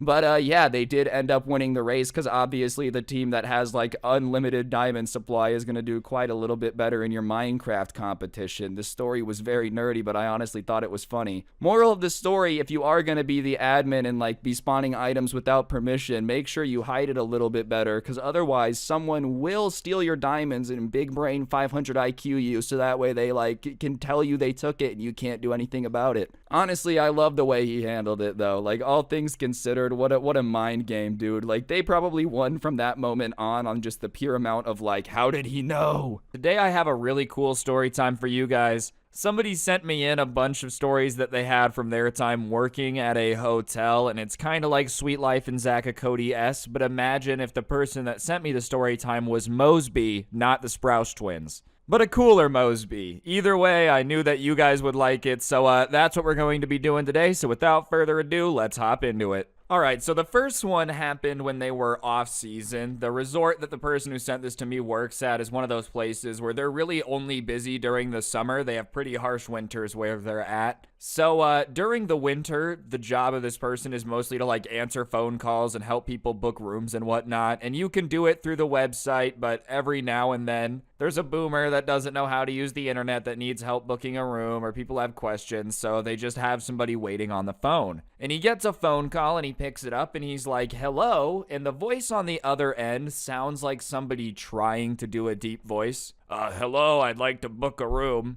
And so immediately the alarm bells start ringing, and it's like, okay, I'm getting prank called, someone's trying to mess with me. But no one had called in a while, so he's just gonna roll with it and see what happens. But the guy proceeds to ask a bunch of questions about rooms in that voice, the like, oh yeah, I really like the sound of that room. And so it gets to the end, and finally the guy's like, all right, I'd like to book the room for these dates. So the guy puts it into the computer, and he says, can I get a name for the room? And the guy says, my name is I.C. Wiener. I'm not going to say his first name and his middle name, but it was like, okay, this is not it, but like Isaac Charles Wiener. I don't know why he felt like saying his middle name, but as he typed it out, it abbreviated it, and he realized that the abbreviation is I.C. Wiener. And so the person taking this call laughs because obviously they're going to laugh at that. Well, maybe not obviously if you don't have the sense of humor of like someone who's really immature, but it's kind of funny. And the guy on the other end is like, why are you laughing? And he goes, okay, it's very funny, but please don't make me waste my time and like book for somebody that doesn't exist. And the guy gets irritated. That's my name. It's not funny. Da-da-da-da-da.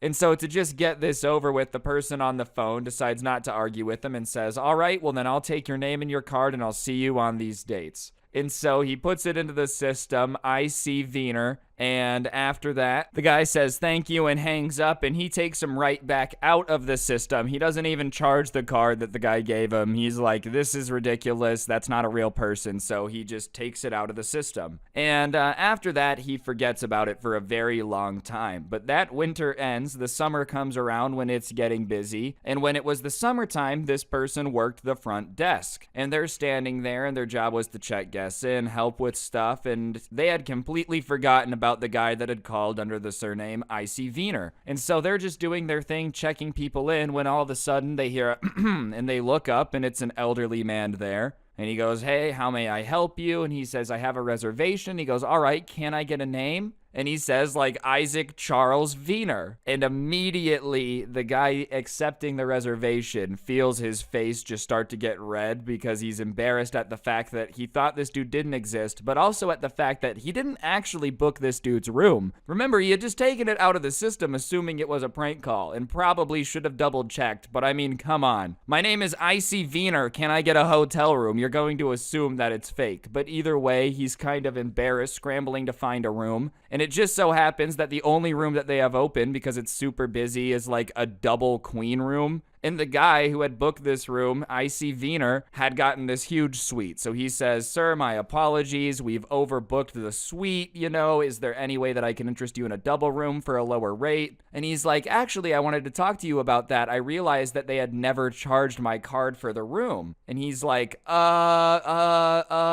he on the spot comes up with this excuse that sometimes their payment processing wouldn't go through, but also because they weren't sure of room availability. Just kind of like making it seem like it's all right. And I.C. Wiener doesn't seem like too thrilled about having to stay in a different room, but he's already here, not like he can do a whole lot now, so reluctantly he accepts it, and they charge him a crap ton less. It wasn't they were like, oh, hey, we're gonna take the sweet money, but you're gonna stay in the tiny room. They charged him for the small room. But the guy goes up and sure enough stayed for a couple days and then checked out, but this person just couldn't believe that they had gotten a call from somebody, I.C. Wiener, that actually existed. I don't really blame blame them for not making the reservation. I don't blame them for thinking they're being prank called. I mean, come on. That's like somebody calling, oh, my name's Ben Dover. Can I get a reservation? I mean, there's certain things that you just have to assume are a prank call. I would have been flabbergasted myself if I was working at the front desk and I looked up and the guy said, hi, I'm IC Wiener. Can I have my room? Oh, Mr. Wiener, right this way. You just have a smile on your face. That's a rough name. Like, if your last name is Wiener with a V and you have a kid, just don't give him the initials IC. Like, I feel like before you name a kid, what you have to do, if you really want to be a fantastic parent with a good name, think about how kids would bully that name. And genuinely think about it, because you don't want to name your kids something that they're going to get made fun of on the playground for. How did nobody clear IC Wiener? Huh? IC Wiener? But that was the first story the person sent in to me, and I thought it was pretty fantastic, right? Like, pretty funny situation. All right, this next one, though, took place a few weeks after this incident during the same summer. There was usually some people that would come in from out of state. This particular destination was more popular with people from this state, but every now and then someone would fly in and come to enjoy it. And obviously, if they were going to fly in on an airplane, the hotel was not really responsible for anything that took place on the airplane because they don't own it. They did happen to have like a little bit of transportation if you lived nearby. But if you flew in, it would be ridiculous to go to the person at the counter and start complaining about something that happened on the flight. But I guess this lady didn't get the memo. One day while standing at the front desk, this lady walks up all pissed off, an instant Karen by the haircut alone, and starts saying that her vacation was going to be ruined because she left her luggage at home before she went to the airport because she thought someone was going to get it for her. I don't know why she thought someone from the airline was just going to go to her house and get her luggage, but somehow in her mind it made sense. And obviously the person working the desk can't really do much about that, so they were really confused why she had come here to tell them about it. And so not in a mean way, the guy kind of asks her like, okay, I understand that you left your luggage at home, but what would you like us to do about it? Not trying to be mean, but kind of like, I can't really do anything. Would you like me to open a Harry Potter teleportation portal and go get your luggage? And she does like a big sigh. Well, I would assume that you would be willing to do anything for your guests. And he's like, well, we're really willing to be accommodating, but what would you like us to do? And she said, well, there's two things that I think would be good. Either you could send one of your bellmen to my house to fetch my luggage, which they definitely didn't do. That would be insane. Imagine if you just had to have a bunch of company cars so the bellman can drive to people's houses and get the luggage. That's a lot of hazards, and just like, why would they drive 9 hours to get your stuff? But whatever, he happens to be like, well, where do you live? Because maybe if she lives 10 minutes away, they could make it work. But she says like 5 states away. And so he looks at her and asks, are you expecting the hotel to buy one of the bellmen a plane ticket to fly to the city that you're from, get your luggage, and fly back? And she has her hands on her hips and says, yes, and I don't see why you can't make that happen. And he's like, well, first of all, I'm not going to fly a bellman anywhere. I don't have permission for that. And second of all, it's not our fault that you left your luggage at home. And she starts to go on this rant about how she thought this was going to be a 5-star property and she doesn't have the patience to deal with non-helpful staff. But this guy's in charge of the desk and he goes, well, if I'm not going to be helpful with you, I'm afraid to tell you that there's going to be nobody else here that's going to accept your request of flying to your house and getting your luggage. And so then it goes from trying to make him feel bad and like guilt trip him into doing it to just saying that he is somehow responsible for ruining her vacation. It's your fault that I'm not gonna have a good time because I don't have any of my stuff. You could have helped me in this situation, but you're choosing not to. And sure, technically he's choosing to say no, but at the same time, it's not like he can go to his boss, the owner of the hotel, and go, hey, can you give me $800 so I can buy a 2-way plane ticket for one of the bellmen to fly, go into a stranger's house, grab their luggage, and come back? Like, come on, what do you really want them to do? I don't think I've ever heard of any hotel doing that before, ever, in my entire life, but somehow miraculously this one's supposed to do it. But she eventually, after complaining for a while and saying some more how her trip was ruined, ended up leaving the front desk. And for the rest of her stay, which happened to be like 5 days, she decided to make every single worker's life as miserable as possible. She would call in complaints about literally everything, make them re-clean the room 4 or 5 times, even though it was already clean, but would just go Karen mode and be like, you missed a spot. And what they started realizing after like try 4 of cleaning it, because she would do this every single day, so they ended up cleaning her room like 20 times in 4 days, is that she would basically make a mess once they would leave and then call them back in to clean it. She was constantly calling to get the maintenance man to come look at the shower and whatnot, and it was obvious she had been messing with it to kind of mess it up. Just going full petty. So technically, I guess forgetting the luggage did ruin her trip, but not because she didn't have anything to wear, but because she decided to ask an absolutely ridiculous request the hotel was never going to do, and then when they said no, use the rest of her trip to be petty and try to get back at them. But that's on you. Like, you could have made the most of it. Obviously, no one wants to have to buy all new clothes on vacation. You forgot your luggage. What are you gonna do? You really spent your entire trip just sitting in your room going, okay, what mess can I make that they'll have to come clean up? All right, what can I break that's not serious enough for them to charge me, but the maintenance man has to come? There's a lot of thought going into it, and it just doesn't seem that worth it to me at all. I'd rather just enjoy my vacation, but some people would rather be petty. I don't know. Flights ain't cheap. You did pay for the flight here. And can we just talk about how dumb you have to be to leave your luggage at home before you go to the airport? Like, how does that happen? I understand maybe you forget a phone charger. Maybe you forget a backpack. How do you forget your luggage for like a week-long trip? There was no point walking to the airport where you go, wait a second, I was supposed to check a bag and I don't have one. Eventually she checked out, but that was a pretty intense Karen encounter. She did leave a 1-star review on Yelp too, and was very upset that they would not fly to the house and get her luggage. But she said that in the review. She wasn't smart enough to make a fake 1-star review to make them look bad, so thankfully everybody that saw it would just go, oh, this person's really unhinged. But as crazy as that lady was, it really didn't compare to a dude he had the next summer after that who pretended to be a CIA agent for some reason. And it wasn't like he was pretending to be a CIA agent to try to get a discount or something, which is illegal, but like, I don't know. It doesn't make sense, but you're like, I guess maybe you think that you're gonna get a CIA discount. But what really made no sense is why he decided to tell everyone that, oh yeah, I'm with the CIA. So they kind of had a rule that everybody got 3 towels a day, and you could make a request, but if they were out of towels and it was only like one person in the room and you use 3 towels in a day, they might be like, well, you have 3 towels, you know? But they get a call from the room and the guy's like, hey, I need extra towels. And so he checks and he happens to see that it's one person and he says, oh, sir, you checked in today. And he's not trying to be mean, but he thinks, well, maybe he didn't find the 2 towels that are in the cupboard. He goes, there's 2 towels in the cupboard. And he says, yeah, I used them all. He doesn't know how the guy managed to use all the towels, but he says, okay, I'll send you 1. And he's like, no, I want a lot of extra towels. And immediately it's just a little weird. So he asks the guy on the phone, he's like, why do you need so many towels? And the guy says, I can't say on the phone, I'll come down and tell you why I need all the towels. And so he hangs up and he thinks it's weird, but he's waiting. And sure enough, the elevator comes down, opens up, this dude steps off, walks over and like puts his hand over his lips like he's trying to prevent everyone from reading his lips and goes, I'm the guy who needs the towels and I need them because I'm with the CIA. And the guy who's working the counter is like, okay, well, I don't really understand what that has to do with the towels. And the guy's like, listen, I'm undercover right now. I'm doing secret work for the CIA and I need the towels. And obviously the guy's not a secret agent because I think one of the most important parts of being a secret agent, and I could be far off, this could be very wrong, is the secret part. If the CIA has you on some secret mission, I'm pretty sure one of the rules they tell you is don't go up to random people in the hotel lobby and say, hey, I'm working for the CIA on a secret mission.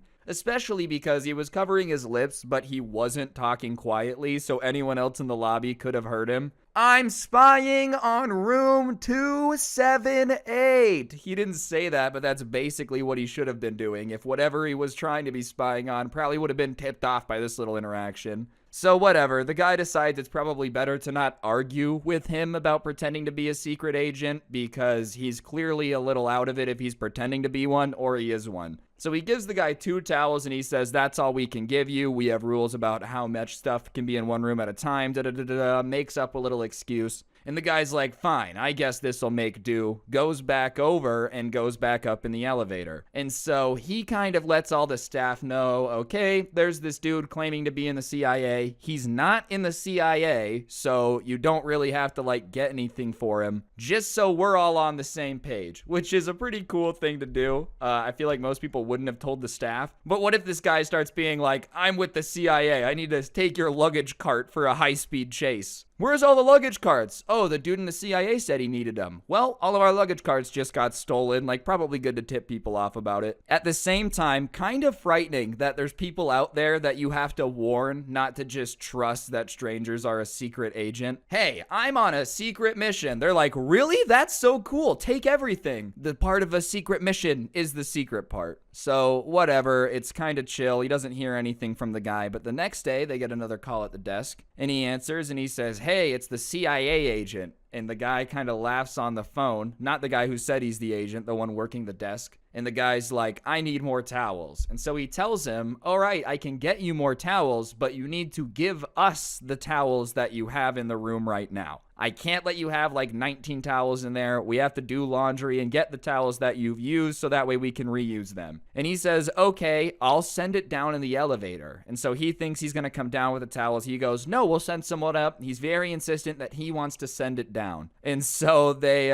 wait and the elevator door opens and he's expecting the guy to be standing there. But somehow, for some reason, the guy had just piled all these towels in the middle of the elevator, pressed the button, and then like hopped off the elevator. And then they realized why. They didn't know what was on the towels. They didn't want to know what was on the towels. All they knew is that it was one of the nastiest stenches that any of them have ever smelled. Keep in mind, they're housekeepers for a hotel. They work at a hotel. They have to see some pretty crazy stuff. Like, I'm sure some of the stuff people leave in a hotel room when they check out is crazy. But this stench is so strong that it just starts filling up the lobby. So they grab all the towels and they're just not even stained, which is the weirdest part. They just smell horrible. It was almost like, I don't know if you guys can relate to this. There was this ice cream truck that used to go around my neighborhood and they had like stink bombs and they smelled very eggy. And that's what I'm imagining because he said it kind of smelled like rotten eggs, but just a pile of towels just giving off that stench. So they get it washed and the first wash doesn't get it out. And they end up having to wash these towels like 9 times. And so a couple days later, the guy comes to check out and he's checking out at the desk. So the guy decides to ask him, like, what was on the towel? And the guy looks at him and straight face goes, oh, I sweat a lot when I sleep. And he didn't want to ask any more questions, but that was just weird. Cause like, dude, you're telling me that you sweat so much when you sleep, you need 9 towels and then all of them get soaked and your sweat smells like egg for some reason?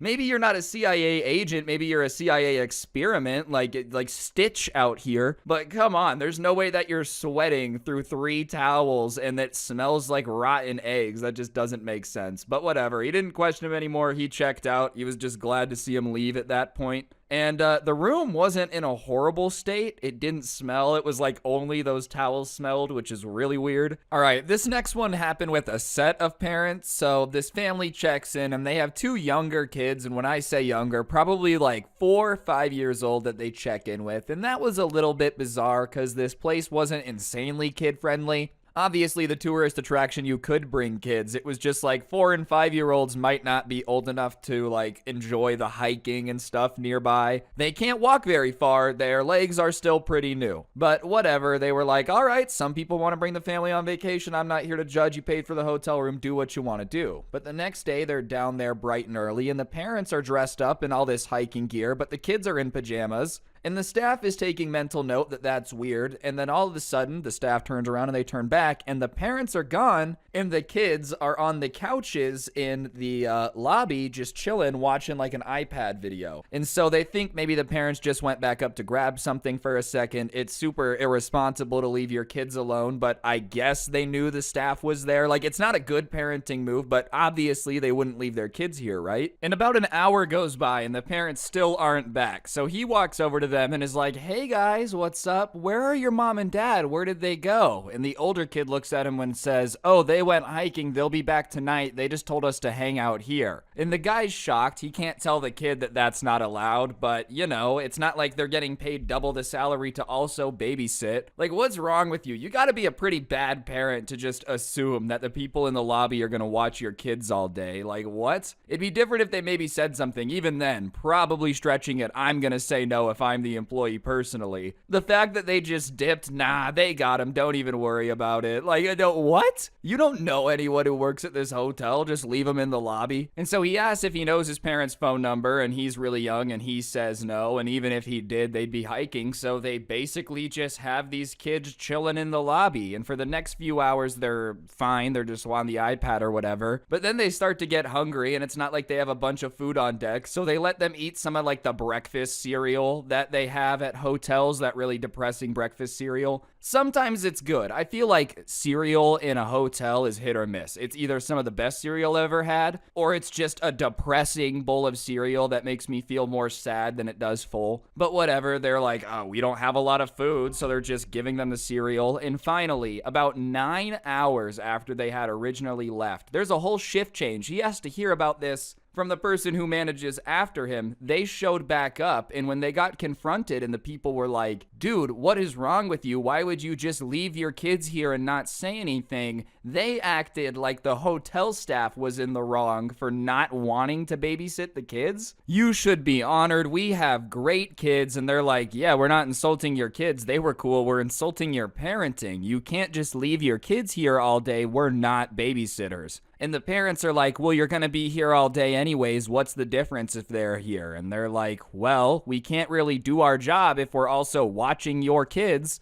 So you can't just leave them here. I don't think it's that much rocket science, really. I feel like any good parent should go, oh yeah, I can't just leave my kid unattended for hours around strangers. Especially if it's people that aren't even babysitters. Like, if you get a babysitter, that's one thing. And so then the parents are like, well, then you need to find us a babysitter. And they're shocked that they want them to find the babysitter. And they're like, we're not finding anything for you. If you try to leave the kids here tomorrow, we're going to chase you down and we're going to make you come back. And they rolled their eyes. They take the kids. They're like, let's get out of here, whatever. They leave all pissed off because apparently they were being insanely rude for not wanting to babysit for free. And just, what are you doing? Like, this is horrible parenting on another level. No, it's chill, man. I just left my kid with a bunch of people that run the hotel and hoped they didn't wander outside. The next morning, they come downstairs in same situation. The parents are all dressed up in hiking gear, kids in pajamas, so they're keeping a close eye on it. And sure enough, there's a moment where they tell the kids to go sit on the couch and they start going out the door. And so the person who sent this to me starts running out the door after them. And when he gets outside, they're literally running down the street. Their plan was to just go on the hike because obviously once you leave the kids behind, like, what are you going to do about it? And he starts running after them and they start running even faster trying to get away with him. And he's like in a suit and he doesn't want to get it dirty. He doesn't want to like ruin it. So he just goes, we're going to call the cops and tell them that you abandoned your kids. And at that point, the mom turns around and is like, why are you ruining our trip? And the dad's like, yeah, man, can't you just watch them? And he's like, no, come back and get your kids. Otherwise, we're calling the cops because we're not going to watch them all day. I don't want to have to do that, but like, what are you doing? You're literally running away from me. So they come back, they take the kids back up to their room. And like the entire time they're doing it, they're talking all loudly about how this trip was ruined and they can't believe that they wouldn't just watch the kids. What is wrong with you, dude? You don't just get a free babysitter with all hotel staff. And what's funny is a couple people that were on staff, obviously, sometimes people would come into town and would be like, hey, I really need a babysitter. There were some people on staff that would babysit kids for people who wanted to go and like hike or whatever. It was an option. They just never asked about it. So at that point, even if they would have asked, all bets were off. No one wanted to help them anyways. But for the next like 2 days of their trip, they would just complain about how their trip was ruined and they weren't able to go hiking because of their kids. I can't imagine how that felt as the kid. You're just trying to enjoy your vacation and your parents keep complaining. Oh, why did we have these stupid kids, dude? They just make it so we can't go hiking.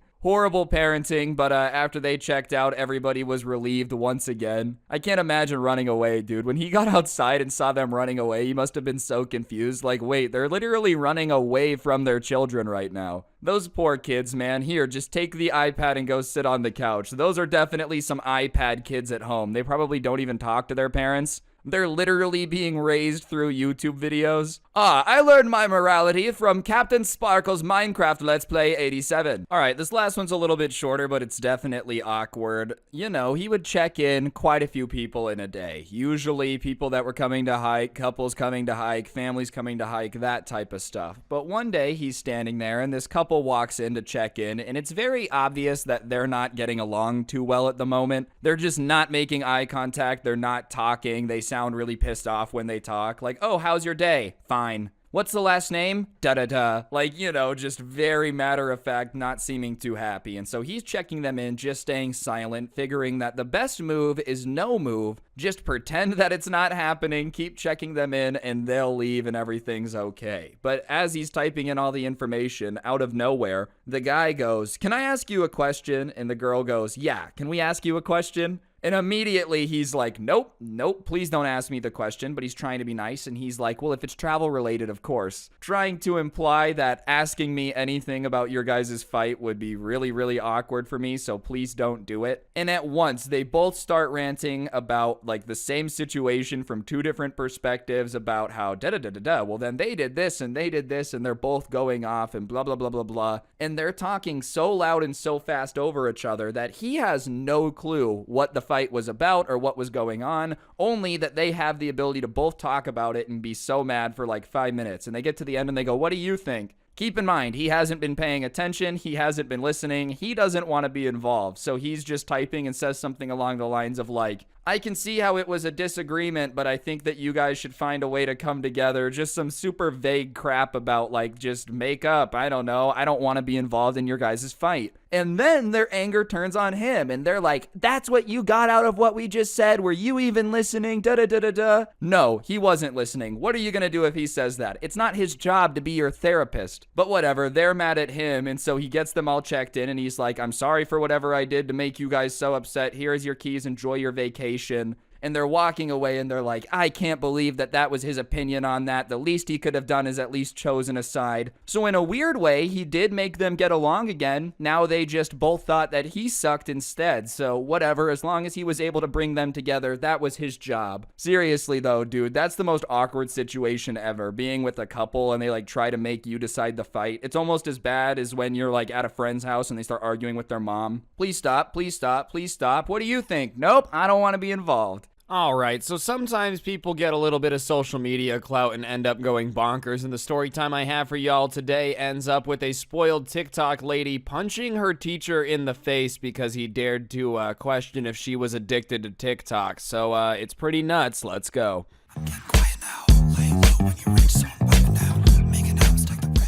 Alright, so this story time was sent in to me by a subscriber, and I guess they sat next to somebody in one of their classes who ended up having 50,000 followers on TikTok, which, you know, kudos to them. That's impressive. 50,000 people click the follow button. That's cool. That being said, the thing that wasn't very cool was that they thought that they were a god because of this. You know, like having 50,000 TikTok followers just made it so they didn't have to wait in line for anything. You know, they might as well just spit on people to tell them to get out of the way. Who needs to use words? Would always say that like they didn't have any time for group work because they needed to focus on being a good example for the 50,000 people that looked up to them, which is probably the cringiest way to look at followers. Like, listen, obviously, you know, if you have 50,000 followers, I'm sure there's some people out there that are weird and want to be just like you. You know, that's more like weird people on the internet than it is a good thing, though. I feel like I would never want to be what 50,000 people are looking up to, you know. And on top of that, just statistically speaking, even though there's going to be a couple weirdos in that 50,000, not all of them want to be exactly like you, right? I highly doubt every person that presses the subscribe button to this channel wants to be exactly like me. If you do, okay, I already got that position filled, I apologize. But, you know, like, you get the vibe. I wouldn't be rolling around telling my boss at work that I can't do work because so many people just look up to me. It's super cringe to act like you're better than everyone because of imaginary numbers on a website, right?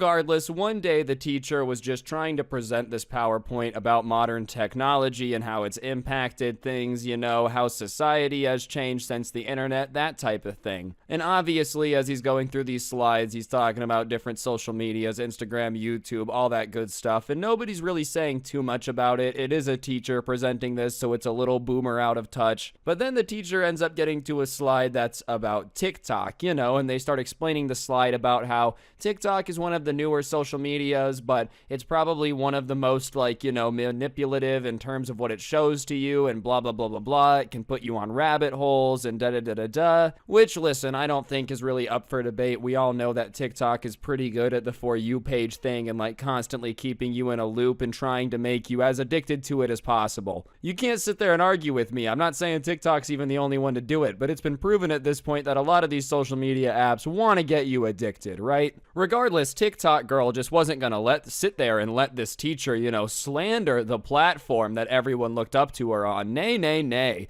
She just starts screaming something about how, like, well, how do you know that TikTok's bad for you, huh? For all we know, this information on this slide could be completely made up. Like, what's your evidence that TikTok is bad for you? Beyond just, you know, people at the company saying that it's doing it. So the teacher kind of looks at her for a second and is thinking of a response and finally says something along the lines of like, all right, well, could you go a week without using TikTok very easily? Like, would that be easy for you to just delete it off your phone and not get it for a week? And she replied, no, are you insane? Like, why would I ever want to do that? Do you have any idea how many followers I have on TikTok? I could never go a week without it. It's probably my favorite thing to do. And the teacher kind of smiles a bit and he's like, well, you know, it just kind of seems to me that if you literally can't go a week without it, the idea of going without TikTok for a week makes it almost impossible to survive. Chances are it did something to your brain chemistry to make you addicted to it. I'm just saying, because, like, if I'm not addicted to something, the idea of not having it for a week doesn't make me go crazy. Which, all in all, is a pretty smart response from the teacher, right? Like, okay, well, could you go a week without it? No. Then you're addicted. Fair enough, right? And at that point, the TikTok girl, instead of just kind of like being quiet and understanding that she's probably got a TikTok addiction, tries to compare TikTok to something everybody can't go a week without. Asking me to go a week without TikTok is like asking a normal person to go a week without breathing. Do you have any idea how insane it is to ask an influencer to go a week without their main app? Yeah, that's right, you know, because somehow breathing and a social media app are the same thing. I love YouTube. It's definitely not number one on my list above breathing on the priority chart, though. And the teacher at that point just really can't believe what he's hearing, right? So he's like, well, you're definitely too addicted to the social media platform if you're literally going to put it above oxygen, you know. I don't really understand comparing technology to oxygen, and if you're going to say that, then I think that just kind of proves my point about how TikTok can be harmful, which is more than fair enough. You know, if you say, hey, you're addicted to TikTok, and your response to that person is like, no, I would rather not breathe than not be on TikTok. They kind of got a point. But her response to him saying that is just like, well, you're just some stupid old man with a lizard brain who doesn't understand technology and how influential and positive it can be. Which, you know, lizard brain is a new one. I almost feel like that's kind of a compliment. The Tyrannosaurus Rex had like the whole like roar, big roar thing going on. If I could have the brain of like a lizard, I think that'd be pretty sick. The brain of a lizard with the power of like a warm-blooded mammal, you know, we're really out here. But beyond that, she just kind of insinuates that the teacher's an old man who doesn't understand anything with a lizard brain. And the teacher came with receipts. Well, I actually have a degree in computer science. That's why I work at this school. You know that we're a STEM school. So as much as you would love to think that I'm an idiot who doesn't understand technology with my old lizard brain, I have a degree in this stuff. Which, you know, kind of is like enough of an own to get people laughing a little bit. Because obviously, if you're like, you're just some stupid old man who doesn't understand technology, and they go, I have a degree in this, it is kind of something to laugh at.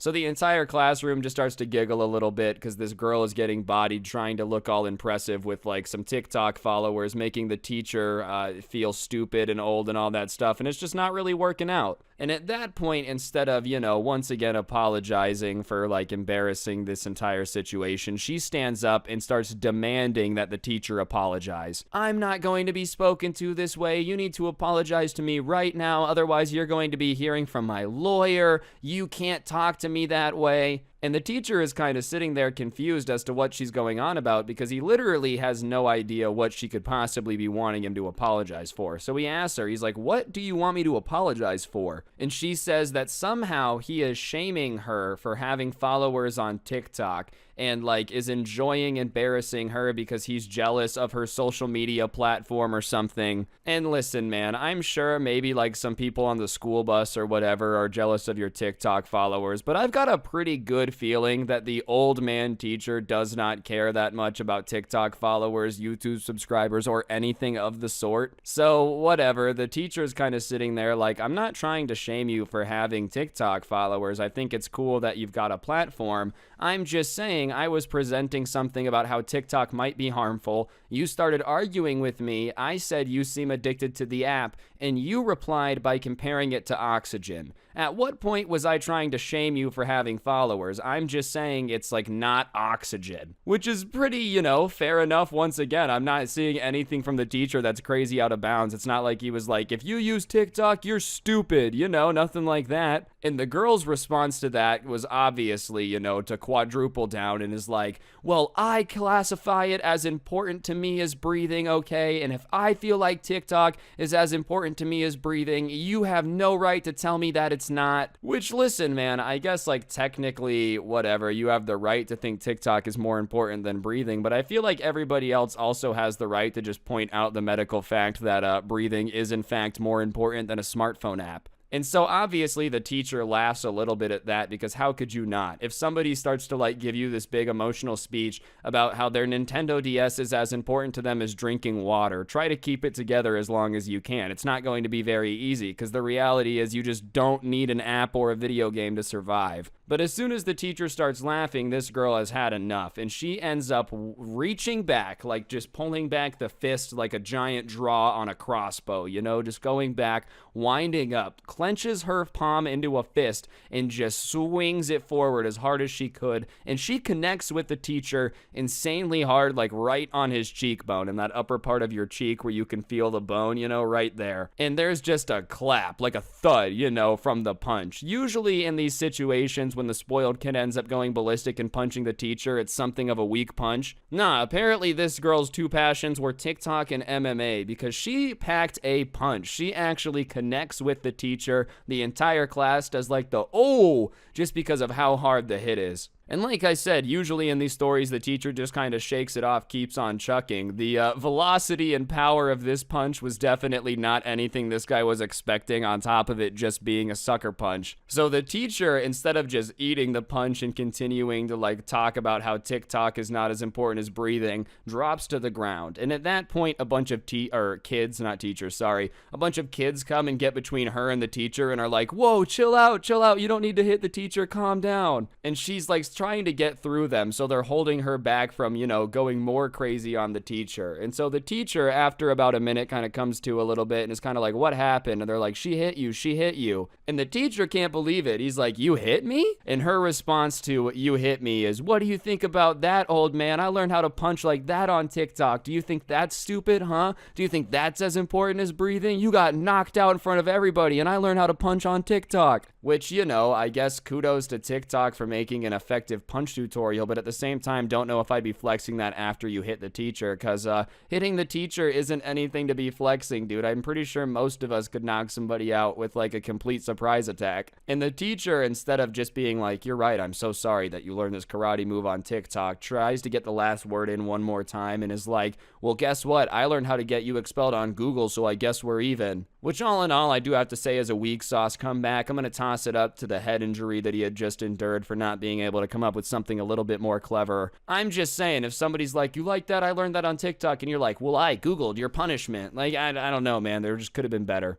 At that point, the teacher, the lady with the followers, and a couple of the other kids that had broken them up go outside. And they were in a portable, which is one of those, like, classrooms that sits in the parking lot, you know, with the really thin walls. So they're talking about it outside of the classroom, thinking they're keeping it down, but everybody can literally hear very, very easily, like, the entire conversation, everything that's going on, because, you know, the walls in a portable aren't known for being very soundproof or thick. And so they're just arguing back and forth about TikTok, and the girl is saying that the teacher just has to be jealous that he doesn't have as many followers as her. It was like, you know, it still hadn't crossed her mind that she punched a teacher. It was still somehow about TikTok followers in there. Anyways, they're listening to this argument going back and forth, and finally the deans pull up with security and they end up taking her away. She ended up getting suspended for fighting the teacher for like 2 weeks, and the punishment further than that wasn't expulsion, but like in-school suspension for a year, which is a brutal punishment, but you know, all things considered, for knocking out a teacher, not as bad as I expected. Don't do it. Your teacher does not deserve that. They're already dealing with enough crap from every class, but I'm just saying, I expect somebody to get like expelled if they knock out a teacher. Regardless, the teacher ends up coming back into the class after she's taken to the dean's office, all that stuff, and right on his cheekbone where I said he had gotten punched, like right in the part of your cheek where you can kind of feel a little bit of structure underneath it, is just an imprint of the ring she had on her hand when she had punched him, dude. Like, still, just a firm imprint. You know, I don't know if it was branded into his skin permanently or what, if she had used like a little bit of magic ability to superheat it, but sure enough, it was really just like an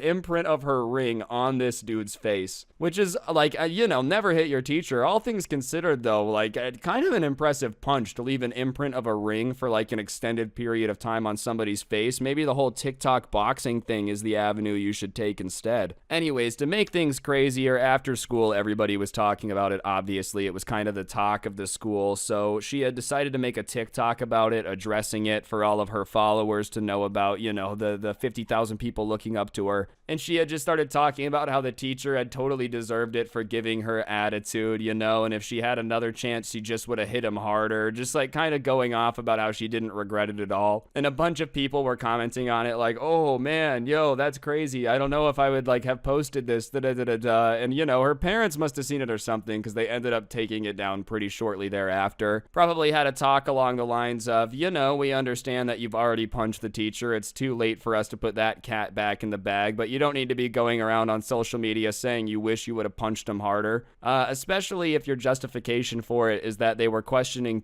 you too much about why you think TikTok is as important as breathing. You know, the whole breathing thing kind of important to the humans. I don't know if people are aware of that, but if you don't breathe, you don't have very long to keep doing the whole alive. Regardless, even if you do think TikTok is as important as water or breathing, I can firmly say that punching your teacher over it just doesn't matter. Even if you have followers, it doesn't give you the magic pass to go around knocking out anyone trying to tell you anything, especially TikTok followers. You know, no followers justify hitting anyone ever. I'm not saying that, but like out of all the followers you're gonna use to justify knocking out your teacher, I feel like TikTok followers is definitely the worst kind. I don't know why people assume that like magic imaginary followers on a website that isn't even necessarily real matter so much, but a lot of people just get a little bit too lost in the sauce sometimes. Alright, so the person who sent this into me plays this fighting game at a pretty high level, to the point where like they've been to tournaments and stuff, you know, they've won some money playing the game.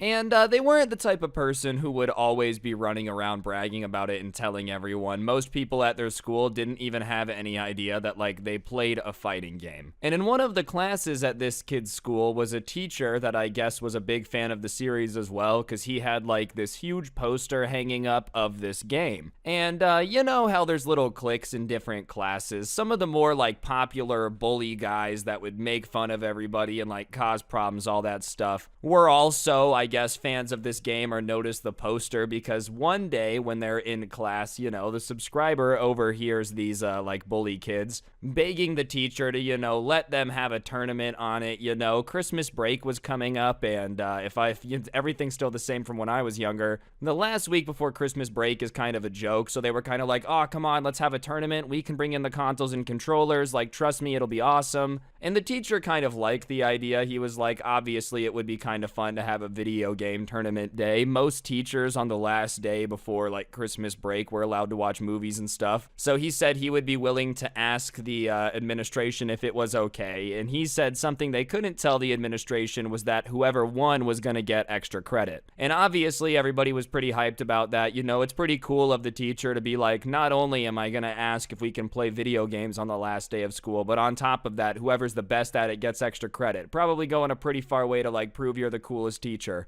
And somehow, I'm not really sure how, he ends up getting it approved by the principal, you know, so obviously everybody's super hyped when he confirms that this video game tournament is going to be happening. And as I said, the person who sent this in to me, you know, they were really good at this game. Like, they had literally won tournaments before, you know, so they were pretty excited, but they didn't mention to anybody how good they were at the game. They just didn't feel like bragging about it. It really wasn't their style, so they were just like, you know, it'd be nice to get some extra credits, so whatever, when the day comes, we'll see if I win. And I guess the way that they had ended up breaking it down just so not only one person got extra credit was like there was going to be teams of 4 and everybody was going to play everybody round robin style, and then like they were going to calculate the total win-loss of the teams and the best team would get extra credit. So whatever, they ended up picking team captains, and the subscriber wasn't a team captain, you know, it ended up being like 4 different kids, and one of them was one of these like bully popular dudes who he had just kind of had problems with in the past, and they were picking teams, and it just so happened that that guy had the first overall pick, and he was kind of walking down the line like sizing everybody up, and he ended up getting to the subscriber and was like, nah, this is a pathetic loser right here, and everybody kind of laughed. And obviously at that point, this person who sent this in to me is like, all right, my job is when I play this guy to embarrass him as much as possible. He didn't backtalk him in that moment, he was just kind of like, all right, fine, you know, but in his mind he's like, nah, this dude's a douche, because there was just no reason to do that. There was no reason to call him a pathetic loser in front of everybody when it's dead quiet and like try to embarrass him, unless you were just trying to be a jerk. So whatever, he just kind of has that in the back of his mind, and the guy who had kind of made fun of him a little bit ends up picking 2 of his friends and then like a girl that he had a crush on. And obviously I think in his head, you know, he's like, listen, we're gonna win this tournament, I'll impress the girl I like, I'll make fun of this kid in the process, it's gonna be a pretty good day. And so the rest of the people are picking teams and whatnot, and it ends up being that the subscriber doesn't get picked. Nobody bothers to pick him, which is hilarious because he's like the secret weapon. But the entire time that people are picking, he's just kind of listening and like eavesdropping. Not that he has to be eavesdropping very hard because the guy is like talking very loudly.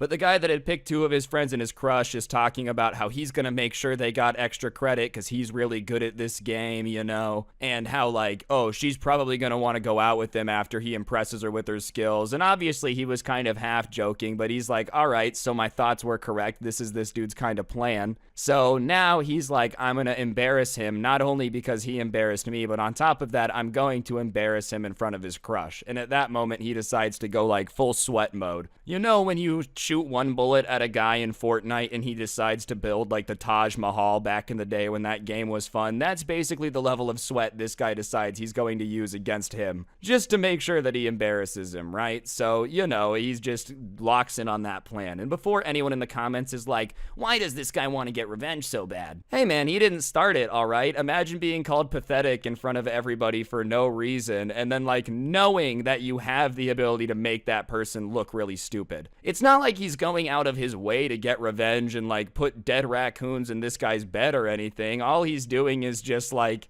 beating him really badly at a video game, and the tournament is presenting itself. He didn't set up the tournament in some secret master plan to embarrass him. It's just convenient that it's today. Like, let's put it this way. Imagine somebody said that you were a pathetic loser, and then they challenged you to an arm wrestling competition, only for you to secretly be like a world champion at it, right? Would you still flip them over the table? Yeah, you probably would. So whatever, the day of the tournament comes and everybody's pretty excited, and the person who sent this to me is pretty dialed in, you know, he's just ready to get his game on. And it just so happens that the first round of the day is the popular guy's team versus, you know, another group of 4 people, and they end up doing okay. He does win his matchup, mainly because like the person that he ended up playing against had never played the game before. And so the subscribers watching this kind of wondering why this guy was talking so much trash, because he's just not that good, you know. Not that it matters, because some people just talk trash no matter what, but you would think if you're going to be calling people pathetic losers in front of the entire class before a tournament that you'd at least have some skills to back up what you're saying, you know, like you better be able to embarrass some people. And so whatever, they end up winning that round like I said, but the time comes for like another 2 teams to play. So the subscriber ends up being one of the people playing in this round, and he's not really trying. He's probably trying like 20% because it's not the guy who had called him pathetic, and he's playing another one of these kids who had just never played before, so it doesn't take much, but he does end up beating him. And the way that he beats him is he does like a pretty cool combo move that I guess people didn't know how to do. And like I said, he wasn't really trying, but it just so happens that the move was like the first combo move people had done. So everyone was kind of like, oh, whoa, how did you do that? You know, like that was pretty impressive. Oh, he's good. Watch out if you have to play him. Just kind of like talking about how he seemed like he kind of knew what he was doing at the fighting game. And I guess the popular bully guy that like didn't like the subscriber, right? For no reason at that point just couldn't deal with positive attention being his way, because for no reason he like runs up, stands in front of everybody and is like, no, he's not that good, trust me, he was just mashing the buttons together, he didn't mean to do that, there's no way he's that good, he just got lucky. And honestly, everybody's like, yeah, good point, he probably just got lucky, because this kid was kind of a bully, you know, one of the people that was always just kind of calling the shots. And whatever, at that point the subscriber's getting more and more irritated, because, you know, he already didn't like him, but that was another just unprompted trash talking session. Like, there was no reason for this dude to get up and, like, say that he got lucky and he sucks and probably didn't know how to do a combo. He wasn't even playing him, right? It was completely unrelated. So at that point, you know, he had kept his mouth shut the first time. He decides that even though he's trying to hold it in, that it's just gotta come out. And so he looks at this dude who's just been messing with him and bullying him, and he goes, listen, I know that we're gonna play everyone today, right? And he goes, yeah. And he's like, when I play you, I'm gonna smack you like a little bitch, okay? And everybody is kind of like, oh, even the popular guys kind of caught off guard, because like I said, this person was just pretty quiet before then. They had never really replied to the bullying before. That was the first time that like they had really said anything. And the popular guy is like, oh yeah, you think so? You think you're gonna be able to beat me? Dude, you suck, you just got lucky, I bet. Let's go right now. And he looked at the teacher and asked if they could play right now. And, you know, honestly, at that point, the teacher probably should have been like, no, you guys seem a little angry. This is probably going to get out of control. I don't think that's a good idea. But he was probably a little bit hyped to see the matchup too, you know? So he's like, yeah, sure.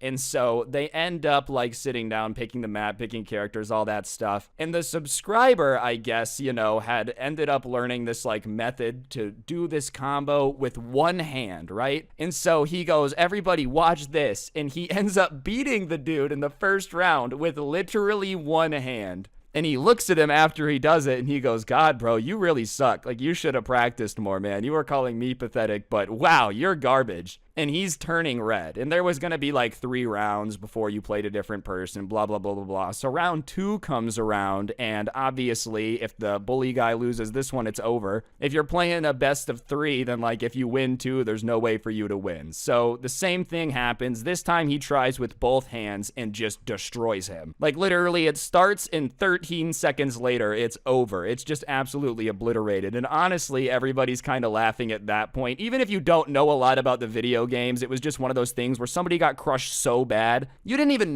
need to know what was going on, right? Like, I don't know a lot about baseball, but if I turn on a game and it's 55-2, I know things were going horribly for the team that got scored on 55 times. So at that point, he decides to go for the kill shot, and he turns and looks at this guy's crush that he had picked out for the team, the bully's crush, right? And he goes, damn, this guy's a pathetic loser. And obviously at that point, everybody starts laughing, except for the popular guy who's now being made fun of and embarrassed in front of his crush. And at that point, he pops out of his chair, turns, and shoves the subscriber. And the subscriber was sitting in a chair. And if you've ever been shoved when you're in a chair, it's pretty hard to, like, prevent it at all. And so he falls over, the chair falls with him, and now he's on the ground. And so, you know, the popular bully guy has him on the ground and comes to, like, beat on him, punch him in the face, embarrass him, and whatnot. And it just so happens that the subscriber grabs his arm and pulls him just to kind of try to, like, get him to not hit himself, right? And the way that he pulls him and the way that the chair is balanced, it catches him off balance and he just kind of falls. And, you know, the subscriber was not trying to do this. He didn't correct anybody later when they were like, no, you did that on purpose, you know, but he really was not trying to do this on purpose. But when he had grabbed his arm and pulled him down, he had gotten off balance and had fallen.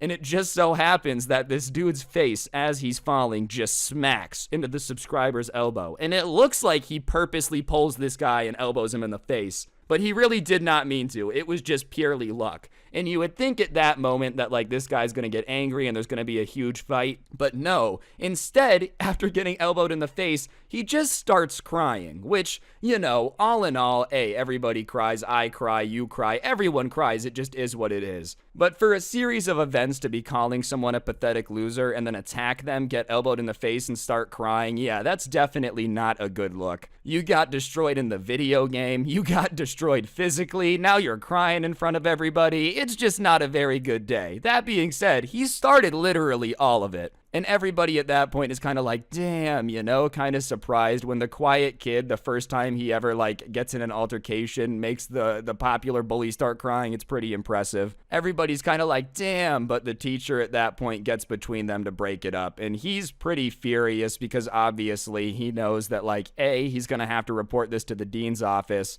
and B, chances are this puts a pretty big kibosh in the principal ever letting him do anything fun like a video game tournament ever again. And when he breaks him up, he's like, you ruined this for everyone. The school is never going to let us play again, which, you know, I'm not going to lie, is probably true. Imagine being the principal and you're like, sure, I'll be super cool this year and let you play video games. And then, you know, you already shouldn't be playing video games. And the first time you do it, people get into a fight. You're probably just never saying yes to the idea again. And it obviously does suck for everybody at this school, you know, don't get it twisted. But I don't really know what they expected to happen from Mr. Bully over here. You can't just go around like prodding and prodding and prodding somebody, trying to get them to react and then be all surprised Pikachu when they react, you know? Like if I just sat behind you and just kept flicking you in the ear and you kept being like, stop that, stop that, stop that, and then eventually told me if I did it again, you were gonna hit me, and I did it again and you hit me. Like, okay, you shouldn't have hit me, but at the same time, damn, bro, I probably should have learned my lesson at some point. Calling somebody a pathetic loser and then getting owned by them, like, is brutal enough in competition. But then on top of that, to get beat in competition and then literally beaten right after, like, my goodness.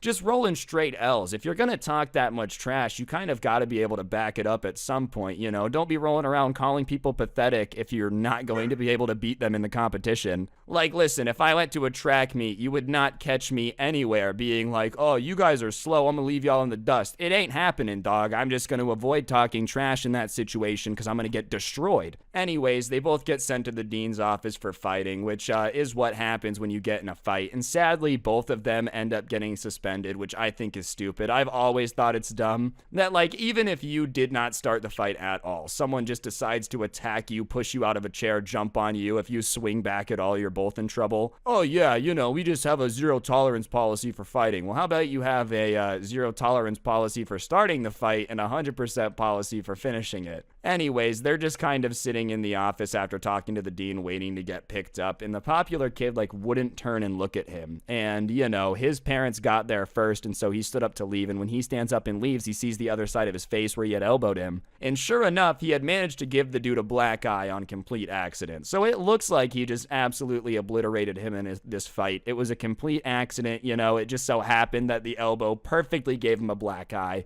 And that made him feel pretty good. After a while, though, his parents show up, and they're pretty pissed. He's in a substantial amount of trouble, as, you know, you're probably going to be if you get in a fight about video games at school. Obviously, it was a bit deeper than that, but, like, do you think when the deans called his parents, they were very generous on the explanation? No, it did seem like a misunderstanding bully situation where he finally stood up for himself. Of course not. You know, the principal was on the phone like, these video games are turning your kids into a demon. I'm pretty sure that your kid at one point looked me in the eyes and threatened to shove an Xbox inside of me. You know, they're just hyping it up, trying to make it sound as bad as possible. But I will say, from, like, to be fair to his parents, it is a pretty stupid reason to get in a fight, all things considered. Like, nah, he was talking mad trash, so I beat him in a video game and then I fought him. Yeah, okay, I think my parents probably would have been pretty upset too, even if, you know, everybody watching this kind of gets it. But the funniest part of all of this is somebody had gotten a video of the fight once they had started arguing, and it had kind of gone, like, semi-viral on local social media. You know how, like, something will get shared amongst a bunch of people at a couple schools viral? Well, it had kind of gone viral there, and obviously it made him look pretty good, so, you know, that felt pretty great. But the real coup de grace of all of this, the thing that made him absolutely hysterical, obviously all of this had started because the guy had been talking a bunch of trash to try to impress that girl he had a crush on. Well, she happened to have the top comment on one of the videos that was posted of the fight, saying that she thought that both of them were pathetic losers, right? Which, you know, pretty fair. You get into a fight over video games, all things considered. Yeah, fair. But at the same time, it also meant that that was mission accomplished. You know, he didn't really care if she thought he was a pathetic loser, because it's not like he had a crush on her. It was that other kid's crush. So if someone you don't care about thinks you're pathetic, whatever, you know, life goes on. Some people aren't going to like you. It is what it is. But if you get your worst enemy's crush to not like him, that is how you just have a big W. You know, it wasn't like this was some big master elaborate plan. He had just wanted to embarrass him, but he had apparently embarrassed him enough for her to think that he was a pathetic loser. So all in all, you know, he considered the entire endeavor a little bit of success. I know a lot of people are probably going to hate this guy for that, you know, like, oh, this guy sucks. I don't know if I would agree that getting his crush to hate him is funny. But listen, you know, the popular dude didn't need to attack him. He didn't need to talk trash. He didn't need to do all that like he did. Sure, at the same time, the person who sent this in didn't need to reply and do anything. But all things considered, like I was telling earlier, if like I just keep messing with you, eventually you're going to react, right? Like it's just a matter of time. And if it just so happens that your reaction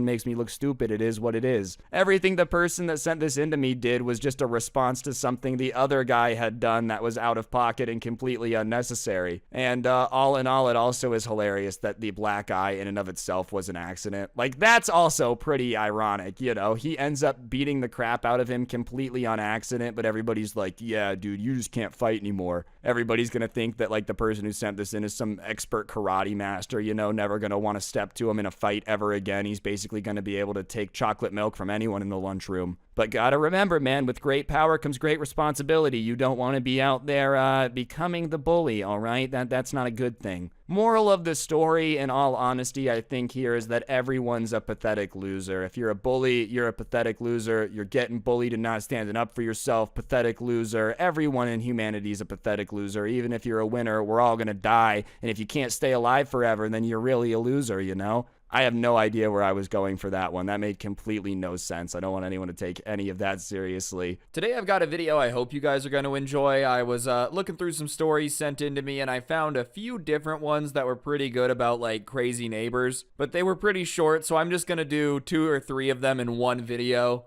It'll be a little bit longer, but I think you guys will enjoy it. Definitely not any type of person I would want to live next to, but I know you guys love stories about crazy neighbors. So, without further ado, let's get right into it. But before we do, be sure to press the like button. Otherwise, no joke, no scam whatsoever. Next time you go outside, a llama is going to run down the street and spit on you. Alright, so the first story that we're going to talk about today was sent in to me, and the person is no longer 12, but this took place when they were 12. They were just outside playing with a few of the neighbors on the street. They were playing a pickup game of soccer, and they decided to take like a little halftime break during their game to go get water and whatnot. And they all lived on the same street, so it's not like anyone's house was incredibly far away. They were all within like 3 doors of each other. But for some reason, one of the kids that the person who sent this to me was playing soccer with was like, hey man, can I use your bathroom? And obviously the person who sent this in to me is like, dude, your house is right there. Just go use your bathroom. I don't understand why you have to use mine. But for some reason, the guy asking is really insistent. He's like, look, man, I really gotta go. I don't think I'm gonna be able to hold it to get back to my house. Can I use your bathroom? And even though his house was like 3 doors away, and the entire time he spent arguing, he could have gotten to his house already, finally, the subscriber who sent this to me relents and is like, okay, fine, use my bathroom. But if my mom asks, just tell her that you're using the bathroom and you'll be right back out, because, like, she doesn't know you and she's gonna wonder why. So just use the bathroom, be quick, like, just hurry, bro. So his friend goes into the house and he's in there for probably like 3 minutes, and he comes back out and he just has this like weird smile on his face. And he's like, why are you smiling like that?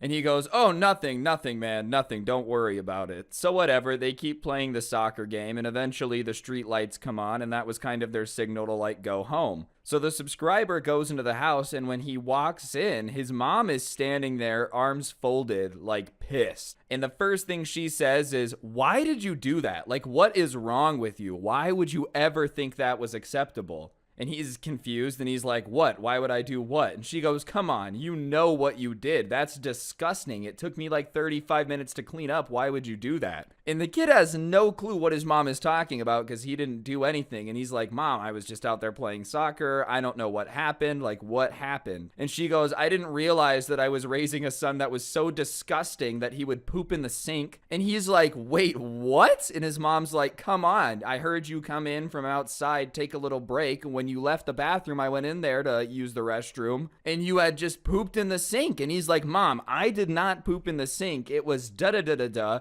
He asked if he could use our bathroom and I said sure, because he said he really had to go and he wasn't gonna make it home, but like, I did not poop in the sink. And his mom is, you know, looking confused because why would some stranger just come into the house and poop in the sink? So she says, if it really was him, then we have to go talk to his parents. Like, we gotta go ask him what's up, because that's insane behavior. It needs to be like kiboshed before it happens again. What are you doing, bro? You're just in a house of someone you don't know that well and you just decide to poop in the sink? Like, why would that be your maneuver? Either way, the mom and the kid go over to this kid's house and they're knocking on the door and he answers and he still has that like goofy weird smile on his face and he goes, oh, hey guys. And the subscriber just goes, dude, why did you poop in the sink? And he just smiles and starts laughing and goes, I know, it was hilarious, right? And obviously the mom and the subscriber are both looking at him like, no, it was not hilarious. Nothing about this was very funny at all. Like, why did you do that? And so the subscriber's mom is like, are your parents home? He says yes and goes and gets his parents. Which, listen, this entire situation is already dumb enough. But hypothetically, if I ever pooped in someone's sink and they came to my house, I would just be like, my mom and dad aren't home. The fact he went and got his parents thinking somehow his parents were going to be on his side in his situation just goes to show how delusional he is. Anyways, the kid's dad comes to the door and like the mom says, your kid pooped in my sink. And the dad laughs and says, oh, that's hilarious, and high fives the kid. And obviously the mom is shocked because she didn't expect the parent to come to the door and be like, dude, that's hilarious. There you go. Dropping deuces in sinks is what we do around here. It's your family tradition. Like, how did this start? Your great-great-great-grandfather had an enemy that pissed him off. And so in order to get revenge, he broke into his house in the middle of the night and pooped in his sink. So anytime you don't like someone's son, you have to poop in the sink. But the mom is in so much shock, and now she's just pissed because she feels like the parents are supporting it. So she starts going off, what's wrong with you? Why would you raise your kid like that? Who thinks it's acceptable to poop in someone's sink?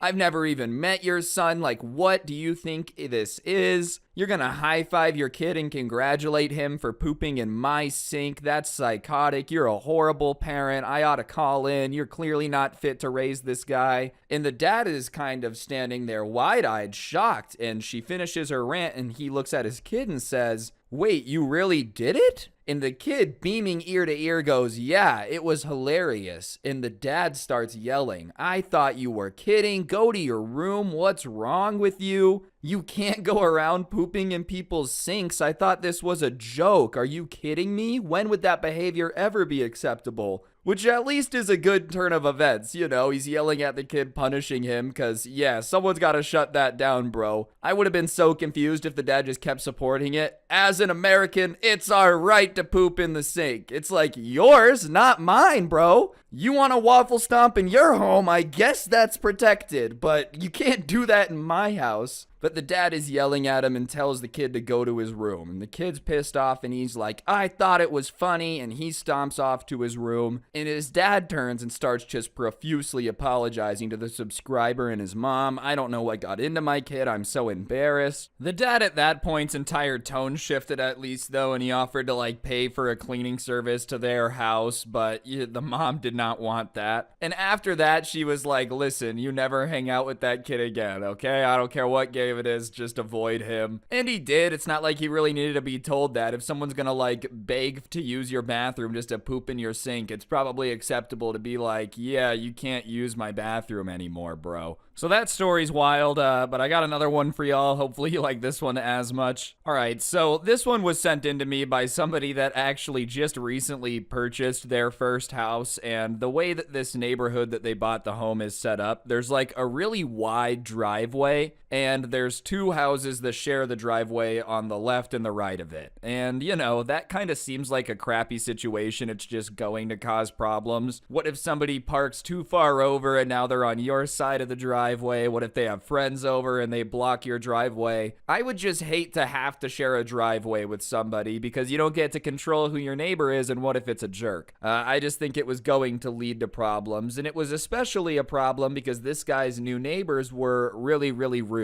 They would just park their car like in the middle of the driveway, which they're supposed to share, and prevent them from being able to park. They would like block them in, park right behind them so they can't move their car, just be giant douchebags about it. And at first the guy's like, all right, maybe they're just not really aware of how annoying they're being, so he would go and knock on the door and politely be like, excuse me, I think that you blocked me in. But instead of just moving their car or being cool about it, they would always be like, well, you guys don't know how to park, so we have to park like that. Yeah, they don't know how to park, so you can park in their driveway? Well, if they were so bad at parking, then how was there enough room to block them in? Like, if they were really garbage at parking, they'd probably be sideways in the driveway taking up a bunch of room, but nah. Either way, because the guy was a big jerk, it just kept getting more and more heated until eventually the person that sent this to me had enough, and when he was blocked in one day when he went to get groceries, he went up, knocked on the door, and said, listen, you need to move your car, and next time this happens, I'm not coming and knocking and asking, I'm calling the tow truck and getting it towed. Which seems like an extreme step, but you have to remember, this is probably the 12th time that they've blocked him into his driveway in his garage, and every single time he goes and knocks, they act like it's his fault or they get annoyed that they have to move the car. Sorry that you parked in front of my garage and now I can't leave without your car being in the way. Like, would you prefer I just hit it out of the way? I don't understand. And they didn't like that, and they were like, you're not gonna call a tow truck, sorry. We don't care, we're not afraid of it. Like, we are just gonna park where we want to park. You guys are the reasons that we have to park bad. Still not understanding that connection. You're the reason I have to park in front of your garage. Just makes no sense. Hey, listen, man, if you weren't my neighbor, you wouldn't be the person getting pissed off about where I'm parking. It's like, all right, so the next person that lives here, you're also gonna do it too? Yeah, but it's gonna be their fault because they put the garage there. That's not my problem.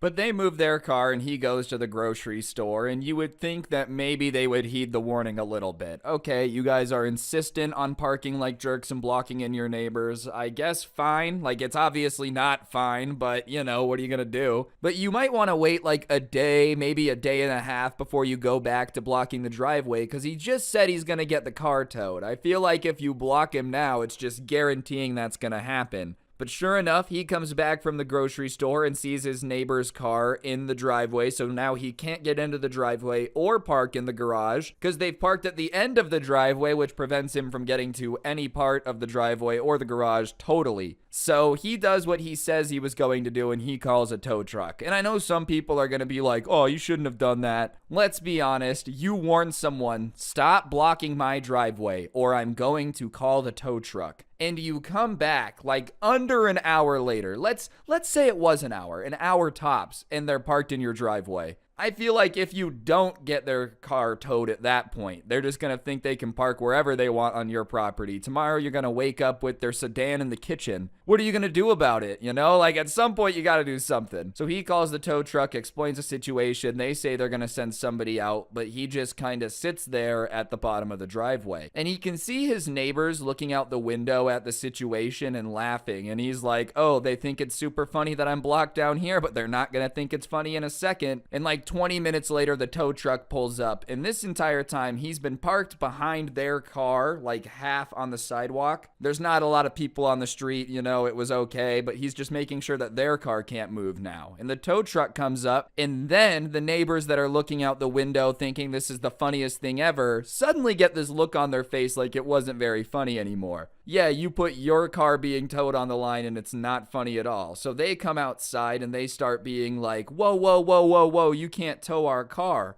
And the tow truck driver has definitely dealt with this before. I feel like they're probably experts on the whole, whoa, you can't tow my car thing. I'm sure that's literally the thing that they hear the most. So he's like, well, is that your house? And they're like, no. Okay, well then you're parked in his driveway and he can have you towed because it's his private property. And they're like, well, you need to let me move the car. And he's like, no, I'm not going to let you move the car. I'm just going to hook it up. So he hooks up the car, and the entire time they're sitting there screaming at the tow truck driver, which I've never understood. Like, I can understand being pissed about your car being towed, but the guy's job is to tow the car. I feel like screaming at him and hurling insults at him is only going to make him take even more pleasure in towing the car. Like, imagine you're the tow truck driver in this situation. You're an idiot. You're a moron. I hate you, dude. Your mom probably is so ashamed of everything you are. I would start to be like, oh, I'm taking your car. I'm taking your car, and I'm going to take it to the furthest tow lot I can. Hell, I might even take it a state over. That's probably illegal. You can't do that. But you know what I'm saying? Like, if someone's towing your car, insulting them is only going to make them better at towing your car or take more pleasure in it. And it's also definitely a job that's used to it. You know, like, oh, tow truck drivers, what's the meanest thing you've ever heard? Probably pretty mean things. You saying he's a loser isn't going to make him suddenly be like, oh, you're right, and drop your car and just leave. Either way, the car gets towed, and at that point, he pulls into his driveway, goes into his garage, parks in the garage, and closes the garage door before his neighbor can come talk to him. But he hears them banging on the garage door, and they're just yelling at him, saying they're gonna get him back for that one, just wait, they're gonna get their revenge. And he instantly pulls up on his phone. He had this like security system for his house, and he pulls up the Ring doorbell and just like takes a recording of them, because the doorbell could hear them banging on the door and threatening him, saying that, like, we're gonna get revenge on you, just in case. So he gets that recording and he just goes about his business. He figures that they'll probably look into it, realize nothing he did was illegal, and leave it alone. That's not what they decide to do, because this guy's roommate parked in the driveway outside of the garage. And the next morning, he goes outside with his roommate who is getting ready to go to work, and his roommate's tires are slashed. And they're like, okay, well, that sucks. Good thing we have security cameras, and we have a pretty good idea of who did it. They weren't saying it was their neighbors. They were going to check the footage. They wouldn't accuse somebody of that with no evidence. But that being said, if yesterday someone's banging on your garage saying they're going to get you back, and the next morning your roommate has his tires slashed in the driveway, I wonder what could have possibly happened. There is nothing that would lead you to believe that your neighbors would have been involved. But they go and they check the camera, and sure enough, at about 2:30, you see the neighbor come out of their house, walk over, slash the tires, and then go back. So they take this like video evidence, they send it to themselves on an iPad, and they go over and they start banging on the door to the neighbor's house. And the neighbor opens the door and he's looking all smug and he's like, hello? And they give him a chance before they show him the video. They're like, look, we know you slashed the tires. Please just come clean and we won't get the cops involved. And he's like, I have no idea who slashed the tires, but I can't blame whoever did. You guys park like jerks. You might as well slap a sticker on your forehead that says, hey, it was me. I committed the crime. And at that point, they up the ante. They flip the iPad around and they show him the very clear video of him walking out of his house. No mask or anything, by the way, just straight up him slashing the tires and walking back in. And all of a sudden, his demeanor changes and he's like, whoa, guys, come on, let's be reasonable. Oh, now you want to play the reasonable game. Slashing your neighbor's tires? Nah. When they want to, like, get something for the tires you slashed, now let's be reasonable, guys. Come on, we can talk this out. Where was talking this out before you made him have to do, like, a $500 repair, bro? Tires ain't cheap. And it's just a huge inconvenience, because the tires are slashed here, so he's either got to go get the tires, not wheels, the rims were fine. Get the tires, bring it back, put them on in the driveway, which would be a pain, or he's got to have the car, like, put up on a flatbed, taken somewhere to have the tires put on. This is just insane. And at that point, the roommate looks at the neighbor and he says, look, we can do two things. Either I can go to the police and I can show them the video and, like, charge you and get the stuff that I need to fix the car, and you can get a criminal sentence, or you can just give me the money to fix the car and leave us alone. Like, just stop messing with us in the driveway, stop parking by us. Like, just leave us alone, man. Like, those are the options. But either way, we have video evidence of you doing this. Which I know some people are like, isn't that technically blackmail? I guess, but at the same time, they're also saying, like, you probably will go to jail or get in trouble for this and have to pay to fix the car. If you just give me the money to fix what you broke and leave us alone, then we're good. It's a pretty solid offer. I would say it's like a Billy Mays level offer. For one small payment of fixing what you broke and shutting up and leaving them alone, you won't go to prison. Like, hey, that's a pretty good trade-off. And the neighbor agrees because, duh, like, that's kind of all he can really do in that situation. And it was resolved, and thankfully, he left them alone after that. No more slashing tires or getting mad about the driveway. All right, the last story I got for you guys today comes from somebody that just moved into a new apartment complex, and they signed a lease for a couple years, and they had never been in a place for a couple of years before, so they decided that they were gonna, like, make some improvements to what was going on. So they ordered a new router because the apartment complex provided one, but because it was provided by the apartment complex, it was from like 1984 and didn't go very quickly. And I guess whoever had been there before him hadn't changed the password or done anything differently, because when he unplugged the router for a bit to put the new one on, he changed the network name, network password, and logged in. Everything's running good. But as he was still setting some stuff up, he hears this like super angry pounding at the door. And he goes and he looks through the people, and it's like a guy that he's seen around the apartment complex before getting mail or whatever. And he thought that he had lived in his building, but maybe like beneath him or like beneath him to the left on the bottom floor. And the guy's still pounding on the door, and he's like, "Open up, man, I gotta talk to you." And so the guy cracks open the door, but he cracks it open so there's still like that chain thing there.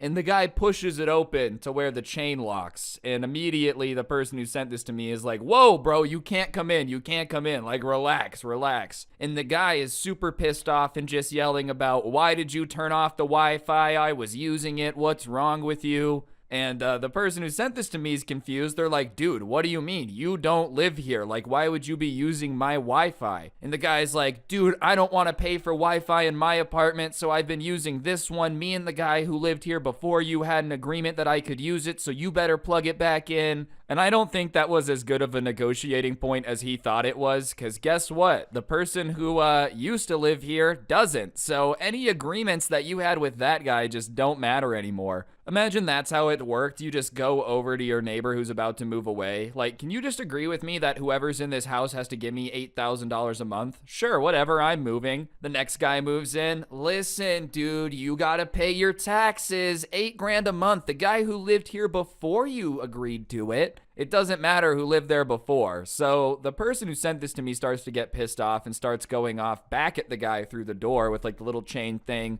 "I don't know who you think you are, but I'm not going to pay for your Wi-Fi. Like, just quit being broke and get your own." Which, I mean, is a pretty fair comeback. Like, listen, Wi-Fi is just one of those things at this point in the 21st century you just kind of have to have. Technically, you don't have to have it. If you really are hell-bent on not having Wi-Fi, you think that it spreads radiation or whatever, you wear a tinfoil hat around your apartment, I don't know. Like, it's America. Technically, you can do what you want. I'm gonna have Wi-Fi. I'm not gonna wear a tinfoil hat, but you do you. But it's ridiculous to assume that somebody else is just gonna let you bum Wi-Fi forever because you had an agreement with somebody else. I thought this was something that people only made jokes about, like, "Oh, stealing my neighbor's Wi-Fi." Are you kidding me? My connection from my router is already crappy enough in certain parts of the house. The last thing I want to try to do is steal my neighbor's Wi-Fi and use it for anything. Alright guys, I'm going to interrupt the video for just 1 second. On screen now is a gift card code. I give one of these away in every video, so if you like the story time so far and you appreciate free money, subscribe, turn on notifications. Let's get back to the video. Peace. Your YouTube video is taking like 9 hours to load because you're 300 feet away from the router through 8 concrete walls. And at that point, I guess the guy must have been like checking out the apartment through the crack in the door where the chain was, because he sees the box to the new router and goes, "Oh, did you get a new router? And the guy's like, yeah, but you're not gonna use it, leave me alone. And at that point, he slams the door back closed and locks it. But the guy on the other side of the door isn't done yet, so he keeps banging on the door, and now he's just yelling through the door because he knows the guy's home, and he's like, you better let me get on that new router. I know the old Wi-Fi was slow. If you're gonna get an upgrade, the least you can do is share it. Apparently, it wasn't my Wi-Fi, it was our Wi-Fi. Out of pure principle at this point, I would just never let him on the network. Like, if they would have been really cool, look, dude, money's tight right now. This is really embarrassing, but can I just use your Wi-Fi a couple hours a day to, like, send in job applications or watch YouTube to relax? Maybe. I'm not 100%, but like probably in that situation. But if you're going to be banging on the door demanding that he pay for your Wi-Fi, then like, goodness gracious. But at that point, it made the guy curious. So he gets on the ISP, which was hooked up to the old router, and starts looking at the data. And he realizes that like he had a data plan that ended at, I don't know, 500 gigabytes or something. And he was almost maxing it out every month. And he had just assumed that he was watching a ton of YouTube and whatnot and didn't question it, because why would he assume there's a stranger on his network? Well, he starts looking into it, and the guy that had been bumming the Wi-Fi had just been using insane amounts of internet. Like 85% of the plan that this guy was paying for was going to the neighbor that was just stealing the Wi-Fi. And that's just inconsiderate, dude. If you are going to get onto your neighbor's network and you want to keep it low key, don't use all the Wi-Fi. You got to use it sparingly, you know? This is the equivalent of if Netflix only let you use like so many streams a month and your friend used all of the streams on your account. At that point, you just gotta sign him out. Since that interaction, though, the neighbor has been like especially petty and pissed off and keeps leaving notes asking if he'll please let him use the Wi-Fi, and he ignores them, but he kind of switches between different like notes. Sometimes it'll be very, very angry. If you don't let me use the Wi-Fi, I'm gonna leave a bad review on your Yelp page. If you don't let me use the Wi-Fi, you'll single-handedly be responsible for ruining my life. And then, like, switching to apologetic, I'm very sorry for the conflict I may have created. I understand how this may be bothersome, but therefore I request that we solve this peacefully. And then right back to, like, angry the next day. Screw you, I tried to be nice, but if you're not gonna let me use the Wi-Fi. And finally, after, like, 2 weeks of a note being on his door every day, he goes to management and he says, look, okay, this guy's not gonna leave me alone. He was using my Wi-Fi, da-da-da-da-da. He shows them all the letters, and they say that they're gonna tell the guy to stop. So they tell the guy to stop, and he does, because now it's not just like free Wi-Fi on the line, but I'm sure there's a rule against leaving notes on your neighbor's doors, like threatening notes. So he stopped leaving notes, but now whenever he sees him checking the mailbox, walking his dog, whatever it may be, just like seeing him out in existence, he just loudly complains about how some people are selfish and are willing to deny other people the access to Wi-Fi because they care too much about themselves. I didn't realize it was selfish to just like not want strangers using the stuff that you pay for, especially 85% of it. It would be different if you're barely using the Wi-Fi. Actually, it wouldn't. You still have the right to tell someone no, even if they only want a little bit of a bite of your cake. It's still your cake. You don't have to give it to anyone. But especially if somebody said, hey man, share your cake, and then ate it all and left you the scraps, you would be like, no, I'm not ever giving you cake again. Are you crazy? Either way, none of the people that we've talked about today is anyone that I want to live next to personally. Alright, so this story takes place a bit ago, back when I was a young teenager. I don't think I was able to drive yet, or at least I wasn't driving on this particular occasion, and I was at the mall with some of my friends, you know, just kind of goofing off, hanging out, and we were in the food court eating. And I remember at the time, you know, we were munching on chow mein, just goofing off, and then we decided that we were done eating and it was time to go, like, move on and explore some shops or whatever. And right across from the food court in this mall was, like, this skate shop that we would kind of go to whenever we were at the mall that had really good vibes and cool stuff in there, you know, not trying to sound too much like a surfer bro.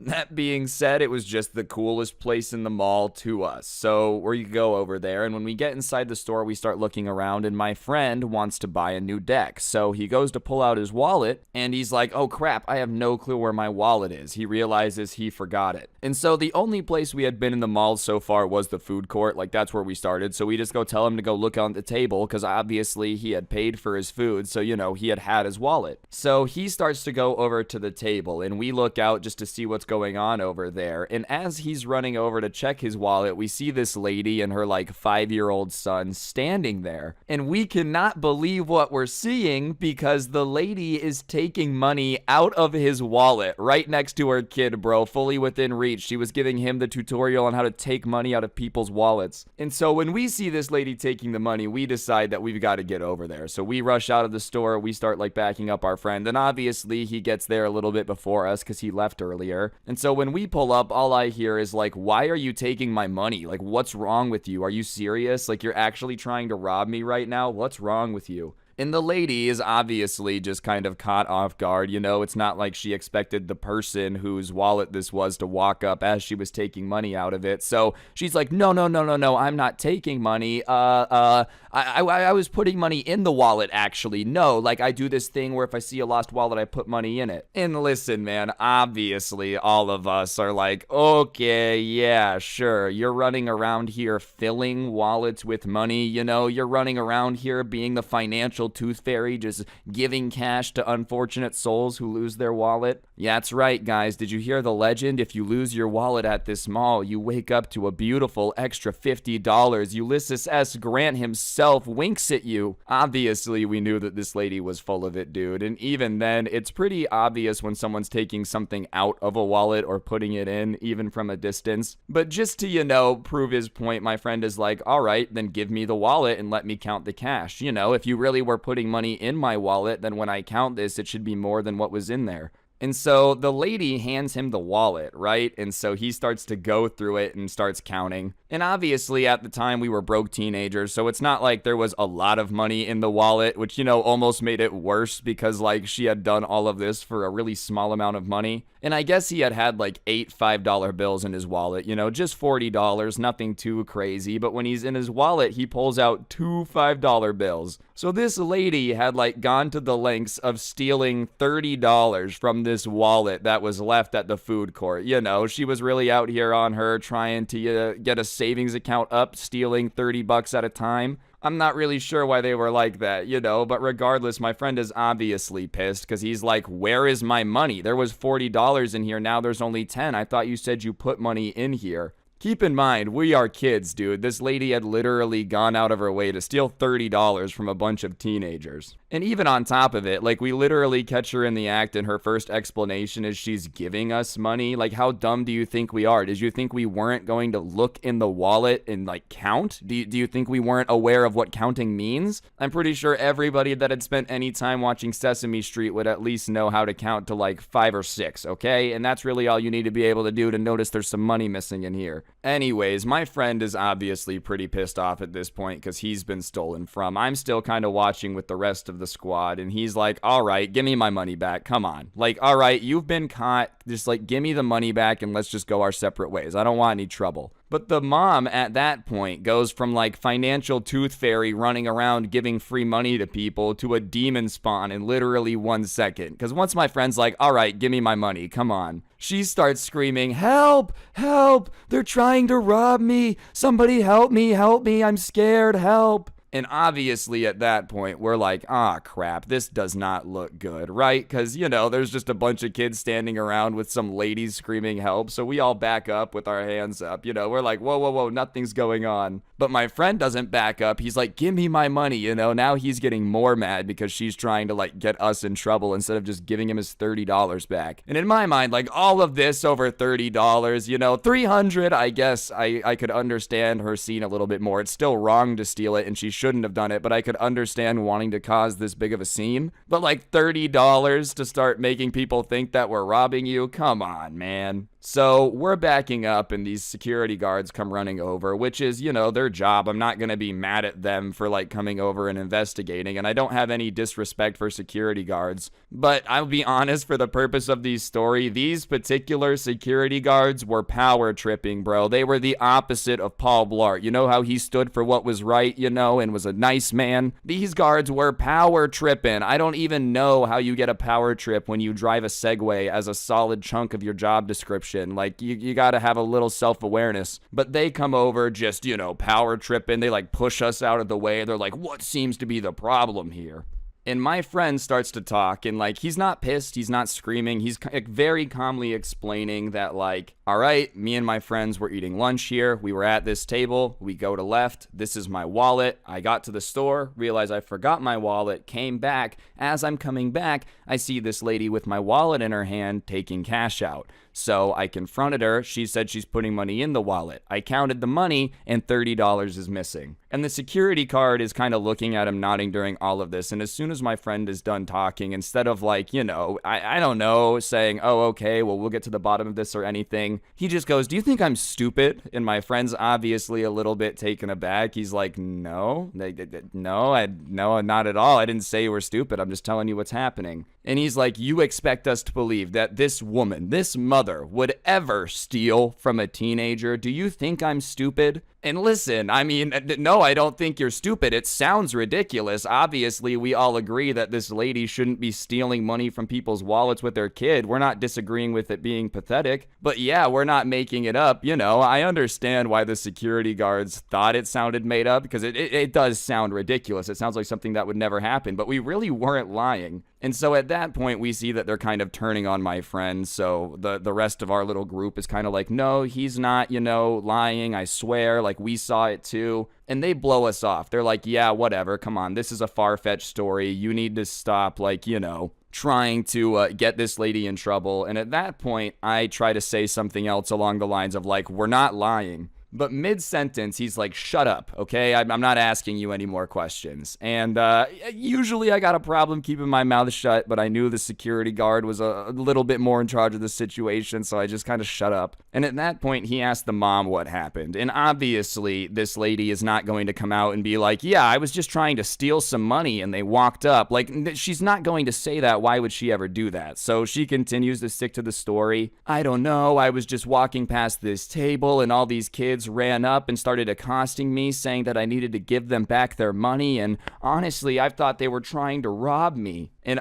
you know, it's just like, okay, lady, we weren't trying to rob you. We didn't accost you out of nowhere. Believe it or not, me and my friends don't roll around just screaming at people for no reason. Like, it's not a fun thing to do. And we weren't even screaming, to be fair. We were just like, give him his money back. And so at that point, I'm annoyed. She's lying, right? So I tell the security guard, go check the cameras. And I point. There's a security camera, like, right above the table. And in my mind, I thought that was the good thing to do, right? You know, hey, that's why you have security cameras, so that way you can review the footage and see what really happened. That's the point of them. I guess not, dude. I guess I caught this dude on a bad day, because he turns and, like, shoves his finger in my face and starts going on this rant about how, you know, he's worked in mall security for 25 years and he doesn't need young people coming in here telling him how to do his job. And I wasn't even trying to be disrespectful, bro. I just thought checking the cameras was the best solution. You have two people disagreeing on what happened. If you have footage of what happened, that kind of nips this whole thing in the bud, doesn't it? After all, like, why did you even bother paying to have all these cameras installed if you're never going to check them whenever there might have been a crime?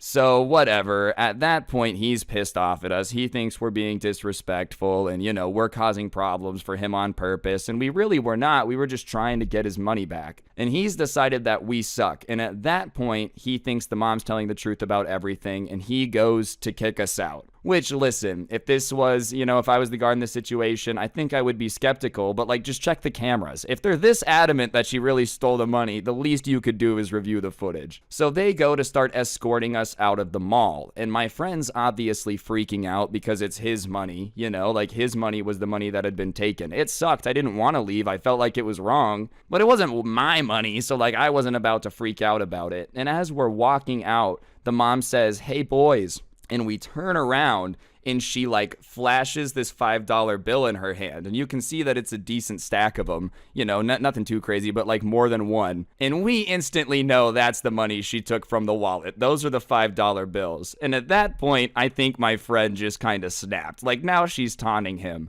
But he doesn't attack her. Instead, he just kind of ducks the security guard's arms that are like pushing us out towards the exit, sprints and just grabs the money out of the mom's hands, rips it out of her hands. Like, I don't think she was expecting it. The money didn't rip, but he just kind of grabs it and then just starts running towards the exit on the other side of the mall as fast as he can, right? And at that point, the security guards that are escorting us out turn and just start to chase him. Because in their mind, the mom's telling the truth. We just, yelled at her out of nowhere, whatever. So to the security guards, he just robbed this lady. Like, he just took her money and took off running. Obviously, it was his money. He didn't steal anything, but the security guards are not on our side, so they take off after him. And so now it's just us and the lady and her kid, and we're stunned, she's stunned, everybody's just kind of like standing there. And my other friend, who happened to be the guy who was driving, looks at the table we were sitting at, sees that my friend's wallet is still there. Like, he had left the wallet when he had ran and grabbed the cash. And so we're all standing there stunned for probably about 15 seconds. And once my friend sees the friend who escapes wallet, he grabs it and he starts running, not the direction he went, but the other way towards the exit. And like I said, he's the guy that was driving. My only way out of the mall at this point is with that guy, unless I want to walk home. So when he starts sprinting, I take off. The other guy we're with takes off. And now we're just sprinting through the mall. There's nobody on our tail or anything, but we're like, all right, it's probably better to not hang out and see if they have more security. Let's just go. And so we get out into the parking lot and, we get into his car. He turns it on and we're like, do we wait for our friend? What do we do? And almost like the universe opened up at that moment as we're talking about whether or not we leave him. I'm looking and it's a pretty big mall. So, you can kind of see when people are coming around the corner into this part of the parking lot. And I look and I see our friend run around the corner and start running towards the car. And probably about 100 feet behind him, these mall cops weren't in the best shape ever. Our two mall cops still on his tail chasing him. It kind of reminded me of that scene from Pirates of the Caribbean when like Jack Sparrow's running with everybody behind him. Obviously way less intense than a whole tribe. It was just two out of shape security guards, but he's running over to the car.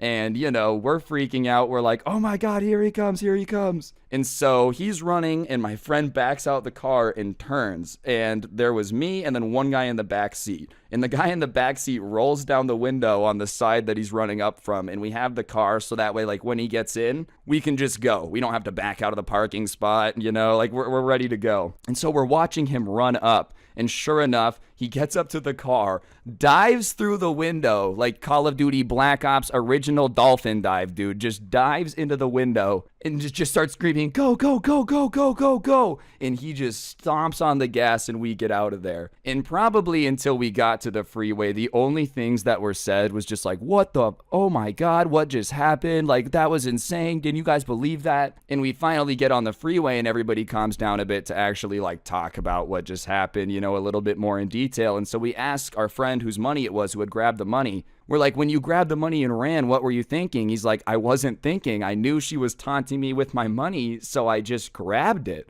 And we're like, dude, what do you think? Like, what was going through your mind while you were running? And he's like, when the guards were chasing me, the only thing I could keep thinking, and he looks at me and his eyes are huge. He's like, bro, his mom stole my money. His mom stole my money. I can't believe his mom stole my money. Which honestly just cracked us up because none of us could believe that this lady was just at the mall with her 5-year-old before casually deciding to like go out of her way to steal $30 from some dude's wallet. Like, what in the world, dude? That kid's got to have some weird life lessons. I didn't realize how weird my childhood was until I started taking money out of people's wallets and they didn't want to be my friend. Anyways, he's like continues to talk. He's like, his mom stole my money. I couldn't let that happen. I had to get my money back. And we are just laughing hysterically, dude. Obviously, those mall cops really thought the situation was something it wasn't. But in our mind, we didn't do anything wrong. We just took the stolen money back from the person who stole it because we weren't going to get it back. So, yeah, all in all, pretty funny situation. I've never seen somebody dive into a car with so much energy, It really felt like I was in a spy movie making The Great Escape. I just still can't believe the guards kicked us out for this situation,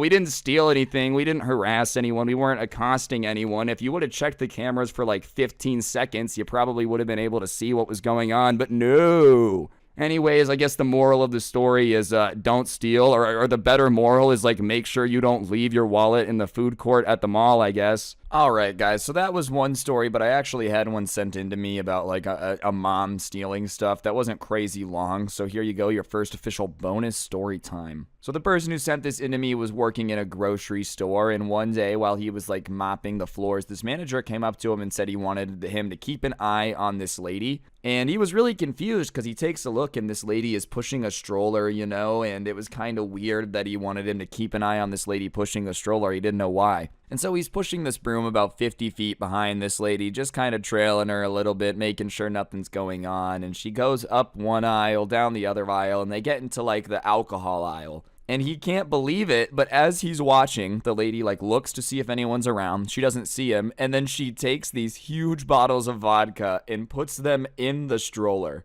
And the person who sent this to me literally can't believe what they're seeing. You know, they're like, holy crap, did she really bring like a fake stroller just to get away with stealing this stuff? And yeah, you know, apparently, unless there's a baby now smushed under a bunch of bottles of vodka, this lady brought the whole stroller setup just to get away with getting out of the store. And at that point, now that he's seen that, he goes to the manager. He's like, yeah, you know, I saw her putting vodka bottles in the stroller. And he's like, all right, well, let's go ask her to give them back. So they go to confront her, and the manager's leading the way, and he's like, ma'am, can you please give us the merchandise in the stroller? Which is very straight up. It's a good way of being like, yeah, you're busted, you know, just give us it back. And she goes, what? I have nothing but a baby in this stroller. Which honestly, I'm gonna give kudos for trying to go with the commitment, you know. At this point, it's pretty obvious you're busted. If they walk up to you and say, give us the stuff in the stroller, they know there's stuff in the stroller. But, you know, the manager is kind of like, no, ma'am, we know there's not a baby in the stroller. We have cameras. We saw what you put in there. Please give us the bottles of vodka. And at that point, the lady, this fake mom with the stroller, like ponders for a second. And then she goes, well, and then flips the stroller towards the manager. And obviously, you know, when she flips the stroller towards the manager, the bottles go flying everywhere. And if you've ever thrown a glass bottle, you know what happens when it smacks into tile or something. It shatters. So, of course, all these huge bottles just get shattered and smashed onto the ground, you know. There's a little small tidal wave of vodka just rushing down the aisle, going everywhere. If Sausage Party was real, you know, everything under the shelves would have been wasted from now until next Tuesday. It would have just been not a great situation. Anyways, while this tsunami's going on, there's glass everywhere. The lady, this mother of the year over here, is making the great escape. She had like started sprinting down the aisle, jumped over the puddle, and like tried to get to the door. But as she's going to run down the aisle, she turns around to like taunt the manager and the worker, and she falls and eats crap. And like by the way she falls, you can tell that it really hurt. You know, there's probably an injury or something. And so she's just kind of sitting there, and then she gets up after a second, and she turns to yell, stay back, you know? But when she yells, stay back, the subscriber who sent this to me is looking at her, and he sees that her mouth is bloody and her front tooth is missing, dude. So this is literally just the worst thief of all time. She came in to get some vodka. Next thing you know, she's like toothless, running around after knocking her tooth out, trying to steal vodka and losing the stroller. Not only did she lose the stroller, not only did she lose the tooth, but I feel like you gotta lose your dignity a little bit after all this too. There's absolutely nothing wrong with missing a tooth. I'm not saying that. But if you tell me that you lost your front tooth because you took a fake stroller to the grocery store to steal a bunch of vodka and they caught you, so you were trying to escape and taunt them and fell, I feel like, you know, maybe that gives me a little bit of ground to make fun of you, maybe just a tiny little small amount. Obviously, she keeps running out of the store, and once she gets out of the store, the manager's like, leave it. You know, she doesn't have any product. There's no reason for us to go after her, so just forget it. And so the worker turns around and sees the manager standing in this middle of this giant mess, looking pretty emo. And so they're cleaning it up, you know, and he asked his manager, he's like, I'm just curious. I didn't realize, I would have never thought that a lady with a stroller was like gonna steal anything. What made you realize that she didn't have a baby in there? Which, fair question, you know, one that I actually am a little bit curious of. And he kind of is like, well, here's the issue. I figured it was fake because she kept like crashing the stroller into everything. What mom is gonna push around a stroller like a demolition derby with a baby sleeping inside of it? You know, no one's gonna do that. Could you imagine there was a baby in there? He's just getting smacked into every, like, aisle, every end piece. Gong, gong, gong. He's like, I need a helmet in here. Seriously, though, the best part of this, in my opinion, was later he was cleaning up the aisle, really sweeping it up before the store closed, and he ended up finding her tooth. You know, that's really, really bad thief work. The bandit left a little bit more than she expected, you know, a whole tooth behind. Moral of the story, don't steal with a fake stroller, and also, moral of the story, don't commit crime, and if you are going to commit crime, don't leave your tooth at the scene of the crime. It kind of makes solving that pretty easy.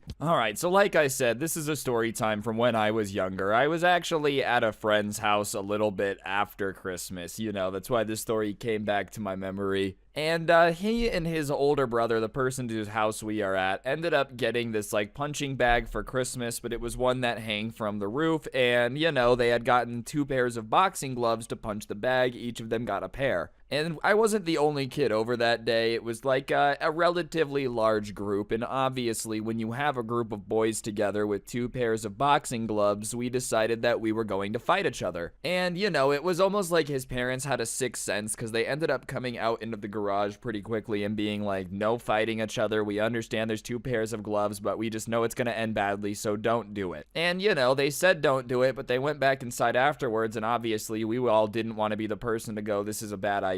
We all wanted to look very tough in front of each other, as peer pressure does when you're younger. You know, I didn't want to be the guy to be like, oh, I don't want to fight. So basically, after they go inside, the 6 of us are like, no, we're definitely going to, like, fight, right? You know, we're going to go through with this. This isn't a bad idea. And it was a bad idea. We shouldn't have done it. But whatever, we end up deciding that because there's 6 of us, we should do a little tournament. Everybody's going to have to fight someone, and then the winners go on to fight each other, and so on and so on. And so they laid out this little bracket, and honestly, the first couple fights didn't have any issues. Like, obviously they were hitting each other, but, you know, it would go a round or 2 and then somebody would tap out, or like somebody would get hit really hard off rip and be like, no, I'm done, I just don't want to do this. And so all in all, it was more peaceful than I expected. People were actually treating it more like a sport than, like, you know, just beating the crap out of each other excuse. And it ends up being my turn, right? And so I go up there, I end up having to fight one of his older brother's friends. And, you know, as much as I would love to say that the story involves me beating the crap out of him, it didn't. You know, I lasted a while. I ended up tapping out because this guy was 2 years older than me and punched me in the nose, and I just didn't feel like getting beat up. If that makes me a coward, then, you know, at least I don't have to get like a nose job one day. Hey, I'll deal with that. Regardless, after me was the last fight of like the first round. And the older brother of the kid whose house we were at, it was his house, and so they were his gloves, and he was bragging about how like good he was at fighting, you know, and how he was gonna win. And there was another kid that was shorter than everybody else, and he was our friend, you know, like our age. And it ends up being that this really short kid's going to have to fight the older brother who's about 2 years older than us. He's pretty tall, you know, and it was the difference between like being a boy and like, you know, when you start to actually have adult muscles. His older brother had some adult muscles. His older brother had a beard, you know, whereas we were still just kind of like little kids. So whatever, it ended up that they were going to fight, and obviously the older brother just starts to talk mad crap, you know, some of it way too far about his family and his mom and all that stuff, just saying that like he was gonna destroy him, and he's just tearing into this kid. And I'm kind of surprised because like usually my friend's got a little bit of a lip to him. He'll snap back, he'll insult anybody, but he's just being silent. And the entire day he had seemed kind of off, like something was bugging him. So when this guy starts tearing into him and he's quiet, I started to get a little nervous for the older brother, only because this guy was also known for having some anger issues. Like, it was kind of known that he was easy to get pissed off, and once you have him off the handle, it's pretty hard to get him back on it. And I don't think the older brother, A, knew, or B, cared and thought it was going to matter, so he was just talking trash. And the more our friend stayed quiet, the worse the trash talk got. Like, he was obviously trying to get a response, but he just couldn't get it out of him. So the insults just kept getting worse and worse and worse. And, you know, something that none of us knew at the time, but we're about to find out, is that this short kid's grandfather was actually a boxer. And not just like an okay boxer, like, you know, had won money boxing before. I'm not gonna say he was super crazy professional world champion, but yeah, it's probably a pretty good chance that you picked up a thing or two about fighting from your grandpa that was a boxer. And on top of that, he told us after the fact that, like, yeah, he would train with his grandpas during the summer, so he had just kept his mouth shut because he knew he was about to beat the crap out of this dude. So whatever, the older brother starts the fight and immediately just gets on the offensive, throwing as many punches as possible, and, you know, instead of, like, running away or letting him hit him, the shorter kid just kind of ends up playing defense, right? Which is what you're supposed to do in that situation. He's just kind of blocking it, jabbing back defensively, and he's backing up a little bit because the older brother's just coming at him and he has longer arms. And the older brother is just like, oh, you're scared. Look at how scared he is. Bok bok, running away, running away. And some of his friends were like, oh, look at the chicken. And so, you know, he keeps telling him that he's scared, and he's just kind of following him around, like throwing these crazy haymaker punches, and he's just kind of sidestepping them every time. And so after a while of him just silently sidestepping all of his punches and being on defense, I think the older brother really started to think that, like, oh, I'm gonna beat the crap out of this kid. I just have to land one punch. Because he started to just, like, show off and just be silly, you know? He started trying to, like, land 360 punches and all that stuff. And honestly, it was pretty insulting. Like, if I would have been the short kid in this scenario, you know, it's like, all right, you're bigger than me, you're probably gonna win, but I don't think you're gonna beat me up if you start trying to 360 me, dude. Like, that's kind of insulting. So whatever, he kind of starts throwing haymakers and being silly, spinning in circles, that type of stuff, the entire time still talking trash about this guy's family, his mom, you know, all that stuff. All right, guys, I'm gonna interrupt the video for just 1 second. If you take a look at your screen, you'll see a gift card code. I give one of these away in every video, so subscribe and turn on notifications. If you already do, you're awesome, and press the like button, or no joke, no scam, your mom's a hoe, and let's get back to it. Anyways, as the brother's being goofy and being way too cocky, my friend is just kind of like watching him, and finally, when he does another spin, when he comes around, my friend just hits him with like a nasty left hook that he just really did not see coming, bro. Even if he saw it coming, it still would have hurt, but he just didn't see it coming. And when he catches the older brother completely off guard, like his head swings back and he's kind of like, what? You know, kind of angrily shakes his head. And you know when sometimes like someone's being really cocky and you embarrass them, they like have the reaction of just getting more angry and just getting way more into it? Well, that's his brother's reaction, and the entire time he had just been running after my friend, swinging at him really hard, so he just starts to run after him and swing even harder. But like I said, none of us knew this at the time, this kid could box, so he starts to just dodge it, and he dodged one of the hard punches that he throws at him, and he just throws an uppercut, and it hits in like the perfect underneath the chin spot, and his older brother's head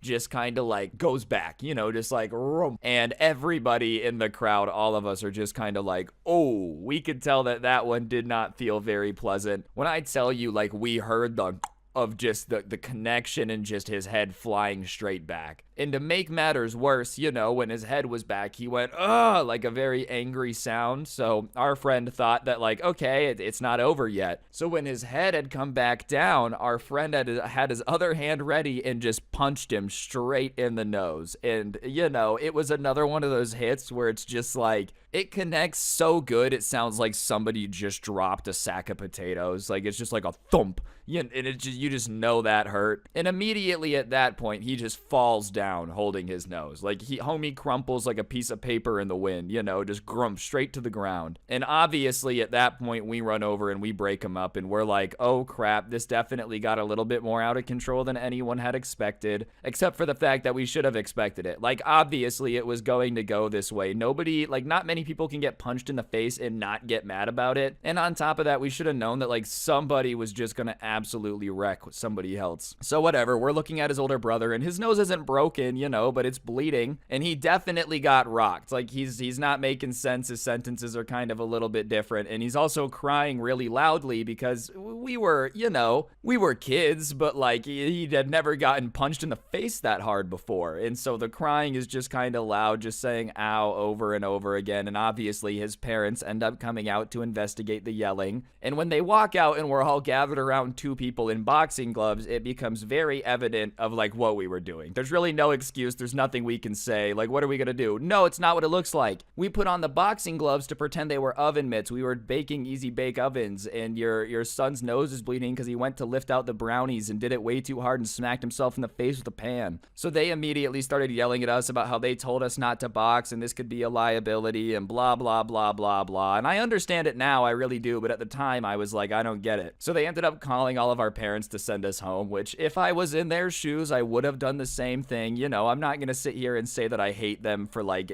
doing what the responsible decision was to do, but obviously I was upset at the time when my parents came over and were mad at me, and I was like, hey, who the hell leaves a group of boys unattended with 2 pairs of boxing gloves and expects them not to start fighting? I don't know, man. Like, I just feel like they should have been able to see that coming. I get why they did what they did, but at the same time, like, even to this day, if you got me and the Scuff Boys in a room with 2 pairs of boxing gloves and left us alone for 4 hours, we'd start fighting. Like, it just would happen. So, you know, be careful. You never know who's gonna knock you out, but also just be careful about what you leave around, because kids will do stupid stuff. Anyways, guys, I think that's gonna do it for the video. Hopefully you enjoyed. If you did, I'd really appreciate you taking a second to press the like button. Let me know in the comments section down below what you thought. If you really enjoyed the video, check out the intro song linked down below, along with a link to my podcast, The Scuffed Cast, and of course, you could use code Scrubby at the G Fuel checkout. Great way to get a discount on the best energy drink for gamers. And last but not least, 2 more things to shout out. I've got the story time or the Spotify where I post all my story times. So if you want to listen to those offline without gameplay, link's going to be in the description. Check it out. And we've got the Karen Christmas sweater. It's fantastic. It's cool. It's absolutely great. That link's in the top of the description. Be sure to get it to get on the nice list. And yeah, on that note, don't get anyone pregnant. If you do, make sure they're hot. And I'll see you guys next time. I'm out. Peace.